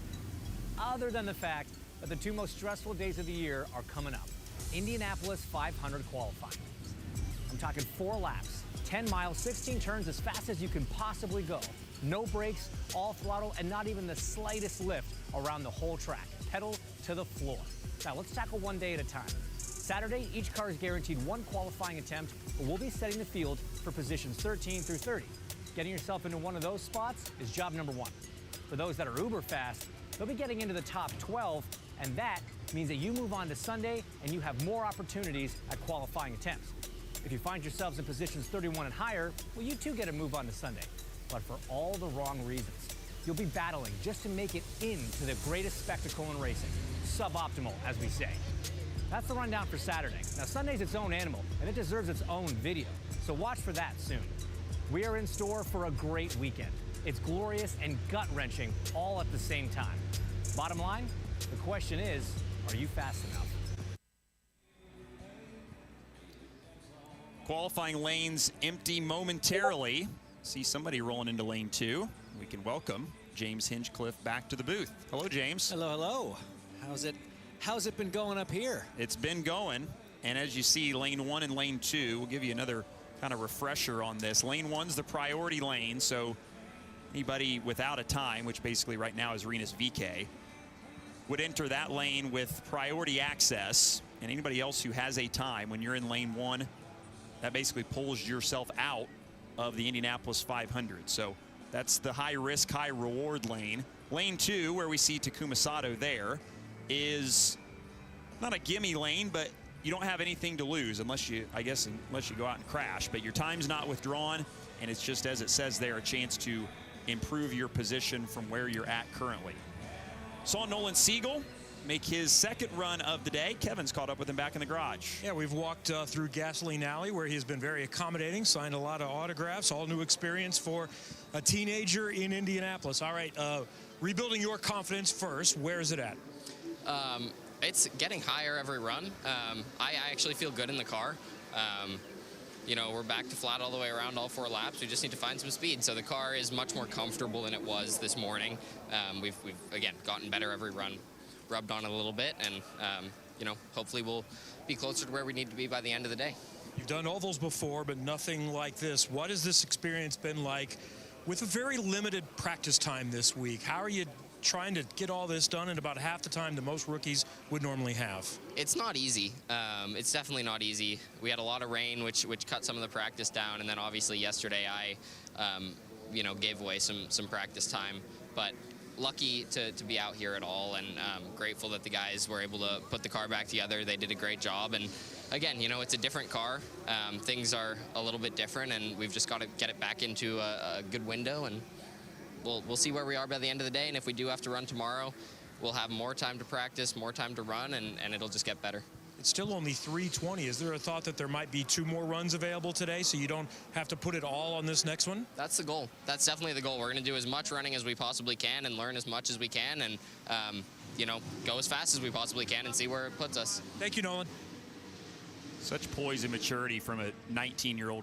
You'd say kid, he doesn't act like a kid. He looks like one, yeah. And I don't mean that in a bad way, but as we were just saying, he looks younger than he is. He acts and speaks and drives much older and more mature than he is age-wise. But yeah, I mean, this is it's been a tough ask for Nolan Siegel. It's been a tough task for him over the last 48 hours, but holding his head up high, being very professional about it, mature about it.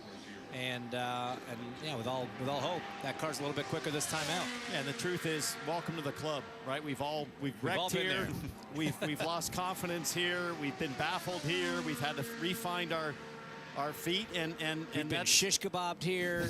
Well, that's some of us. That's a very small club. Yeah, fair. One-ish. So, and for Sato, a 2-time winner, hasn't been easy either, Dylan. I mean. No, it has not been easy for Sato, and he's coming out delighted to say, guess what's working? Timings! All our timings are working. So let's get going for Sato, who takes the green flag. Now, Takuma at the moment, he has gone through lane 2, so he's kept his lap time. And as 2 more people join, over... One. Say again? Yeah. No. Lane 1. No. Lane 1 is where you keep your lap time. No, they've changed it again. So it's they've changed it back. So. Well, oh, that's confusing. They changed it. Yeah. On the day. Oh my God. So lane 1 is the priority lane. Lane 2 is the safe lane. It does make sense. Yeah, they've changed it back. We've ticked over 10,000 viewers in this IndyCar qualifying day 1. So thank you. Thank you, yeah, massive thank you as well. And over 4,780 something subscribers, I think. Maybe over 800 by now. So 4,800 as we come through in the race to 5,000 subs. But that's not why we do it. We do it because we love motorsport and we want to bring you the greatest spectacle in racing. As Sato enters, his first lap time speed was a 2:33.275, and that is right up there with putting him fourth fastest ahead, and that splits back, so puts him ahead of Rossi. Sato's finding some speed here that he didn't have in the opening run. Second lap, 2:32.717, average 2:32.996. That puts him fourth. This is good for him. Yeah, this is. Don't forget, he's a 2-time Indy 500 winner, so he knows how to win in the Brickyard. He's slowing down a bit on this lap, though, so the average will probably come down a bit, but he's gaining on the straight, Josh. Into turn 3, takes the low line. I saw a 2:37 as he nearly puts it in the wall. The rear stepping out the exit of 3. Through 4, 2:30, 2:29. Lost a little bit of speed through that corner. He'll get it back on the straightaway. There's the white flag. Lap 3 speed takes us to 2:31.921. You're right, Jess. Lost a lot of speed there. 2:32.636 though.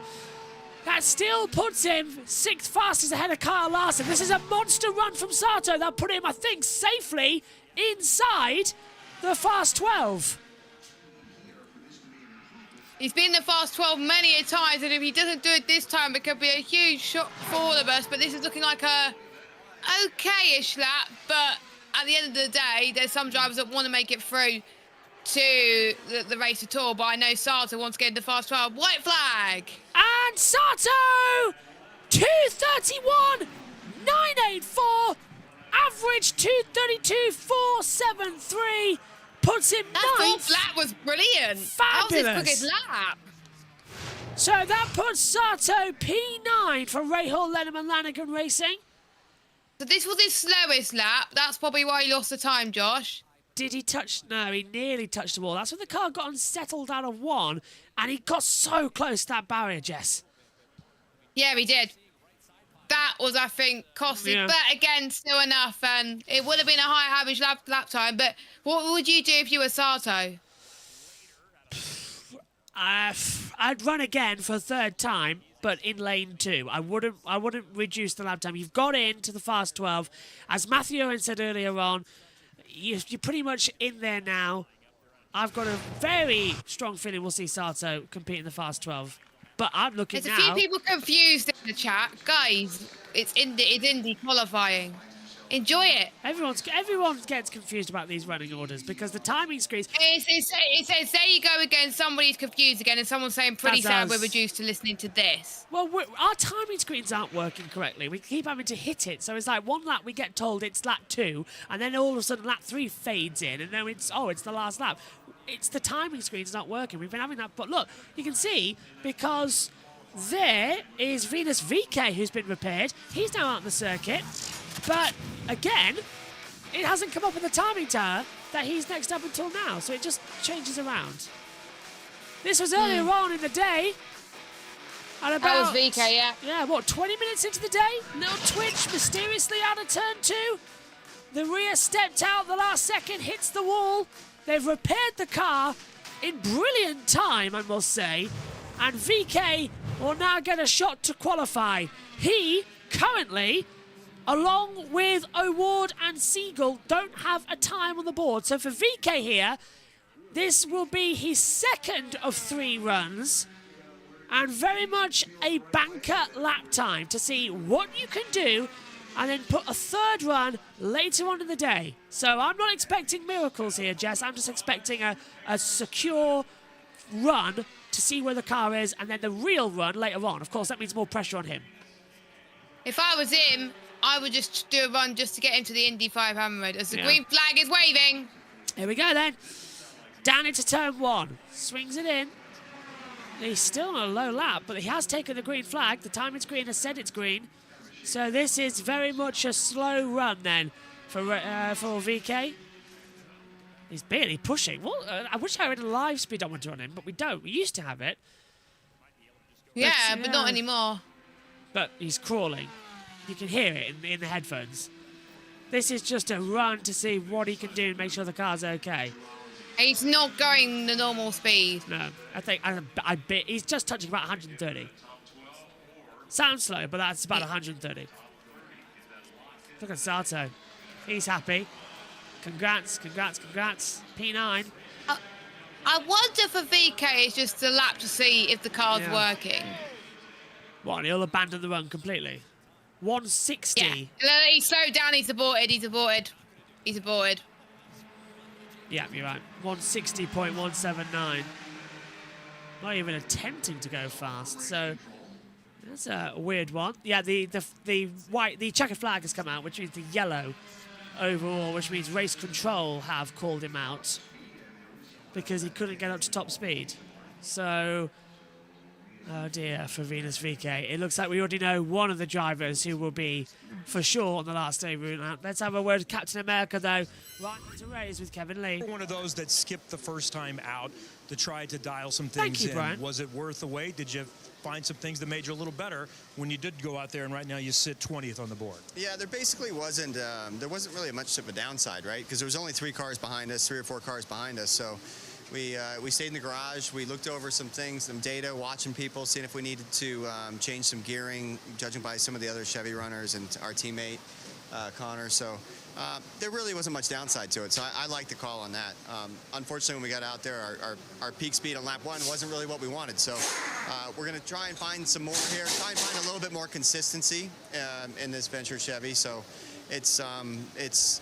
we feel a little bit behind the 8 ball just this week with weather and everything else. It's crazy. We think we have so much practice, and then it gets down to it, and already you're at the end of Fast Friday looking at qualifying. All right, we may see back out there later today to try to go a little bit better, so we'll wait and see. Yes, said, oh yeah, we'll be out there in a little bit.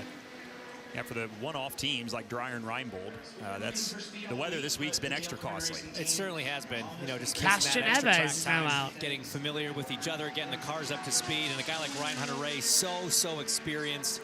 And you just look at how tight the times are in the charts where he's at right now, sitting in 20th. There's like 14, 15 drivers there with 231 averages. It's so tight. You're like swimming with sharks. This guy's used to, you know, scuba diving with dolphins, but right now he's swimming with the sharks here at the Indianapolis Motor Speedway, and I like it because he's 20th. He's kind of in that no man's land, but they're not resting on it. They want to go back out and find a little more speed. I love that. Helio Castroneves is on a run now. He's not yet, I don't think. He's done an out lap. Is he going to take the check at the green next time around? He is. I'm being told in my ears. That's good. Hello, Castroneves, of course. It was destiny for sure. Welcome to the 4-time club, Helio Castroneves!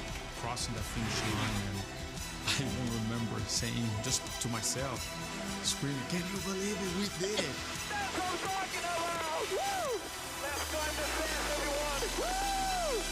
That was a special moment, and just a perfect testimony that people work hard, understand that, you know, sometimes we go through difficult scenarios. If it meant to be, will be. What will be, and Helio Castroneves is now on a run, and he's 5 for 5. Become the first ever driver in history to win 5 Indianapolis 500. Of course, Jeff Gordon has won 5 Brickyard 400s. Michael Schumacher has won 5 Indianapolis Grand Prix as well, the United States Grand Prix back then, as Matthew Owens mentioned earlier on. First lap time there for Helio, 2:31.922. Currently sets him 15th. He was 19th on the run before the last stage away, so improvement. Yeah. Improvement for Castroneves. So I think he chosen not to get rid of his previous lap time. So if he goes slower, the one he did earlier on counts. Yep, so he's gone through lane 2, which is the normal line, not the priority. I can see a couple more cars on pit road looking like they're going to go out. Lap 2 for Helio is a 2:31.670 mile per hour lap time, so puts the average down to 2:31.796. Keeps him at the moment 16th, so he's dropped behind Marco Andretti on the board. Not sure how quickly this screen's updating for you if you're watching us on YouTube and Twitch. Hello to everyone listening in on USON via the Mixed app as well if you're out and about. As Castroneves flicks it into 3.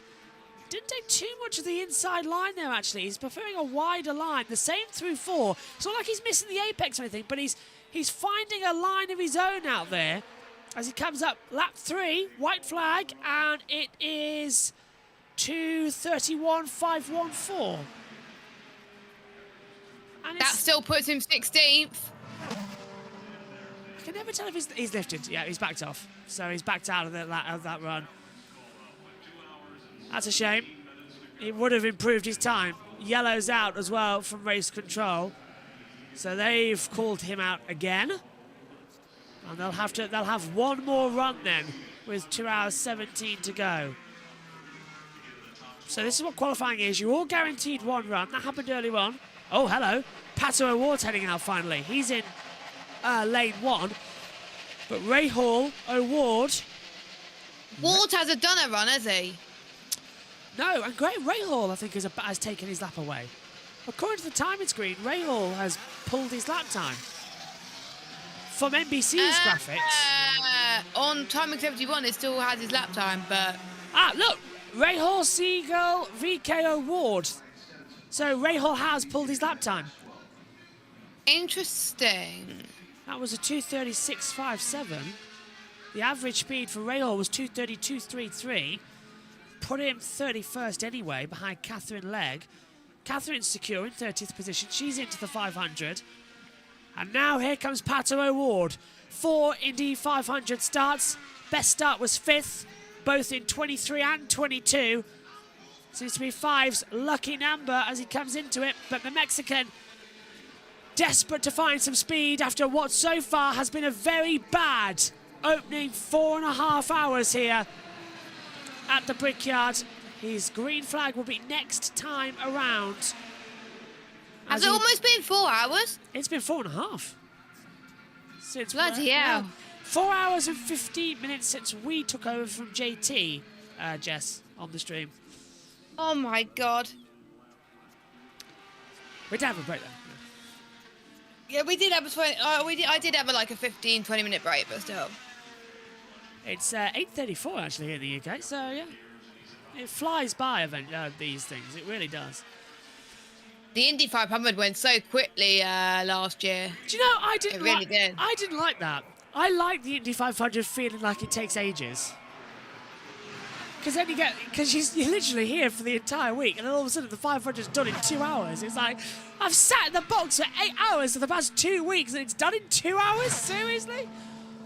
It's not great. But whereas obviously that was my first experience. So, yeah. But anyway, Pato O'Ward needs to have a massive improvement. He cannot abort, because otherwise we'll have one more run. What's Pato got then? Nearly close to the wall, coming out of 4. He got too close for my liking. As he comes across, first lap time is a 2:32.459. That puts him already P10. Yeah, where's that lap time come from Pato O'Ward? Amazing as he flicks through on the inside line, through 2. He's got a cloud though, Jess. During Matthew mentioned earlier on, the cloud on the back stretch helps out. He got that cloud. He gained then. So that's going to really solidify his position. I wonder if Rossi qualifying 4th is giving him some motivation as well. He's got the sun now. He wants to gain as much cloud cover as he can. His second run, he's about to cross the line soon. Let's just hope it's good enough for him and to have a good delta. It's going to be a 2:31.8, so he's dropped down a little bit, but he's still averaging in the 2:32s, Josh. That's an average, but that's not a great second lap, and that would cost him that little mistake he made at turn 3 as well. He's adjusting again. Rossi being P4, I wonder if they would have used some of the setup. Just taking a look at the team's data, see what happens, see who's got the best run as he clips the inside at 3 as well. Just fighting ever so slightly with the wheel for the control. Out of 4, it looks stable, drifts up towards the wall. He'll take the white flag. This time by lap 3 is a 2:31.717 as it comes across the board. Interesting lap time, so it keeps him at 2:32.013. Puts him 14th. He's outside Jess at the fast 12, but it could just put him inside the race comfortably. I wonder what he's thinking now. What would he want to do? Fast 12 or just secure him the race at this point? If maybe just the race, but we know he's a fast 6 driver at heart, really. Remember, he won in St. Petersburg. Well, inherited the win from Newgarden and McLaren in the first round. So here comes Award. His final lap is a 2:31.2, which is a 2:31.833, which puts him in 19th. So he's in the race, no matter what. Award has now qualified safely inside that distance. He will race the 500. He's got one Just more ahead run. of his teammate, Ilott. Yeah, he's got one more run left. I wonder if that is going to be a fast 12 shoot. Look at this, the broken speed barriers in qualifying. 100 miles an hour by Rennie Thomas. Parnell Jones, 150. Tom Svena as well, 200. Rick Mears did 220. Robert Guerrero did 230.92. But 96 is all-time record, 237.498 by Ari Lundijk as well. He has that fastest time. Last year we got so close, 234 on the speeds. Very close. But yeah, well, we might get it with a hybrid. Might get it there. Maybe, yeah. I think Ward's coming to the pit lane. Our timing screen had a glitch there as well, so maybe that's going to take some time. But no one's back out on the track for now, so we'll hand over to NBC as we wait for more cars to circulate out on the circuit. Hello. I can hear an engine, so maybe it won't be too long with NBC. That's with the scrub of the speed in the corners and everything else. Insane speeds at the end of the straightaways. Pato O'Ward happy to have a complete full run in the books with no major issues to speak of, and safely probably in the field right now at 19th. But safely in the field is not, that's not his what team. That's not what they showed up to do this month. And you see Rossi up there in the top 5. Ilot's just behind O'Ward in 20th, and Larson as well up there in the top 6. So you sort of have the tale of two teams within the McLaren organization. Well, and remember, Ilott, too, was kind of amongst the top 12 there before his first run was disallowed due to a technical infraction. So some speed to find for Pato. You know, the body language of O'Ward right now, not thrilled. You can tell he wanted more out of that run. I could see this team trying to cool that car down, make a change or two, and then head back out before the day's done. Well, Pato knows all about the intensity of qualifying weekend and the intensity of the month of May. We'll catch up with Pato now with Dave Burns, who's walking with him. You know, of all the steps I've taken today across the yard of bricks, this is probably the most interesting because it's with Pato, who's had an interesting day. The whole organization has had a wild day. How settling was that to get 4 solid laps in, my friend? Obviously it's settling just to know that, you know, we'll be fine to be in the show. I think the guys have found something that is obviously affecting us speed-wise just after that run, so hopefully we can get back there, maybe do a few changes and get back out. But yeah, this man, this place, you can't take it for granted. You're good one day and then you come back the next day and everything just seems like it's upside down. So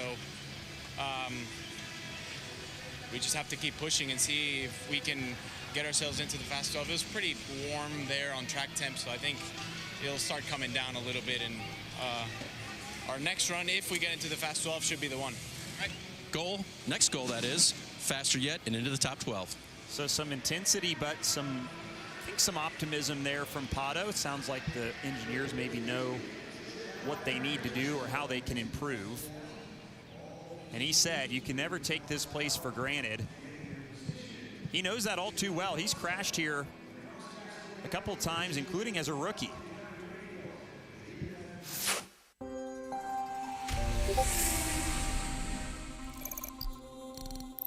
A crash at 30 or 40 Gs versus a crash at 90 Gs is a big step. Oh, Ward goes around and hits the wall, up in the air. Oh, heavy contact for Patricio Ward. Boy, scary few seconds. And good to see him climbing out of the car. That's a big impact. And that's just a vicious, look at how far forward his head goes. It's not like I disrespected it or I guess, forgotten about the consequences then, but you always need to respect that place. You can never lose respect with it. Look at how close he is to flipping over.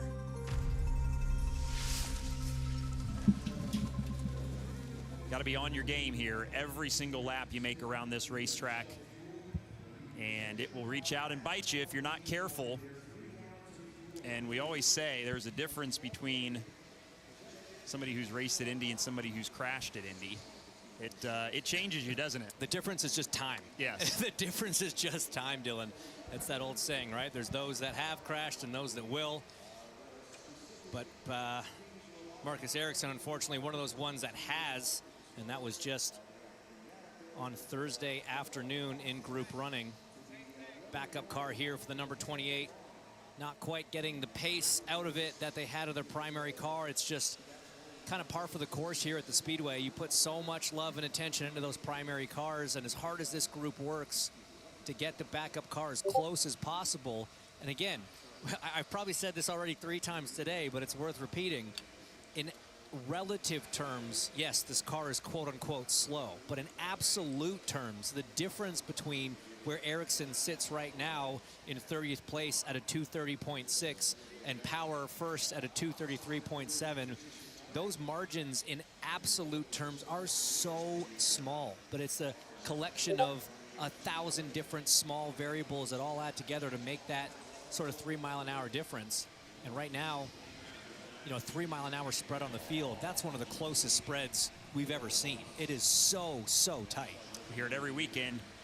No racing on earth as close as IndyCar racing is, and got to be perfect. Kim and Jeff have been exploring, and it sounds like they've got a 3:45 tee time.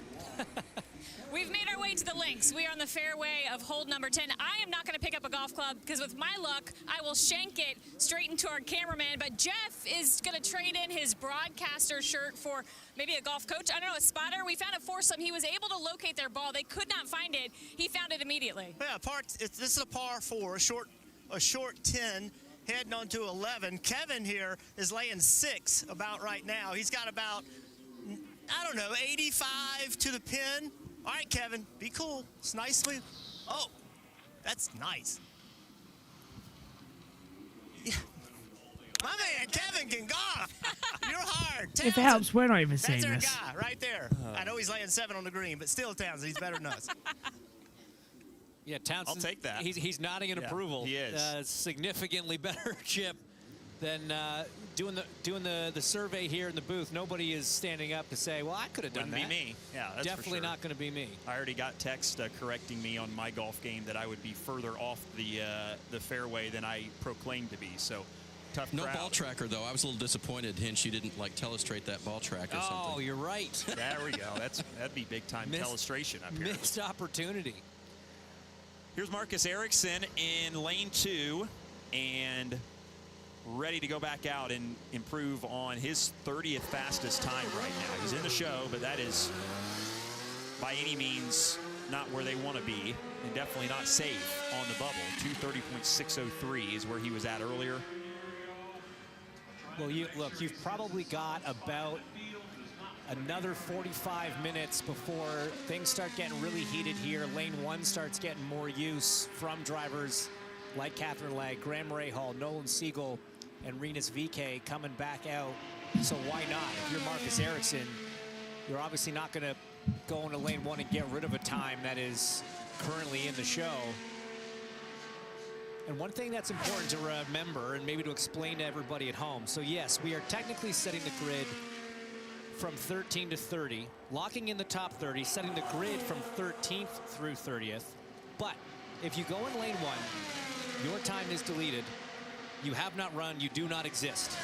If something happens on that run, we do not necessarily have to guarantee 30 cars qualify today, because everybody outside that bubble, their times have been erased as far as IndyCar timing and scoring is concerned. Even though I can tell you that Catherine Legg currently 31st, ran at 2:30.2. It doesn't matter. If Marcus Ericsson had pulled his time and deleted his run from lane one, and had some sort of issue, a mechanical problem, an incident, and does not complete that run, he has no time. Catherine Legg does not get bumped into the field in that scenario because she also has no time. If your time is not within the top 30, you do not have a time on the board as far as IndyCar time and scoring is concerned. So essentially, you cannot bump into the field from another driver pulling their time with the way qualifying format is currently set up. Right, so that, again, they keep changing because on time and screen it shows Catherine Legg's now 33rd out of 34th running order. Right now, though, we have got lap times going on. This for Marcus Ericsson, taken already. This is his first lap time speed. And what is it? It's not telling us across the yard of bricks. He's taken the green flag last time around. It's a This is a lot better from him. Yeah, 2:30.612. Not great, but better. Better, yeah. His last average lap time was a 2:32.33. So he's keeping that on the board, but yeah, he's got to find some more delta speed. Come on, Marcus. Big crash in practice 4. Coming out, he touched the inside curb, hit the outside wall at 4, bounced back into the pit lane entrance, and then side-on impact into the pit lane concrete wall that's protected now by a bubble of both tires, carbon fiber retaining wall so that they don't split inside. And luckily he was okay, but a side-on into a wall is not the greatest thing, and it completely destroyed the car in P4. They've rebuilt it, and they're struggling to get up to speed. Lap 2 was a 2:35.33. So currently, Jess, the computer's put in 30th overall, so he takes the white flag. I've got a feeling he's going to drop below that time now to the 31st. So, yeah, he's got effectively, he's in, but he's got no time. He'll go again. 2:32.31. This is his final run. Yeah. He's done 3 so or 3. That'll be it. So it looks like Ericsson and at least VeeKay will be going through for that last row shootout. Don't forget, 31, 32, 33 and 34. We will have a bump day. So 4 cars tomorrow for last chance qualifiers. P30 above qualifies. I think that is his third run, isn't it? That is his third run for Ericsson, yeah. And in last lap time, what was it? 2:29.993 puts it on the board at a 2:33.42 average lap time there. He's vaulted. He's got take a part in bump day. Yep, 30th.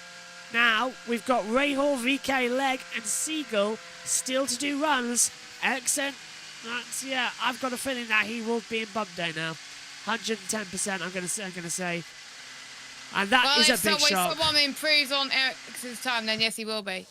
This man here, Rinus VeeKay, who has yet to qualify. So Legg, Rahal, Siegel and VeeKay, they're the 4 who have got no times on the board. Ericsson has taken that 30th and last spot to secure himself a start, but we have 4 more drivers still to try and run. VeeKay is going out next for another run of it, but remember his last go around was a 160.179 average lap speed, and he got called off early too, Jess, and he crashed in his first run. So this is VeeKay's last run, because don't forget, in IndyCar rules in the Indy 500, drivers have 1 guaranteed run, and they get 2 more runs. That's it. Yeah. No more. After that, we have to start playing roulette with an hour to go, so you're never guaranteed anymore. Is that what it is? Yeah, you get 1 guaranteed run, then you get 2 extra guaranteed runs in the lineup, and then it's free. Then it's the free fall where you have to start queuing. And is that a siren in the background? There was a siren in the background as well. That's obviously then from someone at turn 2. Sounds like a police car. Someone's called the cops. See, look, you wanted us to be American. We can be American. I can't do an American accent, so...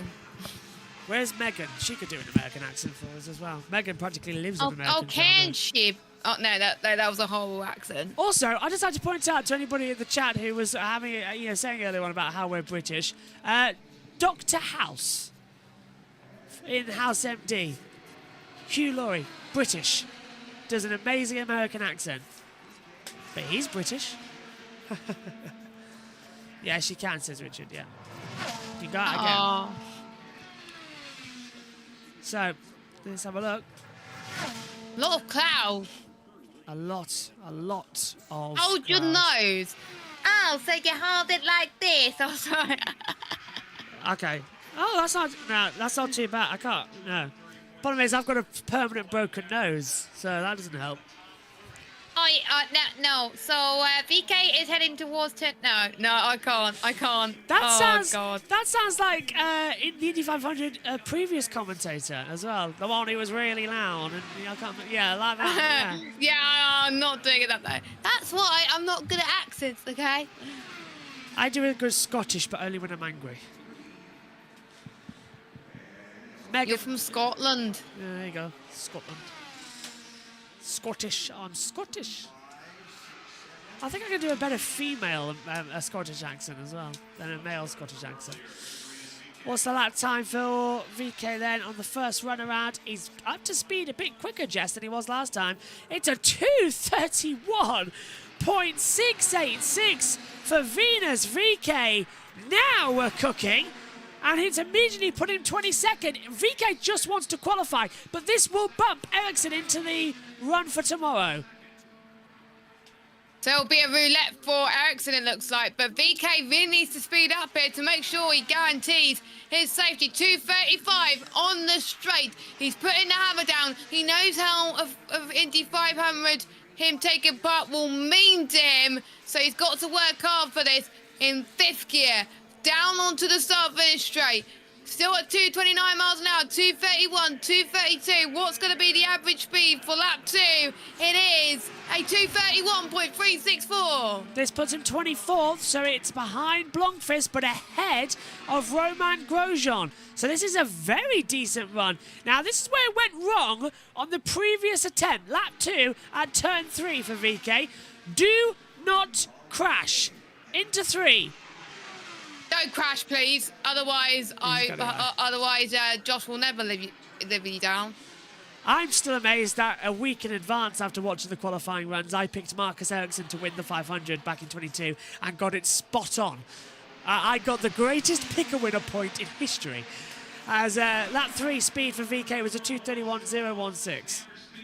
27th. Ooh.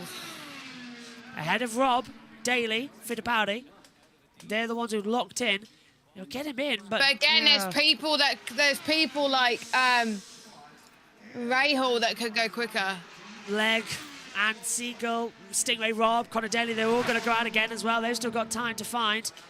VeeKay exits turn 4. His turn 3 speed was 238 miles an hour, so he's found the speed in that car. Cross the yard of bricks, takes the checkered flag, and VeeKay does a 4th lap at 230.6. 29th. Oh, he went from 19th to 9th. No. 19th to 29th. So this is what did it then. This was earlier on in the day. That crash. Amazing the fact that they've rebuilt that car though, Jess, and got it out inside the same day of qualifying. VeeKay isn't fully in. No, he's not. He's qualified, he's 29th, but with drivers still to go out and drivers to improve, VeeKay's in danger. VeeKay's in danger, and don't forget, he's got to wait until everyone has done their 3rd and final runs. Which is going to be... before he can go out again. Yeah, the most agonising 2 hours we're going to see. So who's heading out on the track now? Stingray Rob is going out, according to my driver tracker. Here he is, coming into 3 and 4. The 41 car. Now, he has qualified, and he was in lane 2, so he'll keep his lap time, the average of a 2:31 as well. I'm trying to find out what that average time was, actually. 2:31.346. I have to really look across that timing screen to get to it. Stingray Rob then has not yet taken the green, though, Jess, but This is mainly for security because he's 27th. If he can improve and get up there, and I would say 19 above, you're safely into the 500. Yeah, so from Pato Award upwards, I would say. I agree with Gangster Plays, who says VeeKay isn't fully in. The one driver who shocks me, Ericsson. I get he crashed in practice on Thursday, but I didn't expect it was that bad. I expected him about P20, P21, yeah. I was very shocked. It's not running the way he wants it to. Do I want cake, I've been asked. Green flag. Yeah, if it comes with champagne, then yes, I will have some cake. Stingray Rob then, through 1 and 2, Jess finding the speed. He looks good, actually, doesn't he? He's a lot more stable than the previous entries we've seen in the last couple of runs. So don't forget, his time, I believe, will stand if he goes slower in this one. Have a look. He's secured his previous run. He went out in zone 2 out of 4. Lap 1 takes us to a 200 and waiting 232.13. Wow! That is a stonking time from Stingray Rob. Shoves it right up into 13th place on the average times already. Now that's going to come down the more he goes out there on the track, but that is fantastic from Stingray. Of course, Sting. You know who he reminded me of? Yeah. David Malukas. Yeah. We weren't expecting it to get through to the Indy 500, and he just missed out on bump day. I think we could see it from Stingray Rob. Just look at that. It's looking good. 231.866 on the second lap as we lose the timing. So he's kept the Delta in. It's put him 14th. He's only lost a position, Jess. This is very strong here. This is good. Come on. Down through the backstretch. There's our driver tracker. Yeah, there we go. 3 and 4 next up. He's 14th at the moment. 237 through turn 3. Mighty lap time there. 236.603 to be precise. And it's a new turn 3 speed record as he comes across the yard of bricks to take the white flag. What's his third lap time speed coming up? It's a 231.750. Stingray Rob is confirming himself to put him safely inside the Indy 500 starting list. I don't think he'll go out and try for the fast 12. Oh! He lost, yeah. Did I see him hit something? He lost something on that backstretch, didn't he? I wonder if that's going to affect the speed. Nope. Still strong once he's through turn 3. And it's not telling me on the timing screen what his speed is through turn the final corner. Is it still good from him? Cross the yard of bricks, takes the checkered flag, and Stingray Rob's combined time puts him 20th. He lost a lot of time in that last sector, Jess, as you said. 231.5, 231.826 is the average. 20th place, but I think that puts him safely in the Indy 500. Better than last season. I swear he has a car this year which is better compared to last year. 100%. So yeah. This is really, really good from him. And Nate was asking to chat, when does qualifying end? Well, we've got 1 hour and 49 minutes as we're having an interview from Canapino or whoever it is. I think it's VeeKay. Yeah, VeeKay. VeeKay, sorry. Car mostly rebuilt in 3 hours, and it being pretty fast already. I mean, it's a great job, and really proud of the team. That's, doesn't matter the story today; it's their story today. So no, I'm very happy with that, very proud, and I mean, it was a hurdle getting back into the car, especially coming into turn 3 that first time, but I mean, it's still, I've done this hundreds of times around here, maybe 1,000 laps, and it's pretty straightforward, and I mean, this was a setback, definitely, but it's quite a story to get back up there again. Did the data show you anything once you and the engineers had a chance to look at it? Not really, no. I mean, it didn't look much looser than yesterday in Fast Friday. I did make an adjustment to make the front a bit softer, just take scrub out, and it might have tipped the scale, I don't know, but it's all the past. We move forward now. All right, moving on. Kevin? Hey, good news for Rahal Letterman Lanigan. There's Graham Rahal's number 15 United Rentals car with Graham in the cockpit. Our guesstimation for this engine change was maybe they could be back out here by about 4:15 or so. So they're a little bit ahead of the game. Really quick change with the help of the HRC people for a fresh Honda engine after he had that misfire on his last opportunity. And there is nobody ahead of Graham Rahal. So as soon as they are ready, they'll roll up to the front of the qualifying line. That's good work from the Rahal Letterman group. And good work, too, as Rinus VeeKay said, from the Ed Carpenter group. Both of these teams hustling to either repair the car or get the engine swapped over, as is the case with Rahal. It's all precision back there, and it's all a process that these teams know well, and everybody has an assigned role for situations just like this to make it as efficient as possible. With an hour and 47 minutes left, Rahal's going to get another opportunity to go out here and try and work his way into the top 30. He's outside of it right now. Let's go downstairs to Jeff Burton. Yeah, we've been talking a lot about Kyle Larson and what he's trying to do here and running the double. Obviously, All-Star Race North Wilkesboro, then the Coke 600 next week, right before the Indy 500. I think it's important to remember the history of this and where all this started. John Andretti, he was the first guy that thought about doing this. This was unheard of. No one would consider running the Indy 500 and the Coke 600 on the same day. If anybody knew John, if John put his mind to something, he was going to do it. He had to make both races. He wasn't locked into either one of them. We've talked about that all day, how hard it is here. He wasn't locked into the NASCAR race either. So he had to lock himself in, did a great job qualifying, had a good finish here, got in a helicopter, got on an airplane, got on another helicopter, landed in the infield at Charlotte Motor Speedway. It was crazy watching it. And I'm going to tell you, all us NASCAR guys, we were pulling for John. We wanted John to kick everybody's butt here in Indy. And the same's going to happen with this guy. And the Coke 600 on Sunday, all the drivers are going to be watching, before the Coke 600, they're going to be watching Indy 500. They're going to want him to win this race. But when he shows up in Charlotte, they're not going to want him to win that race. So they won't be his competition, but they'll be huge fans of him. There's a rivalry. You want to compare IndyCar versus NASCAR. Any kind of series you're in, you think you're the best drivers. That'll happen here on Sunday. IndyCar guys are not going to want him to win, and NASCAR guys are going to want him to win. It's part of what makes this whole thing that he's doing great to watch. It definitely makes it fun to watch for motorsports fans all over the world. We love seeing when drivers from different disciplines come over and attempt the Indy 500. What a story. What a story it was before Kyle Larson already got here, and what a story it continues to be. Hi folks, Lee Diffie back with you with James Hinchcliffe. The whole family, Townsend Bell, will be back with a moment. There's Kyle Novak in the black and white there.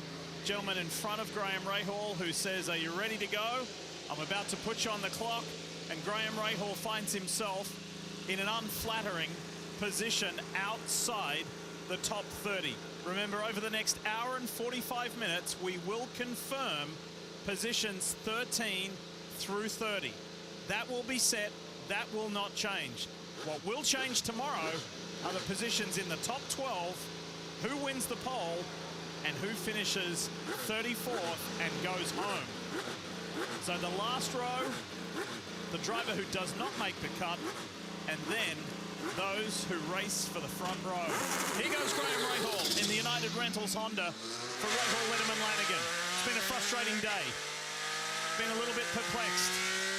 And kind of understandably so, just communicating to the team, I don't know where it's happened. What have we lost? There's nothing there. Let's see if we've found something in this most recent break and the amendments that have been made to find a little bit of extra speed, Hinch. Just a bit.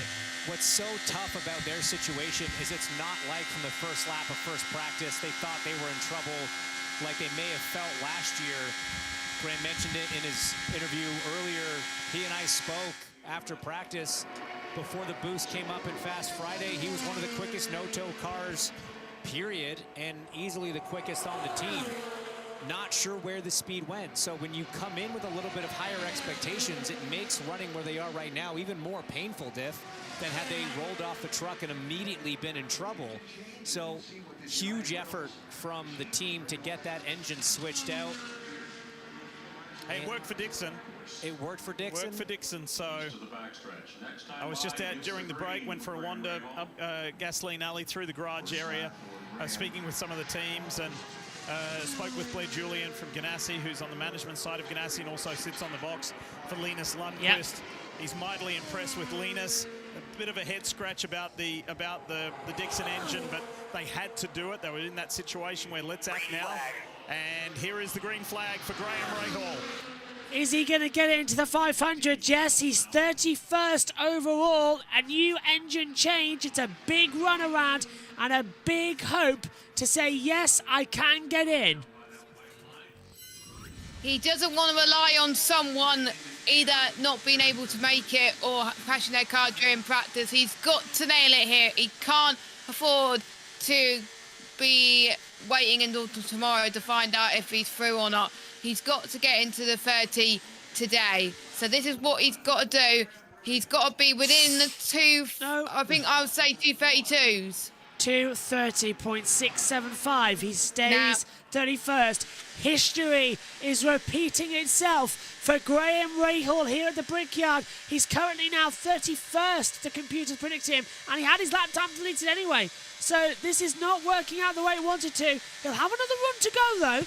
So it's not all over yet. He will have a third and final run in today's qualifying, but it's just getting ever so slightly watching backwards. And there's a few changes to Pietro Fittipaldi, I'm being told as well, from our contact at the Brickyard. Second lap, 230.532 mile an hour. So he's kept the averages, but it's just 31st. It's not good enough from Rahal again. Yeah, it's not good enough at all, unfortunately. I believe it's one of his final runs, so he's got to hope that other people struggle tomorrow. That car is struggling to get up to 230 on the back stretch as well. He's got yeah, in the it corner, is. but he's not going fast at all, is he? No, not good, not good. Drifts it up out of 4. Lap 3 then, white flag for Graham Rahal. Third lap is a 230.196, brings the average down to 230.467. I would back it off, really. You're 31st, you're not improving. Save it and call him off. They haven't done so yet on the backstretch. He'll complete this run. He would rather do it because don't forget he hasn't got a lap, so... Yeah. I suppose it doesn't really matter, of course. Hour 40 until the gun goes off. Now, an hour 40 takes us to 5:50, according to that clock, if I'm not very much mistaken. I am knackered. Not 6 o'clock when the gun usually goes off. So that's an unusual one. 230.153, the fourth lap, 233.88. Rahal, 31st. And no qualifying, unfortunately. He's not going in. I do feel... Oh, here's a... Tipped over the rear a little bit, but, I mean, I don't know. No bite. No bite. Just running out of ideas. It looks like it was the best he could do. Yeah. History is repeating itself again for Graham Rahal. And the week started so promisingly, and I feel so sorry for him. And Catherine Legg, of course, used to be at Rahal and Lanigan Racing, now down the order. Pietro Fittipaldi is 30th. And what has Takuma Sato done to get through? Christian Lundgaard. Sato is 9th, Lundgaard is 27th, but 30th is Fittipaldi. He's just in. He's in the position that Catherine Legg was last year, but Catherine's moved over to Dale Coyne Racing this season. I believe in place of Stefan Wilson, if I'm not mistaken, in that entry. Of course, with the lips, eyes and face entry liveries. Thanks to Live Report today, you guys rock. No worries at all. If he gets bumped again, might retire from the sport at the end of the year. I think he might do, actually, Yeah, I think so. Well, we're loving this. We love, and of course, we're on USON as well. That's where also I do the commentary. But it's not so bad because now we're not. It's not like it was earlier on when it was constant cars out. Now we get to have a little break and go through. Stefan Wilson was in the 240. Was in the 24. Yeah. The 24. Yeah, and Catherine's in the 51. Yes, you are correct. Yeah. So who's in the 24 now? Connor Daly for Dreyer and Reinbold. The one-off entry livery for them both to come in. The team that only does the 500, Dreyer and Reinbold. Stefan Wilson, best wishes to you as well. Still on his road to recovery after last year's accident at the 500. Couldn't do this year. Fighting to be back next year. So, confusement at Rahal and Lanigan Racing for the second year running as we hit 12,000 viewers on the YouTube stream. The track goes quiet, but Catherine Legg, I believe, is wheeling down the pit straight as well into lane number 1. So we'll hand over for a few moments to NBC. The number 51 Dale Coyne elf car just rolled down past the entrance to lane 1. So she's on the way. And remember the 2 lanes, right here's the first. Where I was standing is the second, meaning that's the no-risk lane. But Catherine is not in the top 30, so she goes right to the front of the line. And just want to kind of walk down and look at all these cars in the queue, if you will, lined up, ready to go. And soon it is going to get frantic. You have those like Pietro Fittipaldi, who he's right on the bubble. He is 30th. That's the number that matters right now.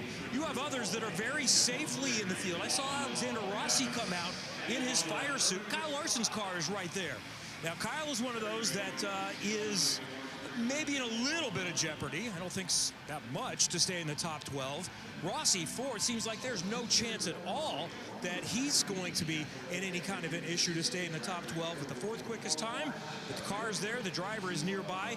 Everyone is ready just in case the track gets quicker and things start to change. And we'll keep you updated. Great point, Kev. We'll keep you updated on ambient and track temperature as Alexander Rossi gets ready again. Maybe we'll see, suiting up. But that was a terrific run earlier to make it 4 Chevrolets at the top of the order, with Alexander being the 4th. The first non-Penske is Catherine Legg. Is now released in the Elf Honda for Dale Coyne Racing. Catherine is in the same situation as Graham Rahal was. Okay, so why? Why are guys like Rossi and Larson suiting up and potentially going out? I'll tell you, tomorrow, the top 12 shootout happens at 3:05. It is currently 4:15, and then the Firestone Fast 6 at 5:25. This is the time of day you're going to be going for glory and for pole position. So it's advantageous for these teams and drivers to be out there doing runs, trying to feel these track conditions, and really start doing a little bit of testing for tomorrow. Especially because the conditions should be nearly identical tomorrow afternoon. But for Catherine Legg, she's not far off. If she could find half a mile an hour on average, she would start to threaten Pietro Fittipaldi, who sits on that bump time to make the top 30.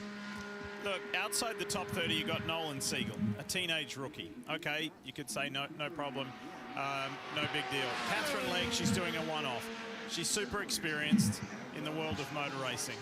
You have Graham Rahal, who's been doing IndyCar racing for half his life. And then you have Marcus Ericsson, who was the Indianapolis 500 winner 2 years ago. This race does not discriminate against anybody. It doesn't owe anybody anything. You still have to come and prove yourself each and every year, and that's the beauty about the Indianapolis 500.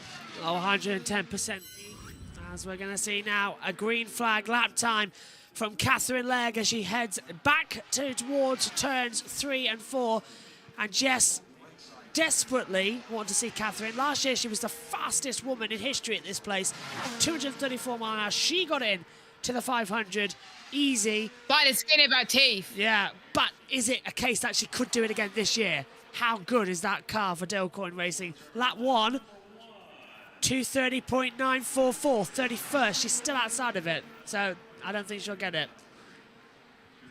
She has one more run later on, though. She will have one more guaranteed run, so it's not over for her yet. But let's hear from her. Turn 4. No, there was supposed to be an interview, but there wasn't. They're just showing what happened at turn 4 when she hit the wall. Yeah, there should have been an interview. There wasn't, because we should have heard from her when she got out of the car, which we're now seeing when she talked to it, but they've cut it off, so. She is dropping a little bit on pace on this start for the straight, so I don't think it's going to be her fastest time today, I'm afraid. It is. Oh, 231? Where did that come from? The computer was behind on the speed trap, because even I was convinced that wasn't fast coming out of the backstretch. It's a 2:31.063. On the 30 team, you're now watching an improving Catherine Legg. Right, okay, I thought they said box, but they haven't. They've kept her out there. So, now 2:31.1 is where Fittipaldi is. If Catherine can get fast, remember, this speedway isn't giving us what it usually does, where you set your fastest lap and then you get slower lap after lap. It seems to be you can get quicker and quicker as you go along. Is that the case for Catherine Legg? Lap 3 takes us to a time 2:30.7. So she's still 31st on the average lap. 2:30. We're still improving on her last run that she did. Come on, Catherine. Can you do anything? I mean, she'll still have to do the last row bump, but if she can be the fastest going into tomorrow with that knowledge, she'll know that she might just be safe enough. She's just got to make 33. She's just got to out-qualify one driver. That's all bump days this year. Yeah. Catherine Legg takes the checkered flag across the line and does I think it's going to be 2:30.5, yes. But the computer's put her first. What? She's not quick enough. She's 31st, but the computer's put her first. I think they forgot to put a 3 on it. Take a look at the average speed, everybody. 307.796 is the average speed. Catherine Legg, that's not right. Yeah, that's massively glitched. That's hilarious. So not only is Catherine Legg the fastest ever woman at the 500, she's the fastest ever driver in human history. Yeah, definitely an error from that machine. She comes back in. Lap 3's lap time didn't get put in, so I reckon it screwed with the averages. We've got 90 minutes left then, so the gong is going to go off at 10 to 5, or 10 to 6, 5:50, which is an unusual time for it to go out. But look, Jess. So 22:50 our time. Yes, which is an unusual time for it to go off. Yeah, so we'll keep an eye out. But look, Jess, all the cars are lining up, ready to go out in lane 2. As here comes Christian Lundgaard. He's going to the second lane. He's 27th, so he's in. This is his second run. Yeah, he wants another run. And how many are in lane 2? Oh, here comes the 7 as well of Alexander Rossi. Now, why is he going out again? That's a bit of an interesting one. Right, here they all come then with 90 minutes to go. They want to secure themselves. Yeah, this is the best of the track conditions. Let's head down to NBC because they've got pit reporters all over the place as we start to line up. Who's going to be bold and brave here in Indy? And Larson's heading back out too.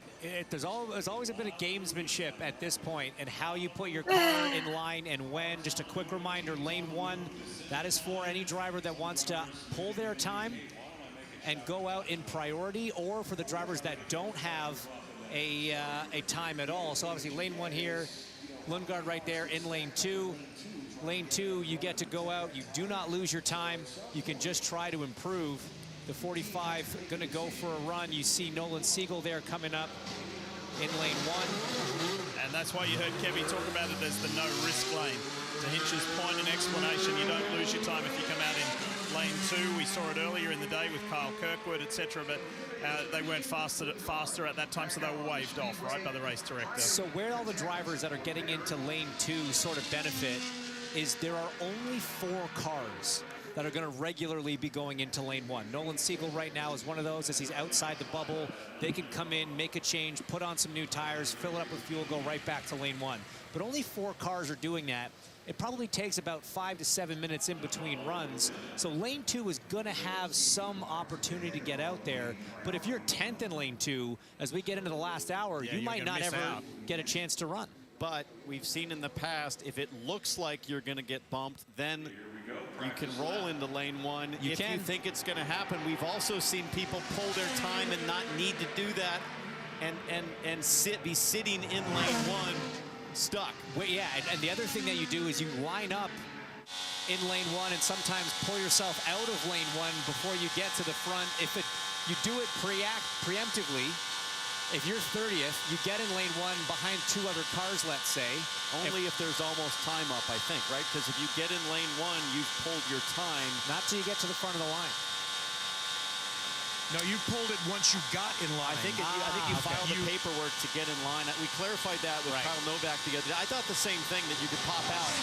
I think a few years ago, I feel like people were doing that and sort of holding up the line, and so now they've changed the rule. The official paperwork, and Kevin, as if you haven't done enough today, I'd love to see that piece of paper if you got access to it. So I'll find it. No one is withdrawn. I just checked in a moment ago.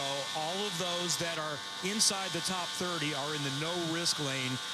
So that's the caveat, that once you get in that line, you have withdrawn, but you would get your time back if for some reason you don't get an attempt, either because of rain or a crash or we reach 550. But you can't just pull in and out of the fast lane. Once you're in, you're in. Lundgaard, 2:31.725 puts him currently 22nd place, Jess. He was running 27th. This is going to get him very safely in.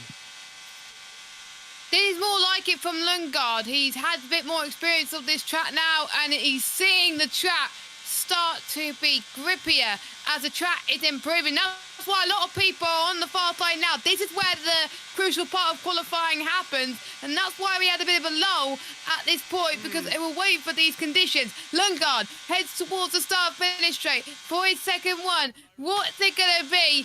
Is he going to up the average up? We'll have to wait and see. At 2:31.284. Drops him back to 27th. That's where he was. So no improvement on position. And in this speed game, it doesn't really matter that much. If his third lap isn't as much, they may as well just pull him out of it. Unless something unusual happens, which we've started to see, and you get faster lap times. Into the last corner, turn 4. Hits a bug, comes out across the line. Bug? Yeah, white flag. It's that snail movie again. Big fly hit the graphic lens. 2:31.143. So he's kept that average. He stays 27th at the moment. His last speed average was a 2:30. I'm trying to read it quickly out. 2:31.384. Now the computer's already updated it to what it was, so we can't give you the last average speed. I think he's going to stay 27th, Josh, by looking at his lap now. Into 3. Had to fight a little bit of the control at entry. The same into 4. It's just drifting on him. You never get a billiard smooth lap here at the Brickyard. Takes the checkered flag. Lundgaard stays 27th on the board. 2:30.480. Average lap speed 2:31.157. Stays 27th. Right. Who's next then, Josh? Well, I can see a 3 and a 7 and a 12 at the exit pit lane on the driver tracker. But I don't know who's actually going to head out next. There was another car lining up, wasn't there, in zone 2? Was Larson in that list? Yes. Oh, no, wait, number 18. Yeah, that's in zone 1, Jess. That's Siegel. So look at zone 1. We've got Rossi, and then just behind is Larson. So they're going to go out in a minute. They're in the safe zone. But Siegel hasn't qualified. He's 32nd. Hasn't got a time on the board. Catherine Legg has withdrawn her time as well now, by the way. So Ericsson, Siegel, Legg, and Rahal have all withdrawn their times from this event. I've got a prediction. I think the battle to not get bumped to the 500 is going to be between Siegel and Rahal. I've got that same feeling. I think Ericsson, even though all the drama, he'll make it. And the drama, it will be Rahal again. He'll go to bump day, but he'll be one of the fastest there tomorrow. Yeah. Out of the 4. Same as Catherine if she ends up there. Yeah. But I've just got a feeling that Catherine's going to get that. Catherine will find her speed. It was like the last few runs she did in the first qualifying day, I remember. Yeah, she was quicker and quicker. So who's out now? Siegel and... That is Siegel, yes, who has withdrawn his time, but he gets to go again. Time screen hasn't updated yet on 71, but we've still got a driver tracker, so hopefully that'll adjust when the green flag comes out. If not, that'll help us. Yeah, if not, we're going to have to do some mathematical skills. Matt Jorens is coming back shortly to relieve Jess, who's been here for the entire shift today. Well, she wasn't supposed to. I've been here for like nearly 5 hours, plus qualifying, plus FP3. Sorry. No, FP3 I chose to. That's true, yeah. Qualifying, we sort of ran out of people. Yeah, exactly. But one of those days where we just run out. Right, Siegel starts a lap time. Are we actually going to get his name on the computer monitor here? Oh, well, we'll read you out his speed traps anyway. Into turn 3. He's looking a bit faster this time, actually, from Siegel. He's actually up there. I'm hoping. I think it's around about the same, because he's losing time, he usually does. Cross the yard of Bricks End. What's the first lap time from Nolan Siegel? We are going to get it told at 2:28.841. So, yeah, sadly, you're right, Jess. I don't think... Because even though in the first half of the lap he's fine, it's just after that he just struggles, and that's a bit of a shame. Unfortunately, I think Siegel might be the one who gets bumped. Unfortunately, Josh, I think so. And he's backed out. Yellow, the caution. Yellow flag. I think Rahal will be in the bump day, but I think Rahal will just scrape through, I think. I think it'll be Leg, Ericsson, Rahal. Ray third. Yeah. So I think it'll be Leg, Ericsson, Rahal, Siegel in that order. Look at lane 2. McLarens have dominated the front spots. They know what they need to do. They know how to do it. And Pato O'Ward is heading out now. No one in lane 1? No one in lane 1. So O'Ward... I thought someone was. I think the only one was the Seagull, right? Yeah, so he went out and did it. So O'Ward in lane 2 keeps his lap time, which means he is currently desperately trying to look at your timing monitor now. 19th on a... They need to move the average speeds up a bit, because it's really hard to tell when we've got 34 names on one timing screen. It really does shrink it down. So, O'Ward has a 231.833 mile an hour lap time. Nathan E says, you think Larson will run again? He's in the line. He's P6. I think he'll run again just to see if he can improve on time or find some delta, but I wouldn't expect a big run around. I would expect big runs from the likes of Rossi and Larson. Yeah. To make sure they get through to the fast 12, definitely. Pato O'Ward's name has finally been put on the board. Excellent. So we are going to have his lap time. Oh, already Jess are adjusting things. This is what I'm worried about from O'Ward. He's trying to get to the fast 12. That's what he's doing. That's why, as you said earlier on, Jess, remember, would he run again for the fast 12? Turns out, yes. Yes, he's definitely safe for the race, but I know he's a fast 12 driver at heart.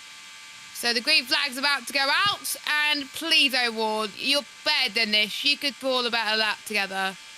Across we go. How many runs has Ericsson done so far? 3. He's done his allotted 3, but because he hasn't got a time, he still gets to run if he goes in withdraws them, which he already has. So Ericsson still has another run if the rules will allow it, because it gets a bit iffy in the last hour and a half. It becomes... They will prioritise ones who haven't done their third runs yet. Yeah. So if everybody finishes their third runs or doesn't go out again, and you're there, then you get to go out. That's how it works. First lap for O'Ward is a 233. Wow! 033 O'Ward. Meaning business on this run, Jess. That's insane lap time speed. And the computer's not telling us more like it from O'Ward. Come on, go faster. This is gonna be good. This is what we want to see. Computer's put him up to 4th place, Jess, right up there with Rossi. So the fast 12, watch out for Colton Herter, who might not get in. Look at the speed. This is insane. McLaren changed the setup, so Ward's found something. What's lap 2? 2:32.595. He's still P5. McLaren are going to get 3 drivers in of their 4. This is good. And Penske feel worried. I see all McLaren drivers trying to get through to the fast 12, even Ilott. Yeah, Callum's down in 21st position. I'll let him have a go. If he's got the pace underneath him. He's through to the Indy 500, but he doesn't want to be the only McLaren not in the fast 12. Someone's run to the end of the zone 1, by the way, so we might see another one going out. Someone's handed the paperwork in. What's lap 3 then? For O'Ward. Come on. 2:32.186. He bumps Larson down to 7th. This is a very strong time now. Computer putting him in P6. This is good. Well, Pato, you have made up for what happened to 19. Yeah. Come on, into 3 and 4. You've woken me up as well, Pato. Nice through 3. This is where it went wrong years ago. It nearly went wrong again. He drifted so wide through 3. He lost time. He definitely lost time. Wide through 4. Fourth lap time is the slowest, a 2:31.956. Temp. Average. Oh, so close. 2:32.434. Puts him 10th fastest. He's inside the fast 12, but we've got faster drivers to come. Not safe enough. It should have been 6th or 7th. But that is good for a Pato award. Herta stays in P12. But we've got... That's Armstrong it's number 3 waiting. Oh, hang on. Who's come out? 6. The number... That's Ilott. You're right, Jess. Ilot's coming straight back out. I know that. That's the only number I know because it's been in the news quite a lot. So was he in number 1? He must have been. So Ilot's going out then. He saved his time. He's 21st at McLaren. Oh, no, he was in lane 2. Okay. Yeah, He was in lane 2. No, I thought someone was in lane 1. I thought we saw Leg in lane 1 and Siegel down there, but no one's gone in yet. Maybe they've given the form in. No, they're probably putting fuel in. Yeah, and that takes time because you've got to put 3 gallons in as well. And don't forget, there's people that haven't done their final runs yet, like Ilott. So Ilott's doing his final run, so that's why he's been let through. Everyone gets 1 guaranteed, then 2 extra. And then it's a free-for-all with the monopoly system that comes in. Wait, there he is. Or is that Larson? No, that's not Ilott. That's Larson. Or is that Ilott? That's confusing. It's the same livery, but it is the 6. Yeah. No, it's Ilott. It's Ilott. Okay. Yeah. It's confusing. Same livery on the 2, which is different from the McLarens, because McLaren have Pato with a different livery and Rossi with a different livery, but Ilott and Larson have the same livery. And the way you can tell the difference is that Larson has a blue stripe and an orange stripe is on for Palou. No, he's on for... Come on, Ilott. I'm sure he's been fast 12 material all week, I think. Yeah, had a moment, didn't he? In practice. Yeah, he was strong. He was stronger in the toes, though. Hasn't had a proper... Even on Fast Friday, couldn't really get a decent quali simulation in. He's taken the green flag. This is his first lap time at speed. He'll come over the yard of bricks to set. And the start of the average... Is it quick enough, though? He's fighting that car. Has he aborted? He's going slow. No. He's okay. It's a 2:33.012. Just looks slow when he drifts down across the straight. 33. Whoa! Yeah.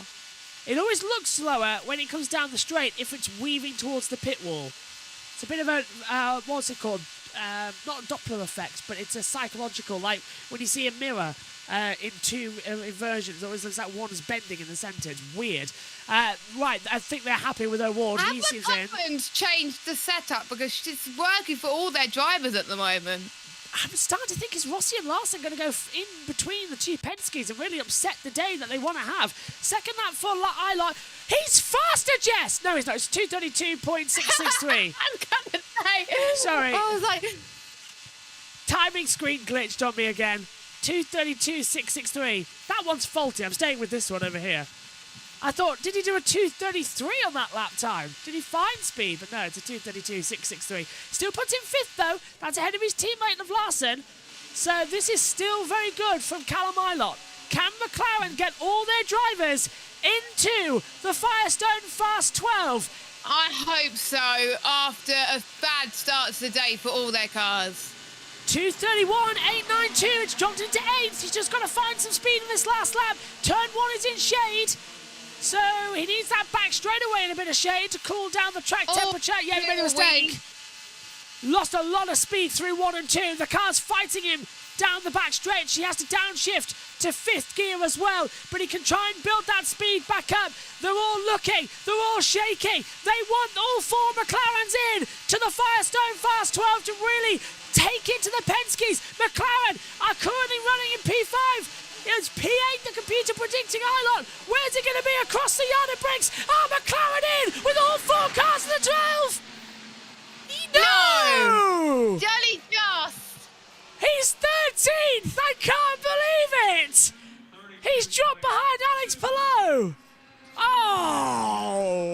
that final. It was that final lap.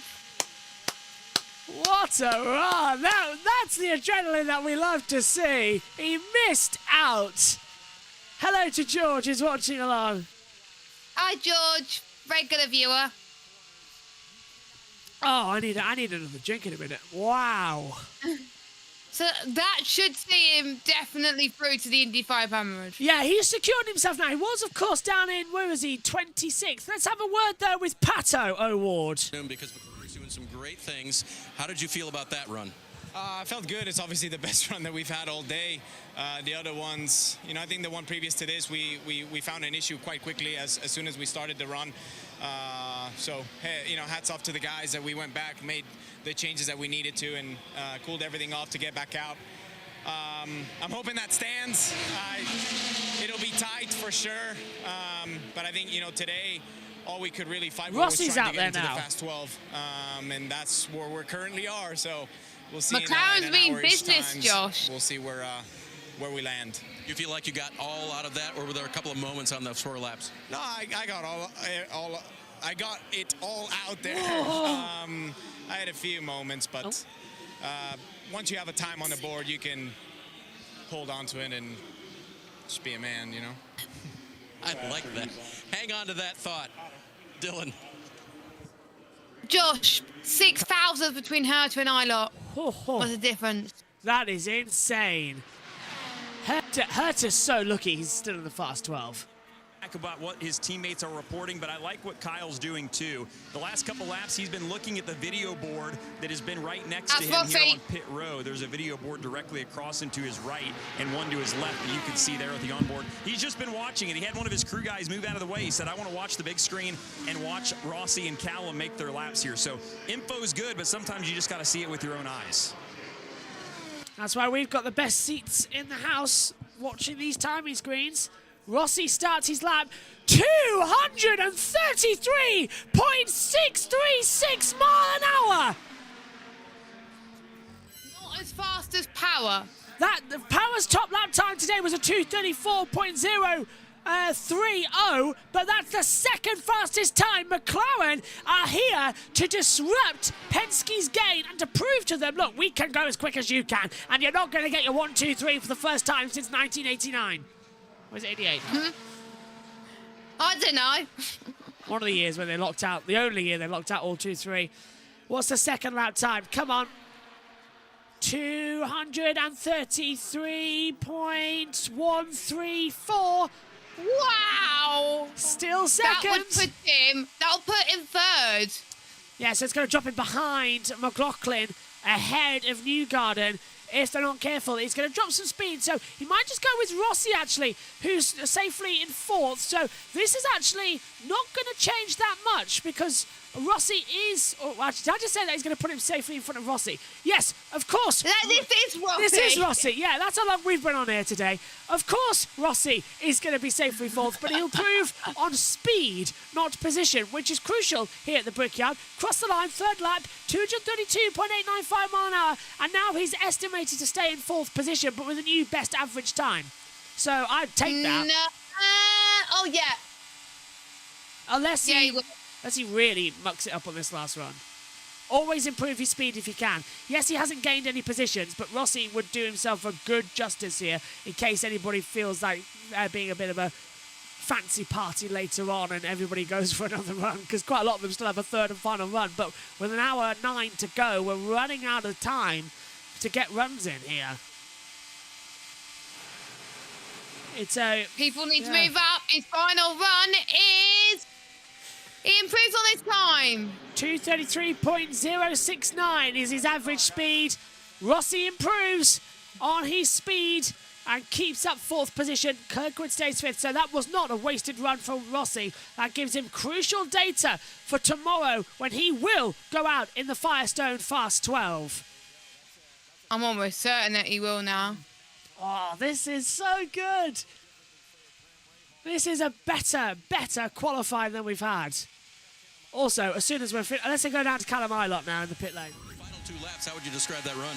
Here comes I Larson. felt the second lap getting a little bit loose, and then those last 2 laps were not nice, but we found some good speed in the car. Unfortunately, I don't know if we make another run or not, which is a shame when you're just on the edge to the fast 12, but the boys and girls at McLaren have done a good job to get that car quicker and quicker. So we found what we were missing. It's just maybe 1 hour too late in a certain way.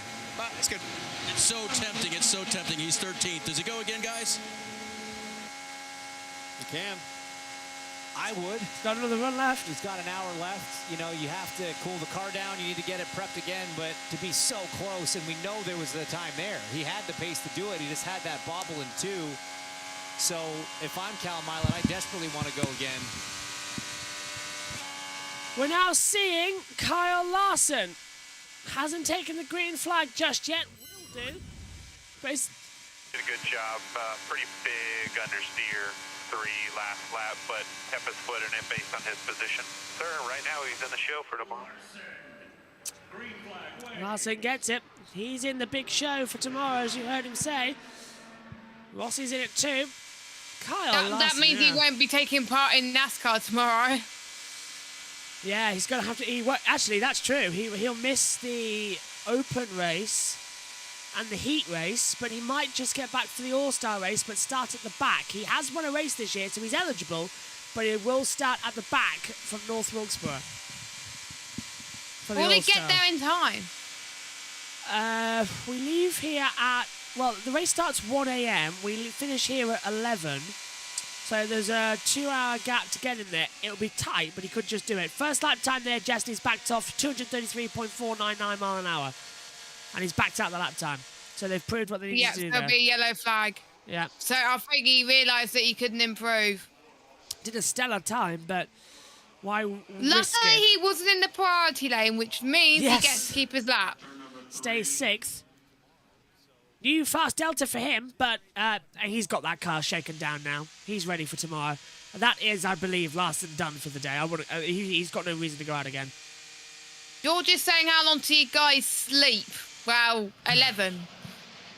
F3 does start at 7 a.m. So. Well, I'm not doing F3. Josh is. Yeah, I've got to actually set the streams up for that again. I've got to. It won't take me 30 seconds. You have to wake me up, though, if you need me, because I'll be fast asleep otherwise. Problem is, my voice is not the best in the morning at the moment, so... And it's not like great... You might need me then. Yeah, it's not great right now, either. Crucially, I've run out of drink as well. Might have to pop in and get one in a minute. Champagne is waiting for me with some cake after this at 11 o'clock. It's Mum and Dad's wedding anniversary today. 39 years. Oh, someone's gone out. Daly. That is 24. Connor Daly. Now, where's he on the Why board? is my sound delayed? Not a clue. 27th he is at the moment. He's in. This is an improvement for Daly to see if he can go quicker. Oh, go on my back. 1 hour 5 to go, if you're asking about time. We never usually run on a clock here. I don't know why NBC run it, because it's not about how much time has either lapsed or not. It's basically run until 6 o'clock.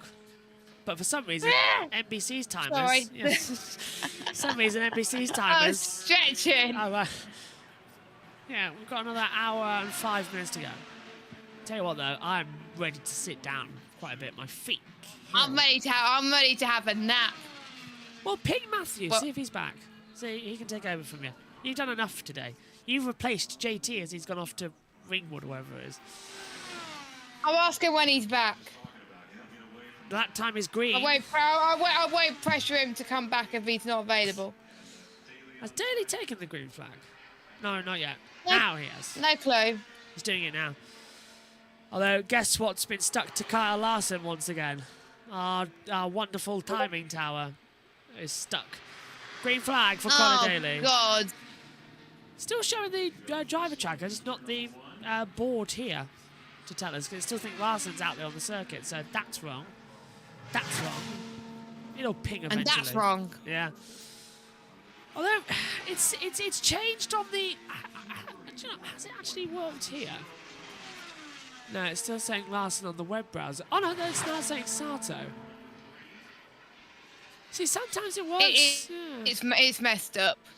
Yeah, it doesn't know what it's doing anymore, those graphics. First lap time, though, for Daly, we can tell you, is a 2:32.299.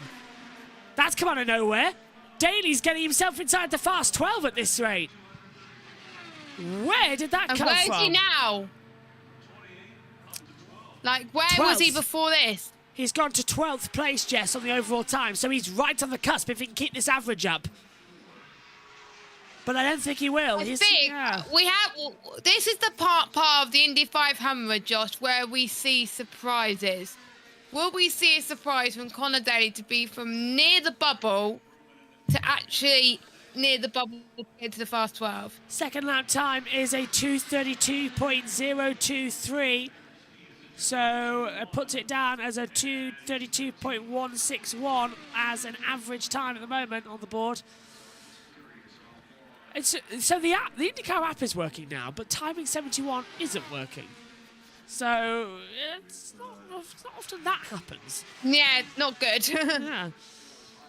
Third lap time then coming across the yard of bricks, and Daly takes it as well. Problem is this one's ahead of that one. So 2:31.458. So he's down to 17th, Jess. But this will securely put him from where he was at 27th. This will put Daly safe in the 500. I think that, and that is what he needs, because he almost got involved in an incident. Sorry for stumbling. There we go. Yeah. Is Omi here this weekend? Yes, Omi's in the F3 and F2 commentary, and he's in the pit lane for F1. So yeah, Omi is here. And he's in Porsche Super Cup. He's co-com in Porsche Super Cup as well. And lead when you have clashes. I completely forgot about the Porsche Super Cup. Checker flags out then for Daly. If your voice is not up for it, let Omi lead. Oh, Jess, he's dropped down to 28th.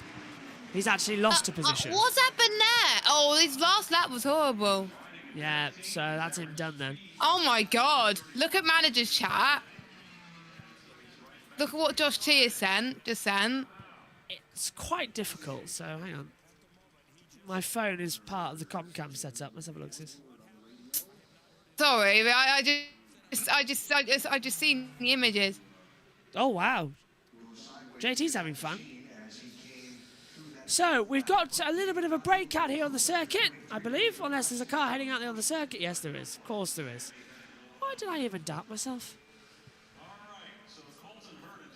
Herter's coming out. Okay. So, where is Colton? He is 12th. So he wants to improve himself to get into the fast 12. That's what he's up to doing. He's literally 6 thousandths quicker than I lot. I'm in the USA. I thought was over at 5. You're an hour behind streaming. We're not. Considering that the timings are in sync. We're not an hour behind streaming. I'm in the USA. I thought was over at 5. You're an hour behind streaming. Oh, it's 4:50 here, says Wilbert. Got an hour left. No, it ends at 5:50. Yeah. So we've got an hour left. In fact, in 3, 2, 1. 2, 1. Now to go.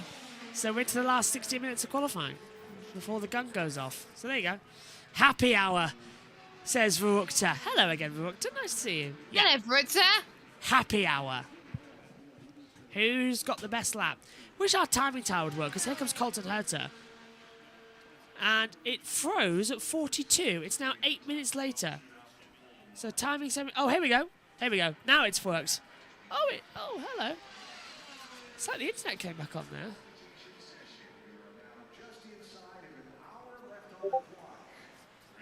Right, there we go. Green flag's out for Herter then. Lap time begins. And Matthew said he'll be here in 10 minutes. Excellent. So we'll leave Jess in 10 minutes after a very well-deserved break, after a mega shift in the comms box. And I was meant to be relaxing today. Power lines are down at North Wilkesboro. Don't see this getting resumed today, the truck race. Oh, well, that's actually quite good, because that means that the NASCAR race, also the heat races, won't happen tonight. So that works out for us better as well if the truck series doesn't work at North Wilkesboro. So, and it works good for Matthew's side in USRN. Yes, who gets a little bit of a lion. Or back to That is true. First lap time for Herta is a 2:33.039. And hi, Jack, by the way. Ah, yes, hi, Jack. Ah, hi, Jack. What the hell was that?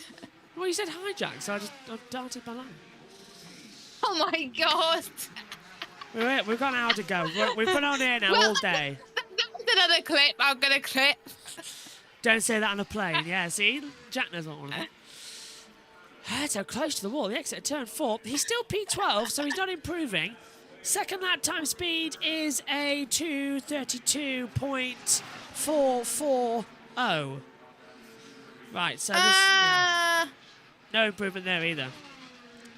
Herta's going to back out of this, I feel, because you... Oh, actually, computer's putting him in 6th place at the moment, prediction. 2:32.7. No, it hasn't updated, I don't think, has it? I think now it's saying 6th. Hello, Amy. He's watching on Comcam. Okay, I think Herta might just get himself safely in. 2:32.7. 2:32.7. Yeah, white flag's out. Third lap time is a 2:31.946. That's dropped Herta down to 9th. So this is to try and get Herta safely in and bump out Callum Eilert in the McLaren and Alex Palou as well. Put him in the danger zone for the fast 12 shootout to decide the running order. I thought Eilert was out anyway. It's the fast 12. Yeah, he's just on the cusp, isn't he? But he thinks about going again. By 4,000ths of a second, of course, he's different out. It depends if he has time, though. Yeah, zone 2 is pretty filled up down there. Herta takes the checker flag and improves by 1 place, Jess. To 11. Yeah, so he stays... That bumps Palou. Yeah, so he stays exactly basically where he was. Oh, for goodness sake, that's silly. Right. Yes, George, we have a comms cam so we can actually see Josh, because you're able to see Josh. Yeah. But we couldn't, so that's why Josh made a comms cam, so we could see Josh. Hang on a minute. Comcam. Hey! So now they can all see me. Woohoo! Let's head down to pit road. A little earlier in today, so you guys are done for the day with just the cars that are in lane 2. It's probably not worth the risk for anybody, but what can you say about this group of guys and your teammates that you guys were able to just kind of have the day you had at the end of today? Hey, it's been special. You know, I love the atmosphere with our team. It's you got to come by the garages. We got some tunes flowing, and nobody lost their cool today. Honestly, it was this is the best day in motor racing. I've said it before, and I'll say it again. I think Saturday qualifying Indy 500 is better than anything else I've ever done. So, you know, this was an eventful one. I think we made hard work out of 4 fast cars, but we got where we probably deserved to be in the end. And yeah, definitely some sighs of relief. We've talked a lot about Kyle Larson and obviously his speed this month. You've been around a lot of really talented race car drivers through your career and your work. What can you say about him and just how quickly he's kind of picked this up? I mean, Kyle's one of the best drivers I've ever worked with, for sure, without a doubt. And I cannot believe how well he's done here. And I know I'm over the moon. The team, Aaron McLaren, over the moon. Hendrick Motorsports, absolutely over the moon with how things have gone so far. We'll just keep trying to execute from here. You know, I think some people thought he wouldn't be quite as far up as that. I thought he had a chance of being about where he is. So happy to see it come to fruition. And a great day, or it started out maybe not so great, but it turned into a great day, we should say, for the Aaron McLaren group, Dave. Dylan, it was a good-looking run for Connor Daly. Then, Connor, what happened? I think it was just the same thing that we saw happen earlier with Pato and with a bit of a plenum fire. Just tried to downshift and essentially it just kind of stopped working. So this happens. I mean, obviously we've seen everyone pushing the limits, and Chevrolet's been awesome with us, and they're such a great partner to the team. I guess it's just bad luck. I can't wait to see what happened, because it was such a, you know, it was a good run for us after what we've gone through for like 3.5 corners. Well, 3.5 laps. And yeah, man, it's brutal. So I want to thank Polka Dot and Chevrolet and Driver Ramble, everyone, for doing this. I really think we're getting kind of, you know, we're going to be starting further back than we deserve, for sure. But you know, that one sucks. That one's I'm going to remember that one for a while. Well, you get to pass a lot of cars, but it looks like it could hold today to be in the top 30. Yeah, I mean, that's nowhere where you want to be, though. We deserve to be higher for sure. And, you know, the team gave me a car to be higher. So, you know we can race forward. But, yeah, it's a tough one to take. They talked about cooling it down, coming back out. I mean, I would go back out right now if that was possible. But obviously need to cool the car first. Thanks, Connor. The team rolled the car back, and they sounded like they want to take another run, guys. So Catherine Leggs out there, her first lap time was a 2:30.968. Second run, 2:30.682. Currently, still putting her 31st, Jess, on the board. Still not good enough, I'm afraid. No, it's a shame that, because she is the fastest woman in Indy 500 history, but she wants to make it as fast as she can. Best start was 29th last year, which is when she did that lap. She is not going... I think she's aborting. Look. She's aborted it. She's going slow. That's her pretty much committing to the bump day. Yeah. Oh, dear. Not a good run Oh, there. dear, yes. So, yeah, so people have asked in the chat, George said, wait, they couldn't see you before? How did you commentate without seeing each other? We did it by voice. I can see them. I could always see them, obviously, because you're on the screen here. But very rarely, unless there was someone else providing TV pictures, did they ever see me in the race. But now, finally, we've got the system where we can. And now I can see them wave, which comes in handy when we need to, you know, shut each other up a bit. And also, Omi's there as well. Omi's not on your camera, but he's on this camera. And Omi's in the pit lane, so I can see Omi there as well. So it all works. But did you see that wave? I did see that wave as well. To come into it as well. Right, out on the track is the 33. Let's head down to pit road. Ryan Hunter-Reay, I believe, is heading there next, according to our monitors. Tony Holman is the only non-race winner's face on the trophy. Also, the only face whose relief is casting gold versus silver. But another little bit of trivia. The only driver with glasses on, who is that? That's Tom Sneva, the 1983 Indianapolis 500 winner. The big question, though, guys, who will add their face to this famous trophy next Sunday? It's the big question to be answered. Joseph Newgarden did his last year. All right, they keep on coming.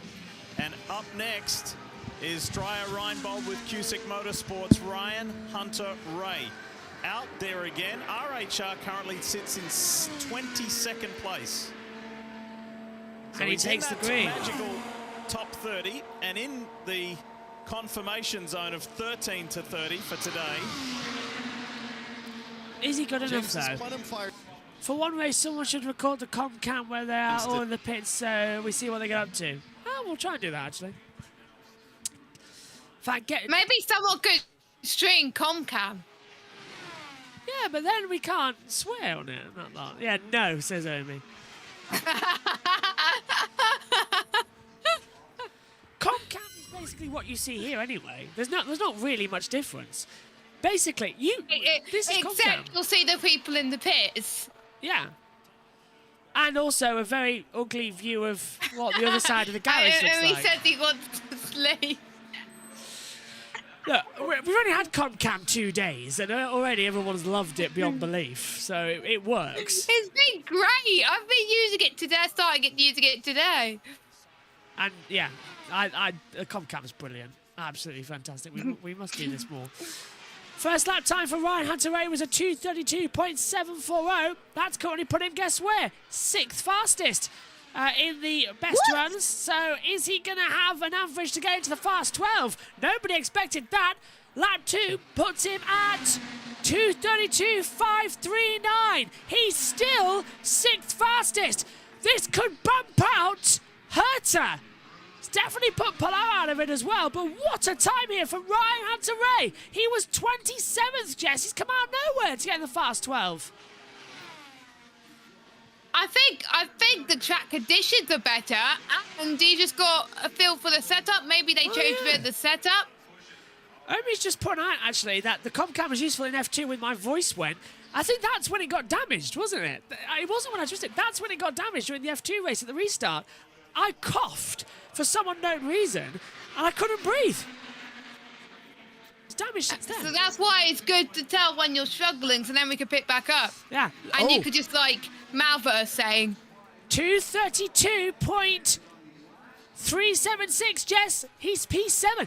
Hunter Ray is going to go into the fast 12 out of absolutely nowhere. He exits 3. He enters 4. Captain America has found the last lap across the line. Where? He's throwing down. Is it? Is it? Is it? Come on. Is it the top 12? Yes! Yay! Ryan Hunter-Reay goes 11th. A 2:32.385. Let's go. Palou is out of the fast 12. That shocked him. Wow. And on that note, we'll switch over from Jess to Matthew. Jess, what have you made of the 500 qualifying today? Well, Ryan Hunter-Reay's lap, that cheered me up quite a lot. But I'm going to leave you in the capable hands of Joshua Birch and Matthew Owens. Have a good rest of the call, everyone. Thank you very much, Jess, for stepping into the box today. Welcome back, Matthew. Have you changed your shirt? Have not. Oh, I probably should have, but I have not. Just looks a bit different. Well, you've missed a lot, my friend. Have you been keeping across it? Because in the drop zone, we've got Rahal, Legg, Ericsson, and Siegel.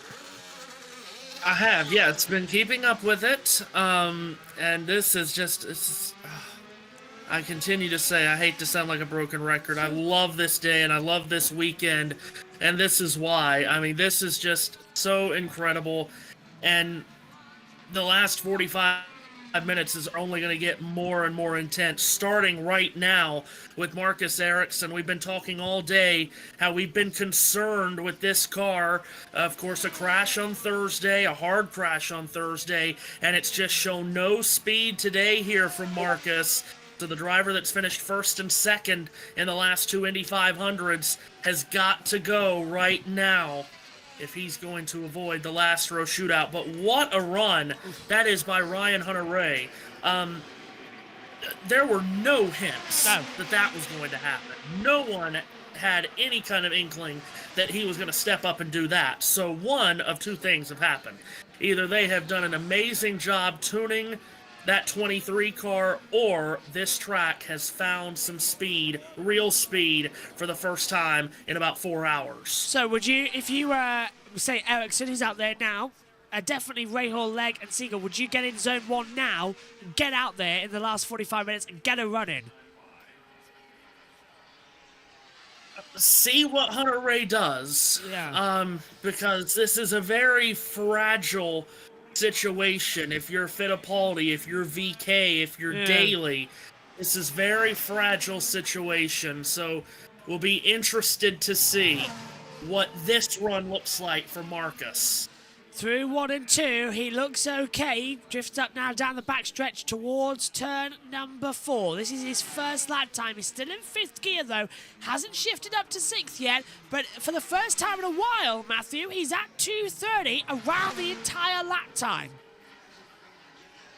Yeah, and again, 45 minutes left. That's plenty of time if you keep going into lane 1. Now, of course, if you're trying to wait out and get to lane 2, that's not plenty of time. That first lap, 2:31.392 for Marcus Ericsson. That's pretty good. Needs to stay at that pace to get comfortably in. Puts him 28th currently on the board. Now we'll start taking the averaging speed times. That's what the computer graphic is showing you alongside us here in the box and alongside Matthew's head. With the speed traps. So is there going to be any difference? Out of 4 again, lap 2 for Marcus Ericsson across the yard of bricks. The speed is a 230.581. Drops it down to 30th now, Matthew, but he's still in, but it's risky, very risky. Yeah, and if it dropped 0.8 of a mile an hour from lap 1 to 2, you would expect it to just keep dropping.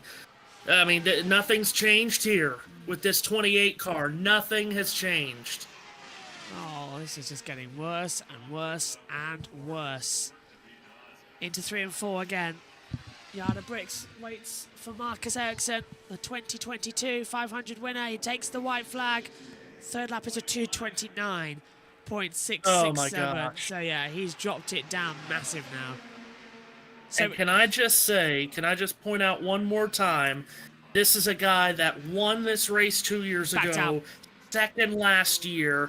They shut it off here. They've waived this run off, predictably so. Won it 2 years ago, second last year, could have easily won it again with Chip Ganassi. He's made this move to Andretti.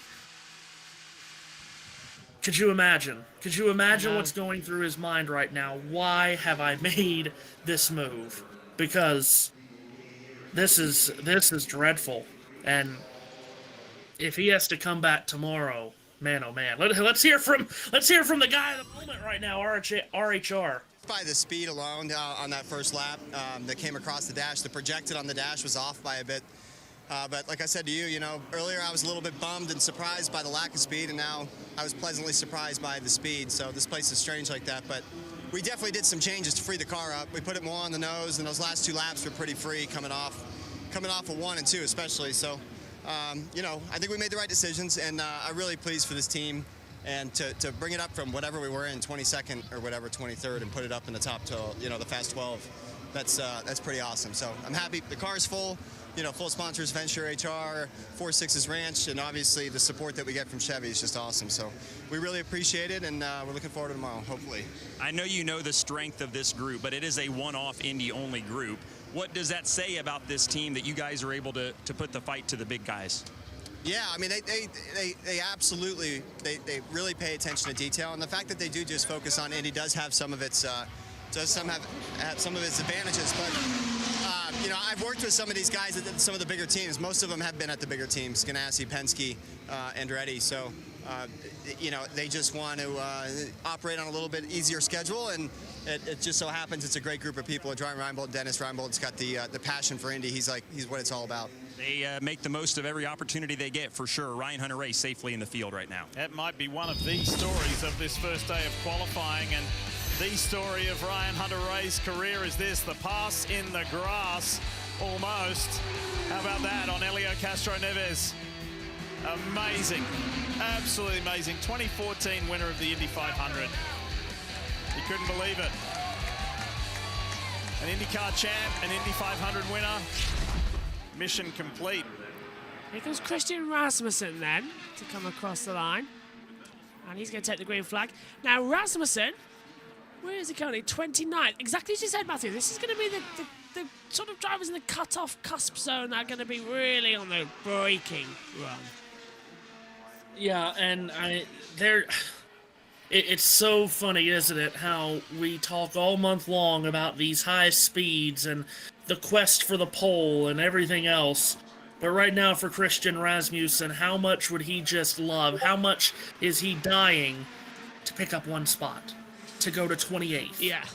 Going from 29th to 28th for this driver and this team would be an enormous, enormous feeling. And what did he just do on lap 1? 2:33.074. Where? Are you kidding? Rasmussen's going to be the surprise of the day. Fred Carpenter racing here. Usually it's Ed Carpenter going through. Didn't see this on the brochure. Come on! What's lap 2 going to be? Oh, now it's dropped off massively. 2:29.438. Oh. Well, what happened there then? Oh, no. Oh my goodness! Keep going, keep going. If you can at least get back up to 2:31 on this lap, you still got a shot. Keep your foot in it, Christian. Just stay in. Oh, and he's going to kick himself when he sees those deltas. I hope the delta's right and not wrong. We've had that earlier on. Catherine Legg was briefly at the top of the power board at 307 mile per hour while you were away. Let's see what lap 3 is. For Rasmussen. He could just be in a 2:31 right here. He'd still be in pretty good shape. And he is! Yes! Just to prove back in the YouTube chat, Matthew does know what he's talking about. And that's how. Work that out before anybody else. No one better than the Oracle of Motorsports. He hates it when I say that. He's backed out. That's a shame. He got back up, though. Oh, why? Why? They've waved him off. That's a bit harsh. That's a mistake. That's harsh. That's boy. very harsh of race control to wave him off. Take it back. Ha! Yes. Welcome. See? Oh, that's a mistake. Welcome to the show, Matt. Welcome to the show. Nice in the YouTube comments as well. NASCAR update. Due to weather, the remainder of the Craftsman Truck Series race has been postponed to Sunday, 11:30 a.m. Eastern on Fox Sports 1. Tonight's All-Star Heat races have been cancelled. Let me tell you, they had biblical rain in Wilkes County, and we weren't too far away from it here in Stokes County. I mean, it was... We hadn't had that heavy a rain in a long, long time. I would like to know why they waved him off. I'd like to know as well. They shouldn't have done that. Yes, he was below on a 2:29 lap, but he got back up to 2:31. He could have had a 2:31 again and got his average up, which could have put him safer. What? Simpson's time? Andretti's time? 17th, 18th? Much higher up the field. Now he's in danger. I mean, at least if you could get to... Like I said, if you could just get to 25th, it'd be a huge relief. Let's down Pit Road and hear from Marcus Ericsson, who's done for the day. Going to bump day. There's Marcus walking there, and some might wonder, are they done? Are they giving up? No, from listening to the scanner, they were hustling the car back to the garage. Not going to do a set down. They simply can cool it down better back in the garage. So they're going to have one more try. That's the plan, and they can go straight to the front of the line. There is no one in the fast lane right now. Yet. Same for Connor Daly. They are trying to get him back out for one more attempt. Well, especially after Connor saw what his teammate Ryan Hunter-Ray did. Here's another Chevy-powered car. Ed Carpenter on track. Did George says, did I just hear biblical? Yeah, biblical rain. For Matthew there. It really was. I mean, they were gonna have cars starting to float away at North Wilkesboro if they kept going. So okay, Ed Carpenter on the track. So the numbers to look at here is a 232 flat as far as average speed and 16th as far as positional. That's what Carpenter's trying to improve on. 232 flat and 16th as he takes the green flag. We're down to 36 minutes. And this guy knows how to get it done on qualifying day at Indianapolis. 3-time pole winner. Let's see if he can bump his way into the top dozen here. But never been an overall winner here, which is a bitter disappointment in my book. He deserves it the most. Yeah, and it eats at him. Yeah. Indianapolis native, went to college at Butler University, which I can tell you is just a 5-minute ride down the road from the speedway. First lap is a 2:32.771. He would need that to be consistent. He would need to be consistently in the 2:32s for that to improve. It's not great top-end speed, but maybe he can be consistent. Timings have crashed. And it's from over, yeah, so we've got no idea. So, Matthew, you've got more data than me at the moment in the comms box. You actually see the times. So, here comes Carpenter back onto the main straightaway. He will complete lap 2. He is 5 miles in to his 10-mile run. Lap 2 is a 2:31.6, so it's not at all consistent. No. It fell off by over a mile per hour, a full mile per hour slower. And I think he's backed out of it, and he has. No reason to continue on. Right, so we may as well stay on this screen and hand over to NBC for a bit because they've got some interviews. Too long to continue a run. All these Chevy cars.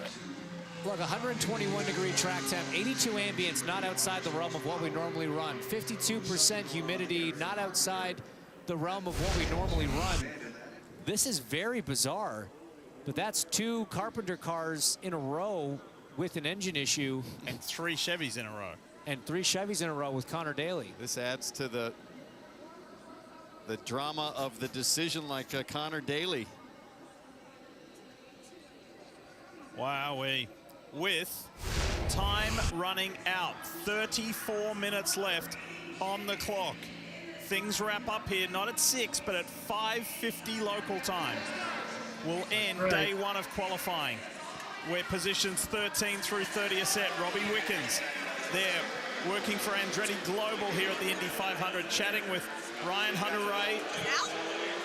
So then, this is where it gets personal.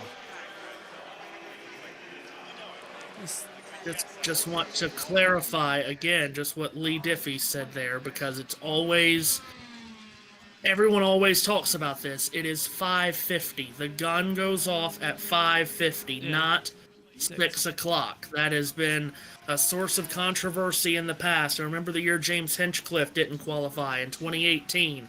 Everyone was freaking out that it didn't go to 6. It's never gone to 6. The gun goes at 5:50. It's forever been the rule. It likely will forever always be the rule. Where's that comment that I made earlier that I'm now going to very quickly delete? Because I too thought it was 6. Remove. I was convinced it was 6. I've been saying that the broadcast, I was convinced it was still 6. Go on. Yes, the broadcast goes till 6. That's it. That's why I'm getting confused. See, look, this is why we need him. He bails me out. So now Scott Dixon on the track. He is 20th right now at 2:31 something. Sorry, it just went away from me. But he's 20th. He's, comfortably in the field, but this is nowhere near where we normally see Dixon qualify at Indianapolis. 2:31.851 for Dixon. Let's see if he can improve on that. He takes green. And our Scott Dixon, the 5-time pole winner, is on his way. Our systems are back up and running here if you're watching along with us. So that's great. If you're listening on USON, nothing's changed. Out of 1 and 2, Dixon has a great run. It's still pitch black for those listening on radio. As it comes in. Into 3 and 4. Again, now this is a Honda power, so I want to see if what they've been saying is different with Chevys. Because we've had 3 Chevys in a row that have not gone well. I want to see if this is a better run. Cross the line then. First lap time is a 2:32.305, Matt. And he's getting through, Matthew Owens. This is going to be 14th at the moment. Again, if he can just stay consistent, but that's not much top-end speed. Like I said earlier, the top-end speed is not really there for this 9 car. Now, if he can stay consistent, that's good. Got to keep it through 3 and 4. Takes a nice low line. Oh, the car stepping out ever so slightly at the back. He's managed to hold it, though. Would have lost a couple of miles an hour coming into turn 4. Not telling on the computer what the speed trap was. Cross the line. And is it 2:30? Come on. It's not telling us. It hasn't told us. 2:32. No, it hasn't told us. 2:32.305. Right. And the second lap. Non-existent, apparently, Matthew. Non-existent. I can't imagine. I know we've been talking about this all day. I can't imagine how this thing fails so frequently on the biggest weekend of the year. Come on already. It's not working. Oh, it's worked. Lap 3 is 2:31.352. That puts an average of a 347.742 mile an hour lap time. Well, that helps. Lap 2 was a 2:31.629. Average out at a 2:31.761. He's not now done 347 mile an hour. What is going on with these systems? Somebody hit them hard.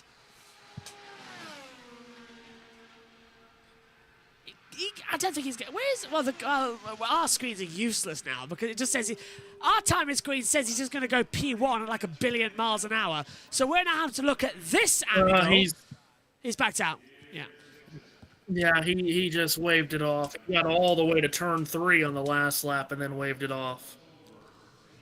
Well, that's probably... There's still nobody in lane 1. Now, lane 2, you've got Fittipaldi. I'm so sorry. I almost said Emerson Fittipaldi. Pietro Fittipaldi. Now, they were starting to move Graham's car. Yeah. We'll see where they end up moving Graham's car. But Fittipaldi has been released to go on the track. Now, this is the guy that's 30th. I agree with what Matt says in the YouTube chat here. The track is hot, so the engines are heat-soaked. Yeah, they're sitting on pit lane, baking and then they're going out getting hot on the track. So they're not getting any cool air in them, which is why Ericsson's gone back to the garage, as you heard from Kevin Lee, to cool the engine down. Yeah, and this is what we deal with every single year. Now that looks like Graham. It looks like they're steering Graham's car into lane 1, into the priority lane. Do I have that right? Yeah, I do, because he's moving to the left. So Graham Rahal is going to be the next car on the track. Now, I don't believe, does he even have a time to delete? Rahal, no. 230.6. So, you know, that would have been a no question needed there. Go ahead, wheel it into lane 1, because, I mean, we're down inside half an hour now. It's getting hotter, it's getting sunset, it's getting tension beyond belief as well. Matt says, JB never switched to decaf. JB, I'd love to see you on a major network. You're doing an awesome job, thank you. Great job by everyone involved with this channel. It's the second year in a row that I've tuned in. Nice to see you again, then, Anthony. And Matt says as well, every time a car goes out, ours needs to cool the engine completely. Yeah. Imagine how hot they are at the end of the 500 as well. I mean, I have heard, Matthew, I'm sure you have, you go past the engines after the race, and it's like you're in Dubai, in the pit garages. Yeah. It's so hot. I also just want to make mention of this, too, because when we get to the last half hour, and especially the last 15 minutes here, things get chaotic. So if you're watching on TV and listening with us, or however, if you're watching the pictures that NBC is providing, you will see the lineup down to 30th. Then the cars that are below 30th do not have a time next to them. I want to tell you why that is. Because technically, in the rules of Indy qualifying, if you have not qualified, and in this day, that means outside the top 30. So if you are 31st or worse, you have not qualified and thus you have not set a time. That's important because there's no time to delete. There's no time to withdraw if you go to lane 1. So anyone that's below 30th right now has officially not qualified, and they can just go straight to lane 1. There's no sense in them going to lane 2 because they technically do not have a time to withdraw. I just wanted to make that clear. Fittipaldi's not improving here. He's staying 28th. First lap was a 231.444. Second lap, 230.799. Averages out. Oh, hello. Rahal's moved to the front of lane 1. He'll go out next. So if they're ready, that is. If they're not ready, then it looks to be that... is that Augustin Canapino? I can't quite tell. It's not Romain Grosjean. Yeah, it's one of the Hilco's cars. Yeah, so it's not Grosjean, so it is Canapino. Third lap, 230.584 for Fittipaldi, averaging, still keeping him in 28th position at the moment at a 239.42. Yeah, so not improving. This is a bit of a shock here for Fittipaldi. I thought he might have something in this other Rahal Lemon Lanigan car, because this one's been running okay, especially yesterday on Fast Friday. Well, this is going to keep him squarely on the bubble as well. And if he has to come back tomorrow, it is going to be the most stressful day of his life. But here he is, Josh, to complete his run. Lap 4, 230.671. The 4-lap average is 230.874. Improves a total of nothing. Stays 30th. Oh. Stays on the bubble. 25 minutes to go. So, here we go, everybody. Let's see what we're going to have. There is a nice shadow at turn number 1. If you remember the kids' TV show of Bear in the Big Blue House and played the game Where is Shadow, it's a very similar situation to what the IndyCar drivers are now going to do. It's available on Disney Plus worldwide if you don't know what I'm on about. Matt says, I have a feeling the Rahal cars will race much better next Sunday. 3 of them will. Rahal probably will. Well, they have to get there first. Yeah. That's the key. Rahal has gone back out, so he has hit that delta. A 5th run today for Graham Rahal. Past the 3 you were already allowed, it's now very much into the who dares wins. And I'll get a lap to get up to speed as well. Done an out lap, now a build-up lap, and then it's go. In total, it takes around about, 5 minutes per car out here on the circuit? Yeah, give or take, and that's kind of why I mentioned earlier too, that if you are below 30th, you don't have a time, therefore you don't have a time to officially withdraw. That could come into play strategically here, Josh, because Pietro Fittipaldi, let's say we get down to 4 minutes left, Pietro Fittipaldi could get in that lane 1, go onto the track, and basically take a knee, to use an American football term, and run out the final laps, run out like a 4-lap average of 150 miles an hour.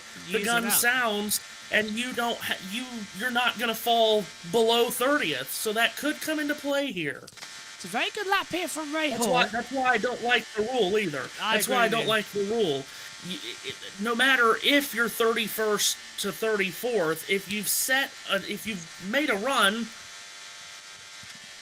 it should stand as whatever your run was, average speed. 231, 259 from Ray Hall. That puts him 28th. With dying moments, that could just be enough, but he's got to keep it in. But did he shift through 1? He did, didn't he? He's not at full beans here. Mode 3 on the dash. Changing things on a run is never good. Come on, Graham. Don't let history repeat itself.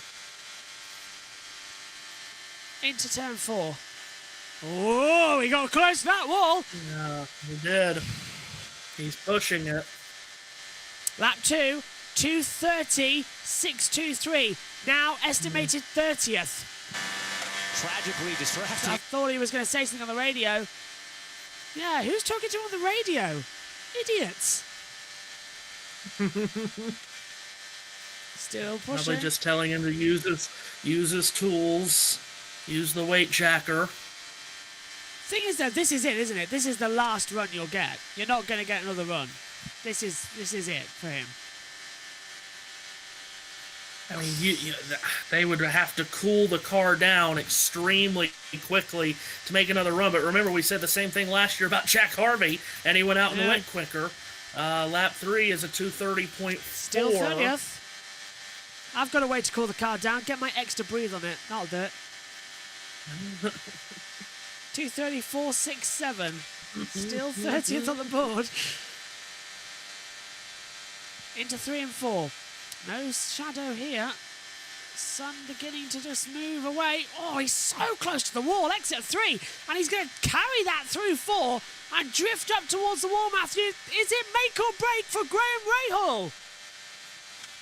Well, let's see where Graham ends up here as he takes the flag. Lap 4 is a 2:30.394, and he has not broken in to the top 30. He's 31st.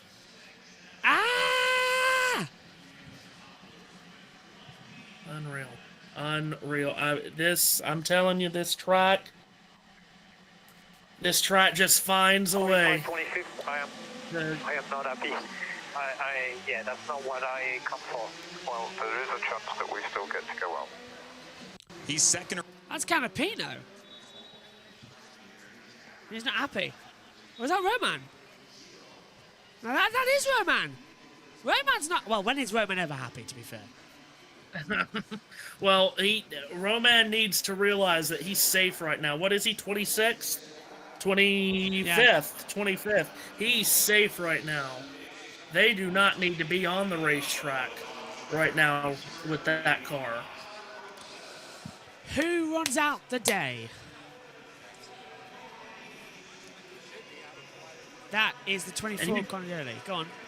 And you just know this is driving the drivers and teams crazy. For how many days has it been overcast and rainy? And now on Go Fast Day, here we sit, sun shining, blue skies, and hardly a cloud in the sky. Now here, so Canapino's gone out. Yeah. He's gone out from lane 2, so he hasn't withdrawn the time. He's so 21st. For Augustine Canapino, he can just improve his time.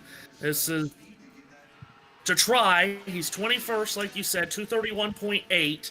Can he find a moment of magic like Ryan Hunter-Reay did and bump into the top 12? Unlikely, but even if you can't bump into the top 12, if you can go faster, it improves your starting position. And is that Nolan Siegel? Yeah, that's Nolan Siegel has moved into lane 1. He's going to be next on the track as Canapino starts his run. Once Canapino finishes, Nolan Siegel will be back on the racetrack. If you're ever looking for someone to slow down, it'll be Nolan Siegel. I mean, an average time at the moment, 228.841. That's his fastest and his average speed. He's only ever done 1 lap before getting called off by the stewards. Canapino now, 21st on the board. Can he get anywhere close, as you say, just improve on your starting position? He's very much locked in for the Indy 500. Romain Grosjean didn't sound too pleased, but he too's in 25th position. But it's never where you go in this one. What a lap time from a Canapino! Wow! That means business! 233.267 miles an hour! I know we got a lot of fans from Argentina watching on, and now you see why. That's unbelievable! Well, again, this is continuing to prove that there's speed out there to be had if you can find it, and if you can dial up the right setup. By the way, I see that Alex Palou is the first in lane 2. See if he might get a chance to come out. 232! Oh, 232.9! Yes! He's still fourth! Oh my goodness gracious. Juncos Racing is... Oh, and they shut him down! No! Did they?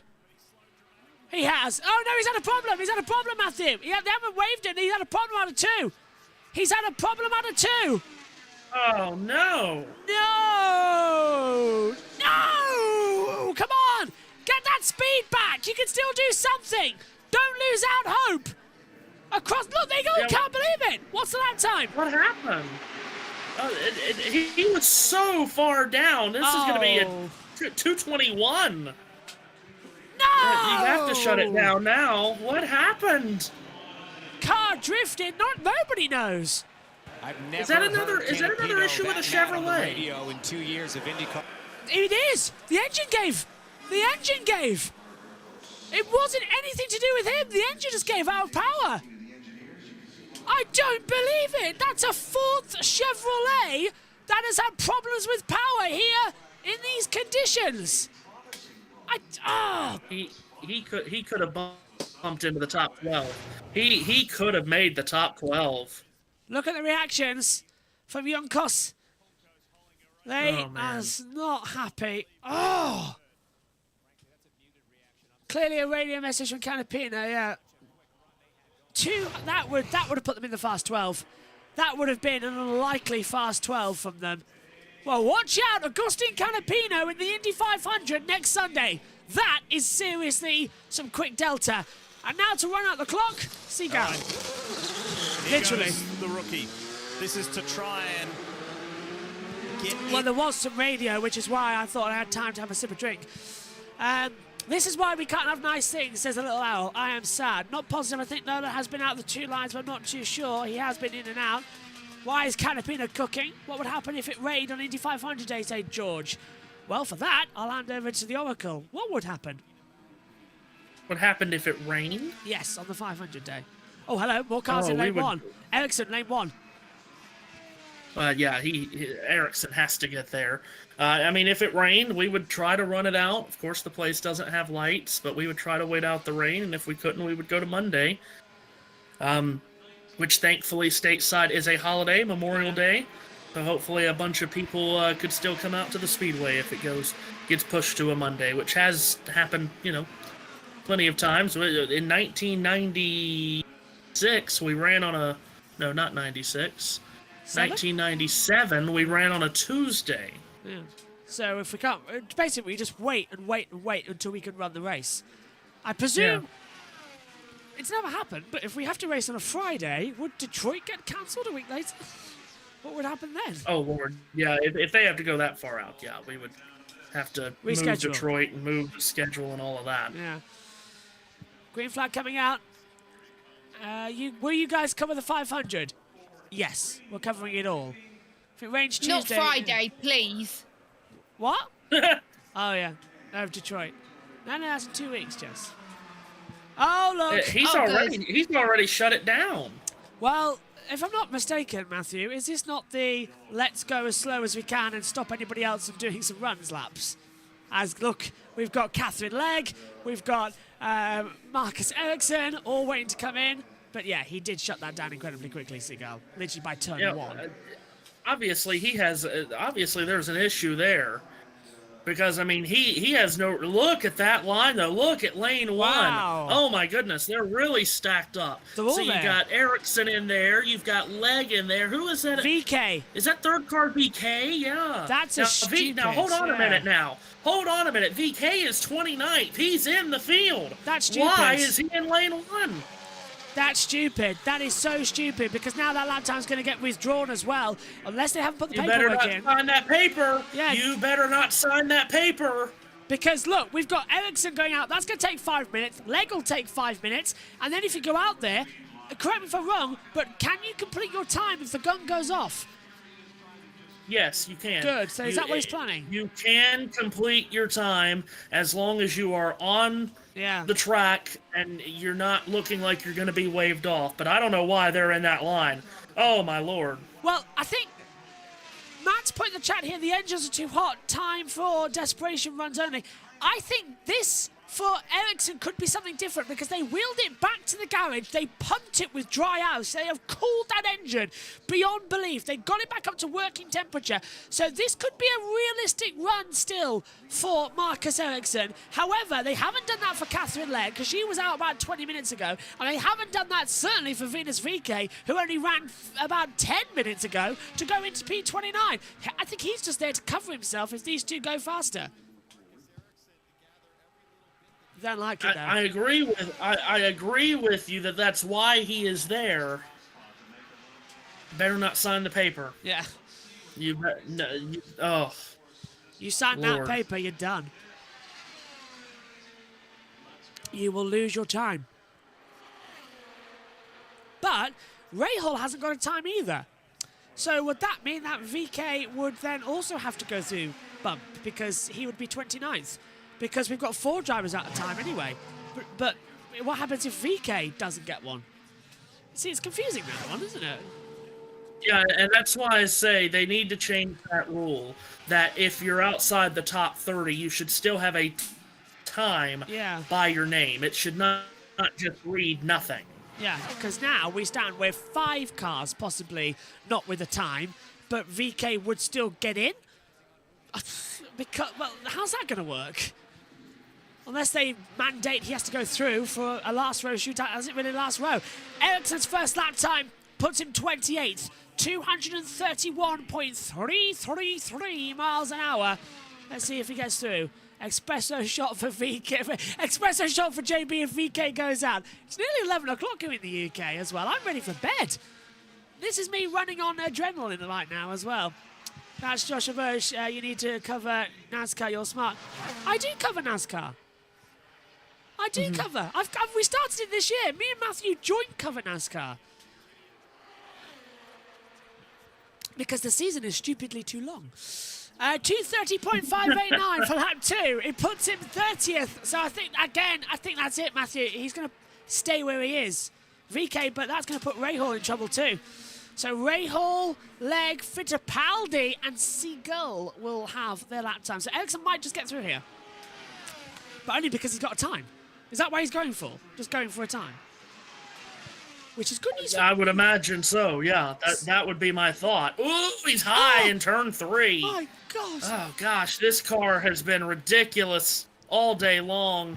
And Marcus is just hanging on. Here's the white. That's still on Rasmussen. 230.644 all across the timing screen. Why is that still on Rasmussen? What's happened to my timing monitor up here? It hasn't changed on timing 71. Let's see if I can adjust it. Usually that does it. No, it's still stuck on Rasmussen. Okay. Well, that helps. No, they're all stuck on Rasmussen. And I just need to say something. NBC needs to stop this giving us the top 10 times. It's really while annoying. Ericsson is running. they need to be showing us the bubble times. Here's the flag, and he'll go 30th, Matthew. It's a 2:37.65. Right, Catherine, over to you. So he just bumped Fittipaldi then. Yeah. So Ericsson's in. Where did he go? Oh my God, this timing screen. Oh, there we go. Has it worked? Yes, good. Oh, it worked. So Ericsson's gone 30th. So Rahal, Legg, Fittipaldi, Siegel, they're out. And here comes Catherine Legg. Come on, Catherine. You've only got to beat one of them and you're in. And look who's committed. Look who has committed. Now, that is now, the... hold on. Yeah. Why is Fittipaldi still showing as 30th? Yeah. What's happened here with the timing screen? Well, whose timing screen's right? Daly 28th on the 4-lap average speed. Well, come on. Fittipaldi 30th. Ericsson, what? Right. And look, Rahal's coming back. Rahal's coming back for another run, but I don't think he's going to make it. So they're pushing Rahal down to try and get him in, but Marcus Ericsson has gone 30th on my timing screen. So, is NBC's wrong? Is ours wrong? Whose is right? Fittipaldi's at 2:30. This is really embarrassing. Yeah. Right, well, this is really embarrassing by IndyCar to not have this sorted out for the biggest weekend of the year. This is really quite ridiculous. Timing and scoring has failed. What? What? I have no idea what is happening up here in the commentary box right now. All timing monitors are showing different positions for different drivers. There are 3 independent timing monitors from 3 different timing services, all linked back to IndyCar control, and they've all gone wrong. As Catherine Legg has taken the green flag, our timing screen is showing Ericsson 30th, with Legg 31st, Rahal 32nd, Fittipaldi 33rd, and Siegel 34th. So, what is happening? Matthew, this is ridiculous. It happens year on year. Yeah, this has become a joke. I mean, we have to know what in the world is going on. Catherine does a 2:30.649. That puts her 31st, but not quicker than Ericsson. If that time is even correct, we don't know. Oh. Wish I had that portal that got taken down in Dublin. What is happening out here? IndyCar timing scoring shows Marcus is P30. That's what I'm having. That's what I'm getting. I'm getting that too. I'm going with that then. I'm going with Ericsson is 30th and NBC are wrong. Not for the first time. Second lap. But now, hold on a minute. Now, Indianapolis Motor Speedway has just tweeted that Ericsson is not fast enough, that he's still outside the top 30. What? Checkered flag. They've called off Catherine's time. They've called off Catherine's time. She's not fast enough. So now they're going to put VeeKay out there with 5 minutes to go, and I don't think Rahal got to the line. So Venus VeeKay has not qualified for the 500. He was 29th, but he has withdrawn that time, and he will now qualify once again. That's a stupid decision, if you ask me, from a car that crashed 5 hours ago. Oh. I don't get this, Matthew. Look, the 60-second clock's on. Why are they not sending him off? Because they've got 60 seconds, haven't they, on that clock? The clock is counting down. It started at 5 counting down. They're going to wait until 4:01, I bet, to send that car away. They've done it to 4:22. They've waited as long as they could. VeeKay better qualify. Otherwise, they have made an embarrassing moment here. And Ericsson has made it. Just. Unless VeeKay requalifies. But timing and scoring is still showing VeeKay as 29th. Yeah. But now if he's deleted his lap time, does that not put Catherine Legg in 30th place? Because she's just set a time. And this is the problem with all of it. It doesn't put anyone in 30th because they don't have an actual time. But because they have not qualified. Oh yeah, they pulled her up. So hang on a minute. Considering the fact that VeeKay was already in lane 1 and had his time pulled up, his time should have been taken off as soon as he entered lane 1. It wasn't, so they pulled Catherine Legg up, who was making a good time to run 30th. They pulled her up, despite the fact that nobody else could have stopped her. She would have qualified 30th and been in the race. Now the stewards and race control have mandated the system that this has happened. This is a massive, massive mess. Look at that. VeeKay, Ericsson, Rahal, Seagal, Legg. That's 5 cars without any times. And it's a 4-car shootout in the last run. If VeeKay doesn't qualify here, what do we do from there? Well, they're racing Rahal. They're racing Rahal towards lane 1 to try to get him out. VeeKay has taken the green. He better not. Yeah. Rinus VeeKay better hold on for dear life. That thing better not snap away from him. Like it did earlier on in turn 3. And he's approaching that danger zone now. I'd have my fingers crossed and everything as he comes through. Look, his mum puts her head down through turn 3. She knows what's happening there. Apparently his mother's his father, according to me, in the commentary box. I can't get my words out. VeeKay comes across the line. 233.4! What? What on earth? That's why he took it back. What have they done to that car? What have they stuck up that car? VeeKay is not only going to qualify, he's going to get into the fast 12. But will he have enough time left for Rahal to get out there? Does Rahal have to take the green, or does he have to be out on the track when that gun goes off? They have to send him. They have to send him before the gun goes off. Well, considering that we've done 1 lap with 1:30 to go, that's an incredible send. I don't think he's going to do it. I can see the gun being prepared. What's the second lap? 2:32! 6:14! He's put in 5th! VeeKay is going to salvage a day from hell! What on earth are we watching? I can't possibly believe this.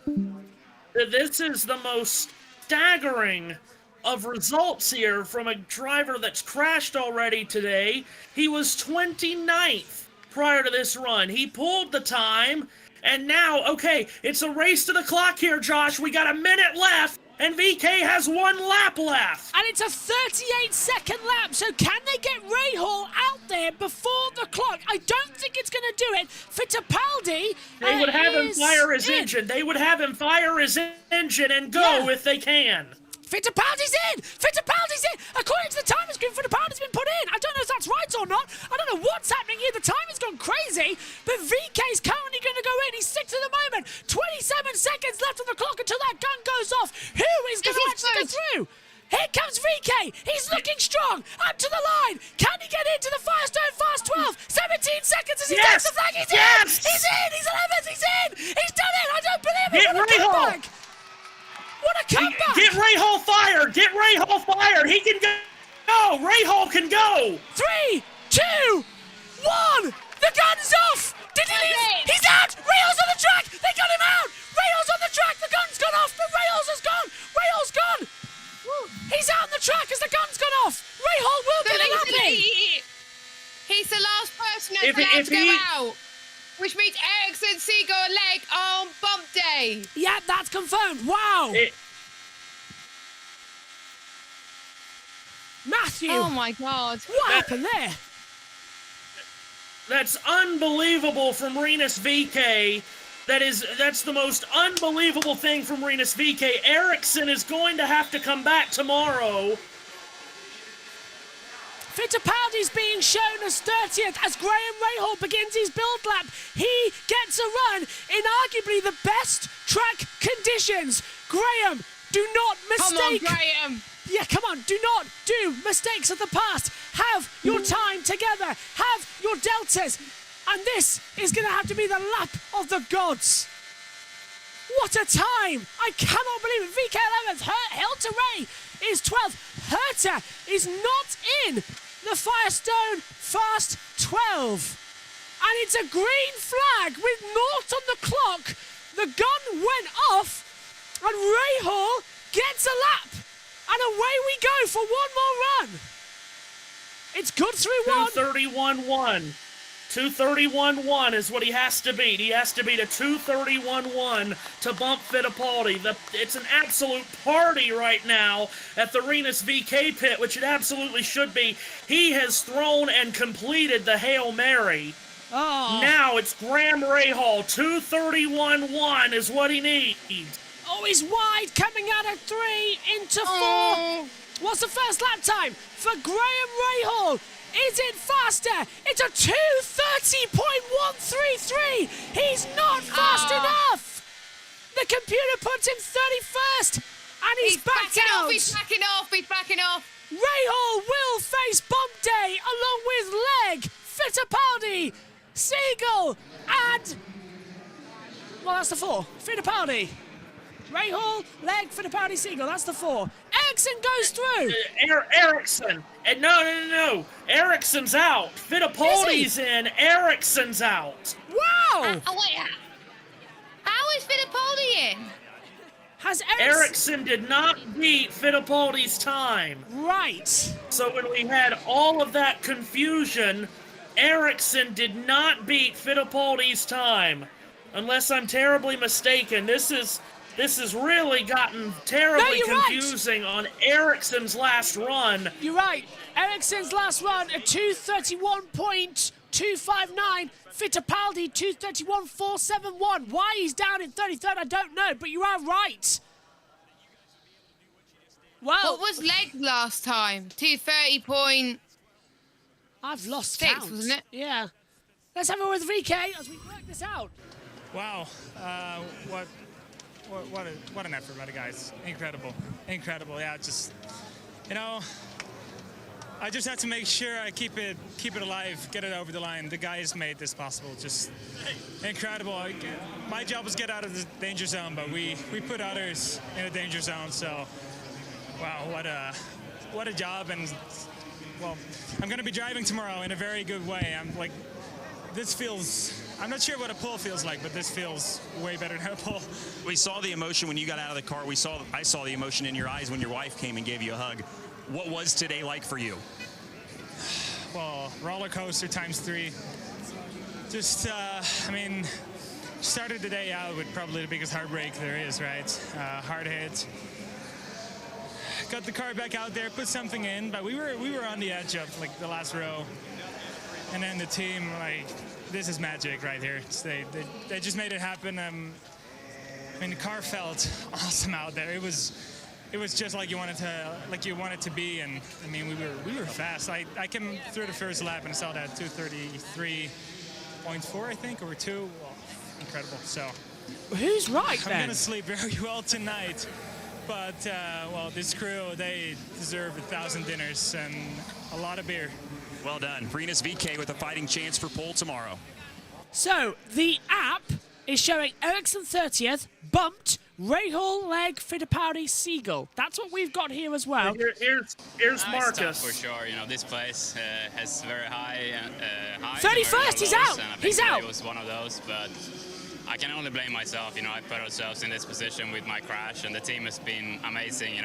Rebuilding a completely new car and working so hard all day to get me out for new runs, and we can't really get the car to do what we want, but the effort is there, and I'm very, very thankful for that. But yeah, it's tough. It's very tough for sure. How close are you? What's your level of confidence of finding more tomorrow in the last row shootout? It's tough because I'm out there driving with a gun to my throat. It feels like it's really, really tough. It's very, very low grip. It's sliding, and it's just really, really tough every run. Trying to get everything out of it, but we regroup and then get after it tomorrow. I think, like I said, I'm very thankful of my group. The 28 guys and the whole Andretti organization has done a really good job. So we will dig into the data and get back stronger tomorrow. Thank you. 2022 winner and runner-up last year, Marcus Ericsson. Dave. With Graham Rahal now, and we will have to live Sunday drama that he does not want to revisit again tomorrow. Graham, you'll be in the last chance one more time. And I noted that you thanked everyone who worked so hard on this team on your way in, because it's been a thrash. They've done everything they can do. We just didn't get there. Yeah, I think,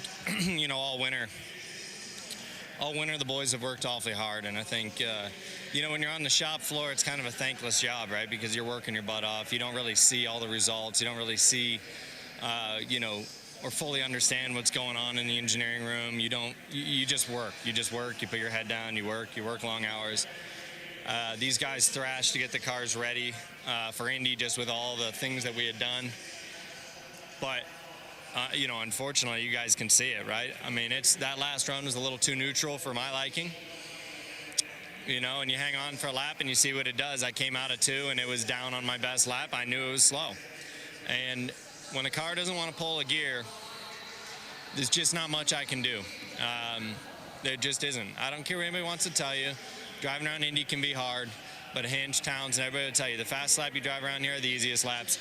And when you got a car like the guys in the front few rows have, you don't have to try that hard. The car does it naturally, and unfortunately, it's the guys like us that are struggling to get there that, are hanging it out just to make magic happen. I mean, watch Marcus, right? It's the way that Indy goes, though, and unfortunately, we've been here the last couple of years. I'm sorry to United Rentals and everybody that's in this position, but just got to put our heads down tomorrow. And like I said, try to put in 4 good ones, but most important is that these guys understand, how much they're valued as a team. Because as I said, they work their tails off beyond belief, and I wish we could reward them a little more than this. There are spots available tomorrow. Graham will be going for one of them, guys. Yeah. I don't mean to come across as mean-spirited or dark-hearted or whatever, but I'm tired of hearing Graham Rahal say that he can't do anything else more, and that the guys have worked their tails off. Clearly they haven't. Clearly none of that is true. 2 years in a row that he's in this spot with a team like that and a name like that on the 2 names on the side of that team, Rahal and Letterman. It's inexcusable to be on this day tomorrow 2 years in a row. So stop trying to tell us how hard everyone's worked and that you can't do anything else more. Because Rinus VeeKay, in a much more underfunded team, just went from 29th to 11th. Stop telling me you can't do anymore. Yes, you can. I agree. Get it together. I agree too. 2 years running is a joke. Absolute joke. Either do the thing, make the freaking top 30 of a 34-car field, or get someone in the car that can. Let's go through it. Look, Sato, 9th.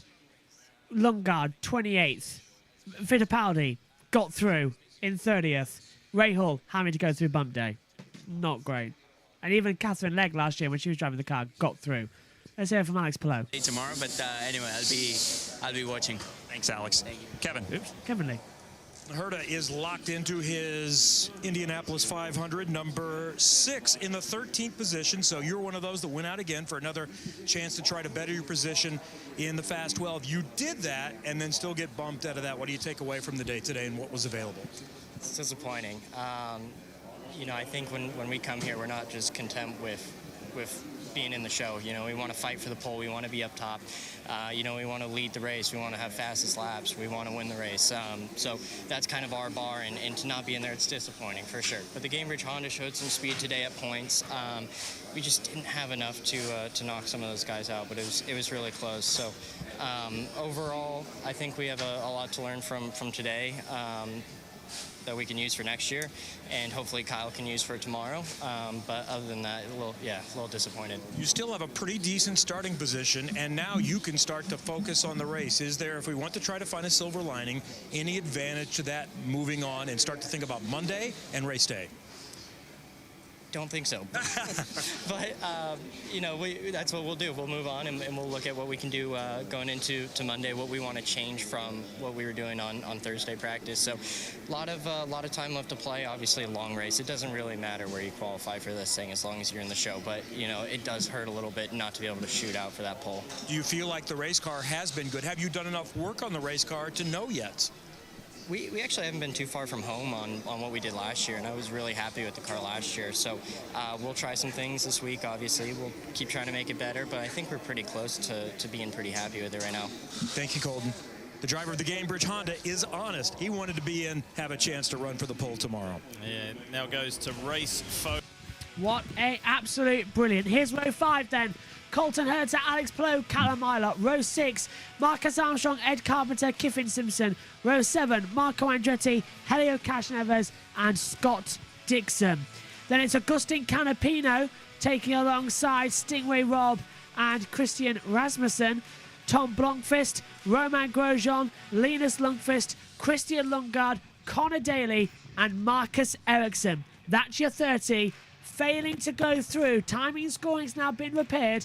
Graham Rahal, Catherine Legg, Pietro Fittipaldi, and Nolan Seagal. They are going to have to go through again. But, hang on, that's wrong. My fault there. Ignore me. My timing screen still hasn't fixed. I thought it was Ericsson that's bumped. Yeah, in the bump yeah, off. here we go. Yeah, so Ericsson has to go through again. Yeah, so that time is green, not correct at the end there. So that's great. Final thoughts then from the team. Let's start with the pit crew. Who's around? Hands up if you want to say something in the end of this one. So let's start with JT, who's come back. JT. Hello. Absolutely incredible for Carl Larson to improve on his 6th. But going back, continuing on the Graham Rahal rant, if Carl Larson can do it, if Takuma Sato can do it, yeah. If Ryan Hunter-Reay can do it, and if VeeKay can do it after crashing on his first run, what is going on with the RLL team and Graham Rahal? Is it over for Graham Rahal? It should be. I'm sorry. This is just... again, I don't mean to come across as mean-spirited, and I don't have anything against Graham Rahal. It's ridiculous. I mean, I get it. The RL cars are not particularly fast, but I mean, Christian Lundgaard has found a way now 2 years in a row to scrap and claw his way in to the top 30. Just get the job done. Wait, hold on. I mean, it's off, isn't it? I don't know what else to say about it. Stereotypical Rahal, right? At the moment. Jess, what about you? You still haven't. You've just been in the back rooms. Well, I've been helping you for most of it, being in the comms box, and I had a nice break. Thank you, Matthew. Wow, VeeKay. I'm still in awe about VeeKay, to be honest. I think I'm going to remember that for the rest of it. And Ryan Hunter-Reay as well. What a lap time from him. Those two have been impressed. Carl Larson managed to get through as well. So definitely no excuses for Rahal. But the Fast 12 is going to be epic, and I can't wait to see that tomorrow. But I think no event is going to be between Rahal and Seagull, who gets knocked out. I think Fittipaldi and Legg should be absolutely fine tomorrow. They should have no problem. Yeah, absolutely. If I could just jump in as well. Forgot to add, one of the highlights of the day was what I saw on the IndyCar app timing screen on Scott Dixon's last run after his second lap, with an average speed around the Indianapolis Motor Speedway, 347.741 miles per hour. Well done, IndyCar app. It's been glitching all day. Omi, did you want to say anything? No. Excellent. Okay.